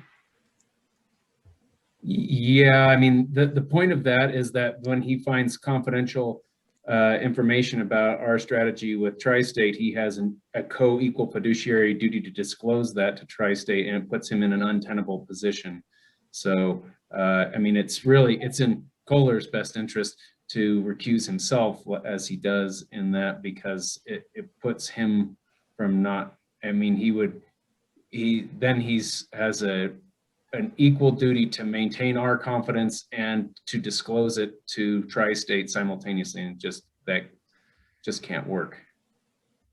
And the reverse is true as well. So I do not go to the executive sessions at Tri-State for the same reason. Okay, Holly, go ahead with anything more on CREA. Yeah, and that governance bill also had to codify things like electronic meetings and stuff like that. So there was a lot other pieces to it. That just happened. The dual director was just one of the areas that we had interest in clarifying the language. So there is still RTO infrastructure legislation that is being supported by CREA. And, you know, I made a list of everything that they're following and what their position is. One important one to note, I think, is that the wildland fire mitigation legislation has been completely postponed indefinitely. They don't know at this point if something's going to be brought up for next year yet. The official reason given on that is the incredible pushback by trial lawyers in the insurance industry. So I think that is very important to note, to tell you the truth. Let's see. I think that was the most from the last regular board meeting, which was the end of March. The next part that I would bring up would be a specially called meeting that was held last Friday on the 16th. And apparently when the legislative season is going on, there may be times when they do these specially called meetings to address legislation that's going to be heard in committee prior to the regular board meeting. So that was the impetus for this meeting. A lot of it went through pretty much as committee had recommended according to the recommendations. However, there was a pretty big discussion on the number is SB 21-200. The title, Reduce Greenhouse Gases, Increased Environmental Justice. And so that was held back in the agenda to the very last because there was some pretty stringent discussion back and forth. The committee for CREA did recommend a direct oppose position. And so the discussion entailed basically, you know, are we better to be at the table and continue to, you know, work with, you know, the legislators that are working on this? And the gist of this legislation, the primary concerns given by CREA and Tri-State was that it would move some of the already defined timelines up from 2030 being the gas emissions, the 80% gas emissions deadline, up to 2025. I think that was one of their biggest complaints in that. Another thing is this legislation would bring Tri-State into that fold and hold them to a higher requirement. They were also upset about very specific industry-wide standards, like transportation would have a new specific limit. Building, you know, it would be a lot more, it would add a lot more layers. So it was presented as being very complex and multi, you know, potential impacts. So in the end on that, it was LPEA, myself, San Miguel and Holy Cross who continued to favor an amend position, but ultimately that legislation did end up getting a big oppose from CREA going forward at this point in time. So today I did receive an update because it did go to committee yesterday. I'm sorry, I have not read through the whole email. Basically, the committee meeting went to 9:15 last night, and it had a ton of opposition and support. So I will read that thing, and if I deem you guys need to know about it, I'll pass it on, but that's where it stands right now. Interesting on that. Any questions? Yes, there are. Rachel, go ahead. This is just a question procedural. If we ever kind of decided we want to state something differently than CREA. For instance, you voted against or you voted to amend, they voted to oppose. Do single co-ops ever stand out and declare that, or do we have some sort of allegiance to the CREA body? I don't honestly know that answer. I think by just going through the process of arguing my point and position to the best of my ability, and that's one thing that I really need to get clarity from you guys on is do we ever sit down and discuss individual legislation? I know that I get some information from staff and such like that, but for instance, I've been participating through CREA. They work within our ECA to have this legislative conference. So I've been participating in that just to see, what's happening at the federal level as well. And there's some good stuff coming down the pipeline. And I've learned a lot through this process. And, but that's not in my 2 years. I'm almost to my 2-year marker on this board. We've never really had any discussions directly about board positioning on state or federal legislation. And so, I am curious about that. And one reason being, for instance, the Forest Service is promulgating rules in regard to electric infrastructure on Forest Service lands. And so there's going to come a time period when we're going to have a plan in place that we submit to the Forest Service. Well, this is going to sound, I don't want this to sound bad, but, I don't know if there's going to be any movement on the CREA level in order to keep the individual cooperatives up to date on this. I just don't know enough about the procedure of CREA right now as far as that goes. But Rachel, I'll be happy to suss that out to the best of my ability. It would be worth looking into a bit, but I can tell you that in the past, we have had a few incidences where our CRA rep or sometimes the tri-state rep isn't quite sure how they want to vote. And sometimes they know there's a real split on the board. And so they'll bring it back for discussion. And there has been an occasional vote here and there in the past. We, of course, do elect you guys to be our representatives. And it's good that you are keeping us up to date with some of these legislative things. So if any of us see something we particularly object to, we can weigh in. But it is an interesting idea when we act as a board together. So after a vote, we don't go out to the newspaper and try and change something. However, is it different with CRA where if it's state legislation and LPEA felt so strongly, could they or would they ever choose to go out to a newspaper and try and push it to get passed or defeated opposite from CRA? So a good discussion on that and something to think about. With that said, I'll go on with questions. Joe Lewandowski, go ahead. Yeah, I guess I kind of had the same kind of question. I was looking at some of the legislation. And Holly, do you get, I know reading legislation is difficult, but do you try to get, do they send you all of these things before the board meeting to take a look at, or is it pretty much a quick run through? They have a legislative and they have a legislative committee that reviews all this and develops recommendations. So generally I will receive that, and most of the time it will have links to the text of the legislation itself. And so I'll read all that. Yeah. Okay. Yeah. So I guess in a nutshell, yes, they do send it to me generally prior. Yeah. And Joe, but not usually like this, this ahead. number 200 Holly. came down the pipeline too fast to really do that though. So Joe, the other thing though is that the CREA CEOs, we have like a bi-weekly call and we go through all the legislation as well.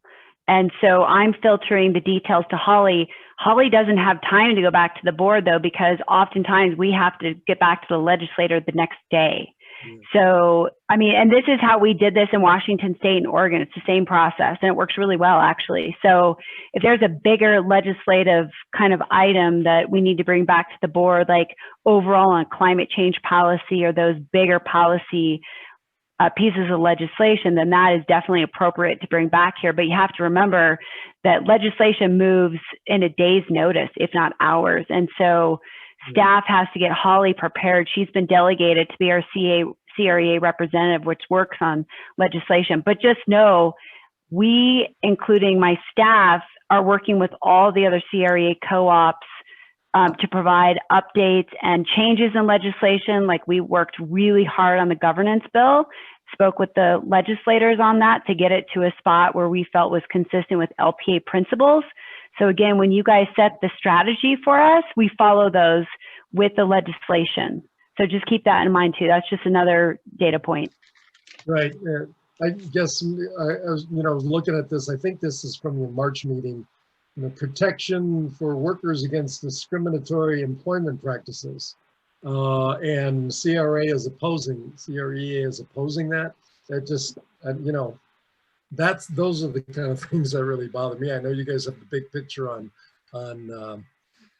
energy legislation, and exempting people from taxes and in a premium to help pay for natural disasters. Those are pretty big deals, I think. And CREA, I believe, has a fair amount of clout in the legislature. So I know nothing you can do about it, but my concern, we're really endorsing discriminating against employees. So,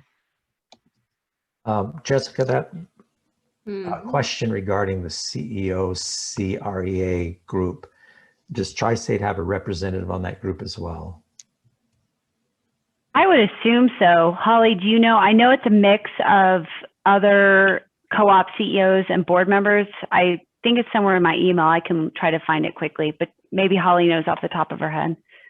Honestly, I have no idea on that particular question, but what I can tell you is virtually every single CREA meeting, they do have a tri-state specific person talking about something. And it's not always just their rep. So I actually had a really great conversation with one of the tri-state reps after the last CREA board meeting, and it was really good from my perspective because we found a lot of common ground, just a different perspective. So, I've never met these people in person, which is really a disadvantage to me too, but they're looking at moving towards a in-person meeting in late summer. Okay, thank you. Are there any other questions for Holly related to CREA or this legislation? All right, we've reached the end of our agenda. Since we are not at 4 o'clock yet, how about that? John Witchell, how about that? That gives us a couple of minutes to just open the floor, so to speak, without having to cut everybody off for general questions or comments or things moving forward that we might want to address. Kirsten, go ahead.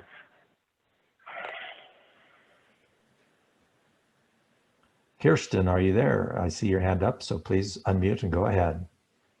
I'm trying to unmute. Okay. Yeah. Can you hear me now? Yes, I can. Thank you. I just wanted to point out that in my trip report about the class, there's a lot of talk about assessing risk, and I also included something that I had learned from, I was in a breakout group with somebody from Holy Cross, and they shared their risk management matrix, and just thought there was some good stuff. So if anybody wants to get a little polished up on risk management, I'd suggest you looking at those notes. Thank you. I see those. I did notice those. I wasn't exactly sure where they came from. I appreciate that. That's like starting on page 75, it looks like, of our board packet. So please, everybody, make sure and take a quick look at that. And if you've got questions on it, ask Kirsten, because it is something sometimes we don't do a very good job in, is thinking about risk. So it's good to think about it now and then. Appreciate that. Kohler, go ahead. Yes, I have 2 asks for the staff, but I want to make sure that the board feels the same way I do. Otherwise, we don't need to deal with it. But on the director point, after the initial setup for a meeting, I would appreciate, can we get an email for any time it's updated, and also with that email state where it's updated, what page or whatever it might be. I have a hard time once we get a lot of documents in there and there's a change to find where that change is. And also, Kohler, how soon before the meeting are you talking about? Just a few days? Because if they start putting stuff in there 2 weeks ahead of time, we don't necessarily want to see it, all the updates then, do we? no, I don't think so. But I think once it starts getting fairly populated to where then it's really hard to see what's been added or changed, I think it'd be good for me, because then I have to basically go through everything to see what is added. Because what happens is it says you have to update it. So I update it, and then I'm having a hard time finding what did get updated. So I know Karis did that in the past. She would kind of put out an email and show what was added when she added it. And another ask on that same subject is the staff has really been good at making every change that I've requested. But when they replace the page, so if there's an error on the page, they replace the page. Instead of replacing it, can we do an addendum? Because I have other notes on those pages, and when the page gets replaced, it completely wipes out all my notes. And maybe we could do an addendum instead of that. So those are the asks I have. Does that make sense? I can tell Brett your look like. Is staff able to tell on a page that's replaced if anybody has notes on it? Does Director Point allow staff to see that so they know if there's notes or not? Maybe Drew, Dan, you unmuted. You're first. No, I don't think there's any way for us to tell if Kohler or Britt or Tim have made an edit to a page. Because I can see both sides to that, Kohler, because all of a sudden you have a page and another page and another page. Which one of them is the real one? Maybe it's clear or not.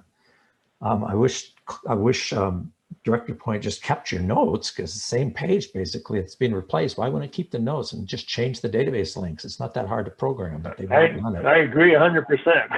I wish it would too. Well, okay, we got to give that some thought. And just thank you. Typically, we do try to keep that kind of stuff in mind. You know, if there's a minor edit to a page, you know, we realize that you guys are putting notes in there, but sometimes we receive new content at the very end that gets inserted, and now a document that was once a 5-page PDF is now a 7-page PDF, and it's like you got no choice but to override it if you want the most recent information. Maybe Drew's got ideas on how to do that. But.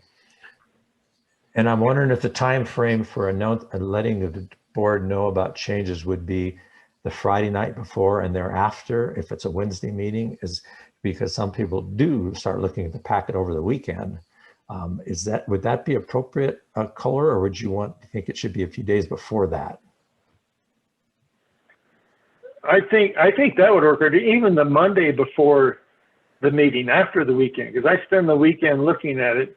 And then if we get an update on Monday, again, I don't know where that update occurred and where I should look for that. So okay, it could be Monday or Tuesday. And I don't think too much is done on Sunday. So it's anything that occurs after perhaps the Friday before the board meeting.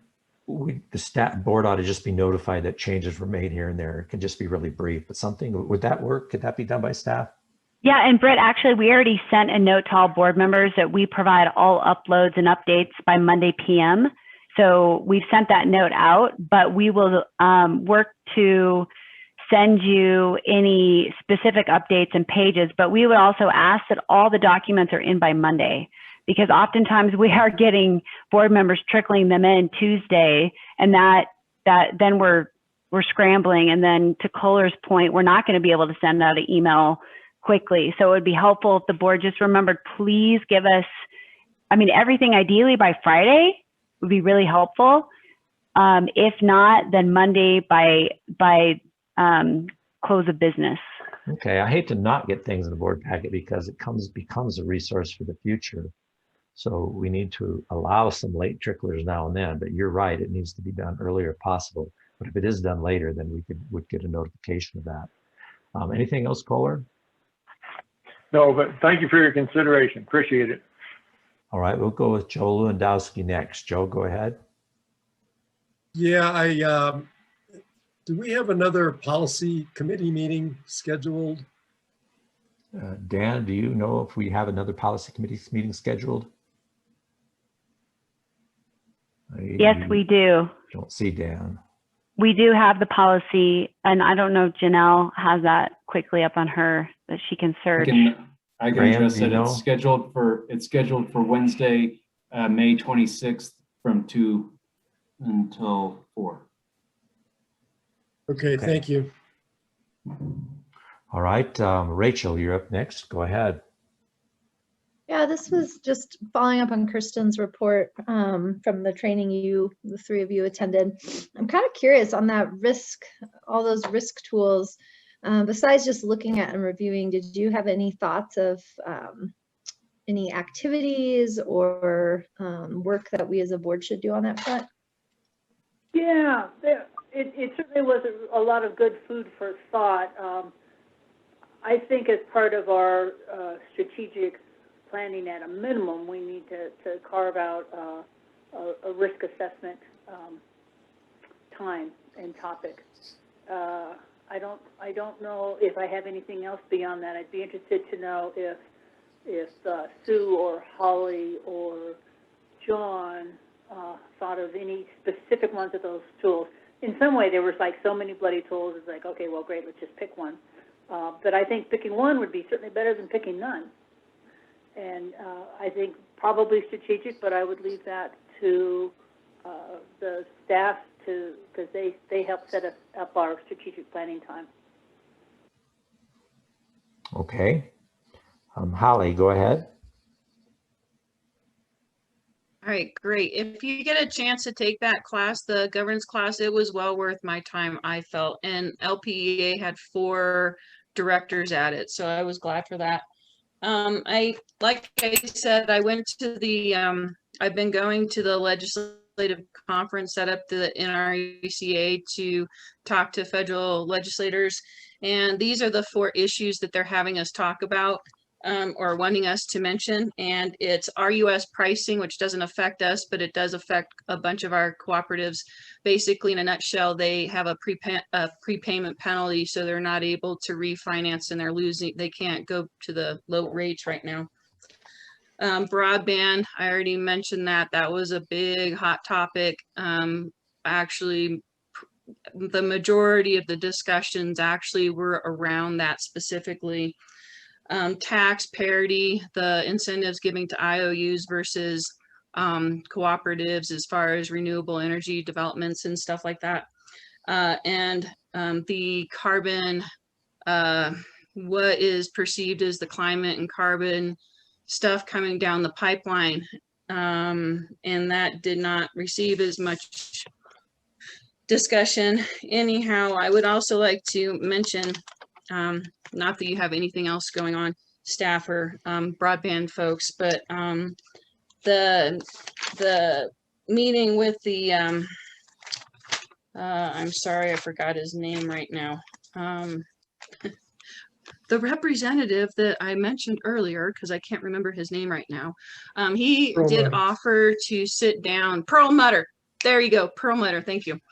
He did offer to sit down with us, and he sounded very enthusiastic about sitting down with anybody who wants to sit down with him to discuss the American Rescue Plan, which the money is already in the hole. And in my notes, he said, you know, basically you need to come and talk to you and you have to advocate for those funds. They're there. You have to advocate for them. And he said it so many times, I put 3 exclamation points next to my notes in my book. And then also he's willing to sit down with people about the American Jobs Act that they're working on. It sounds like it could be very beneficial. So I just wanted to throw those 2 items out. I really appreciate all of you and all your work. And one last thing, I've got 31 nonprofits and organizations coming to the Pagosa Springs Earth Day Fair. I know that about 5 of you said straight up you can't come, and I understand that. And but if anybody has a mad itch to talk about Roundup, which gave a grant to one of the organizations to help put this on, and or the solar panels, our, you know, renewable energy grant, you know, I'd welcome you to come down and talk about those things. But anyhow, I appreciate all of you and the work you do. All right, interesting, good work on that event going on in Pagosa. Tim, I had go ahead. one thing real quick for Holly. I have a banner here up front for you if you want to swing by and pick it up. So Who has the banner? Oh, Garrett, that was you. yeah, sorry. Okay, got it. Thank you. Thank you, Great. Garrett. Tim, go ahead.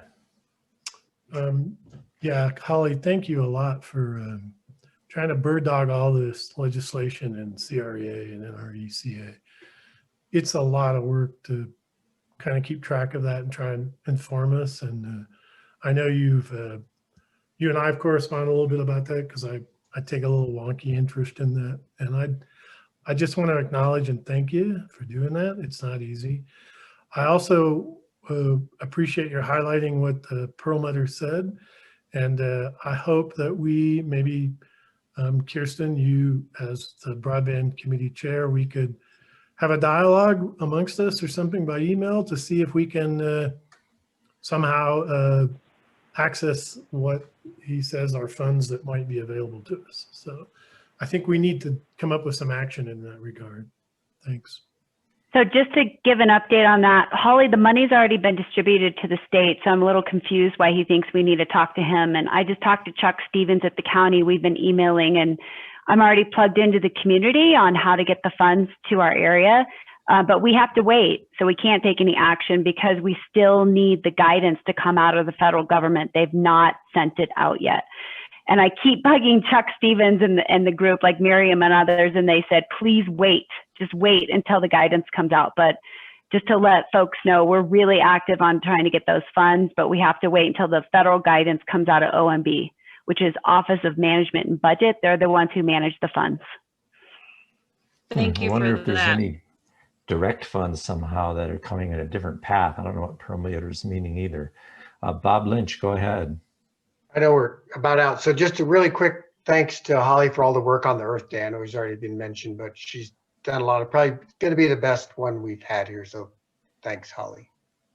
Okay. Thanks for coming down too, Bob. He's going to show off his cute little blue bolt. So we're excited for that. Promote EVs. Indeed. Anything else? Looks like we've reached the end of the agenda, the end of comments after that. I appreciate everybody's input and the meeting. And with that, I will declare this meeting is adjourned at 4:03 p.m. Thank you. Thank you for keeping us on time. Adieu. Thanks, everybody. Bye. See everybody. Bye. See you all.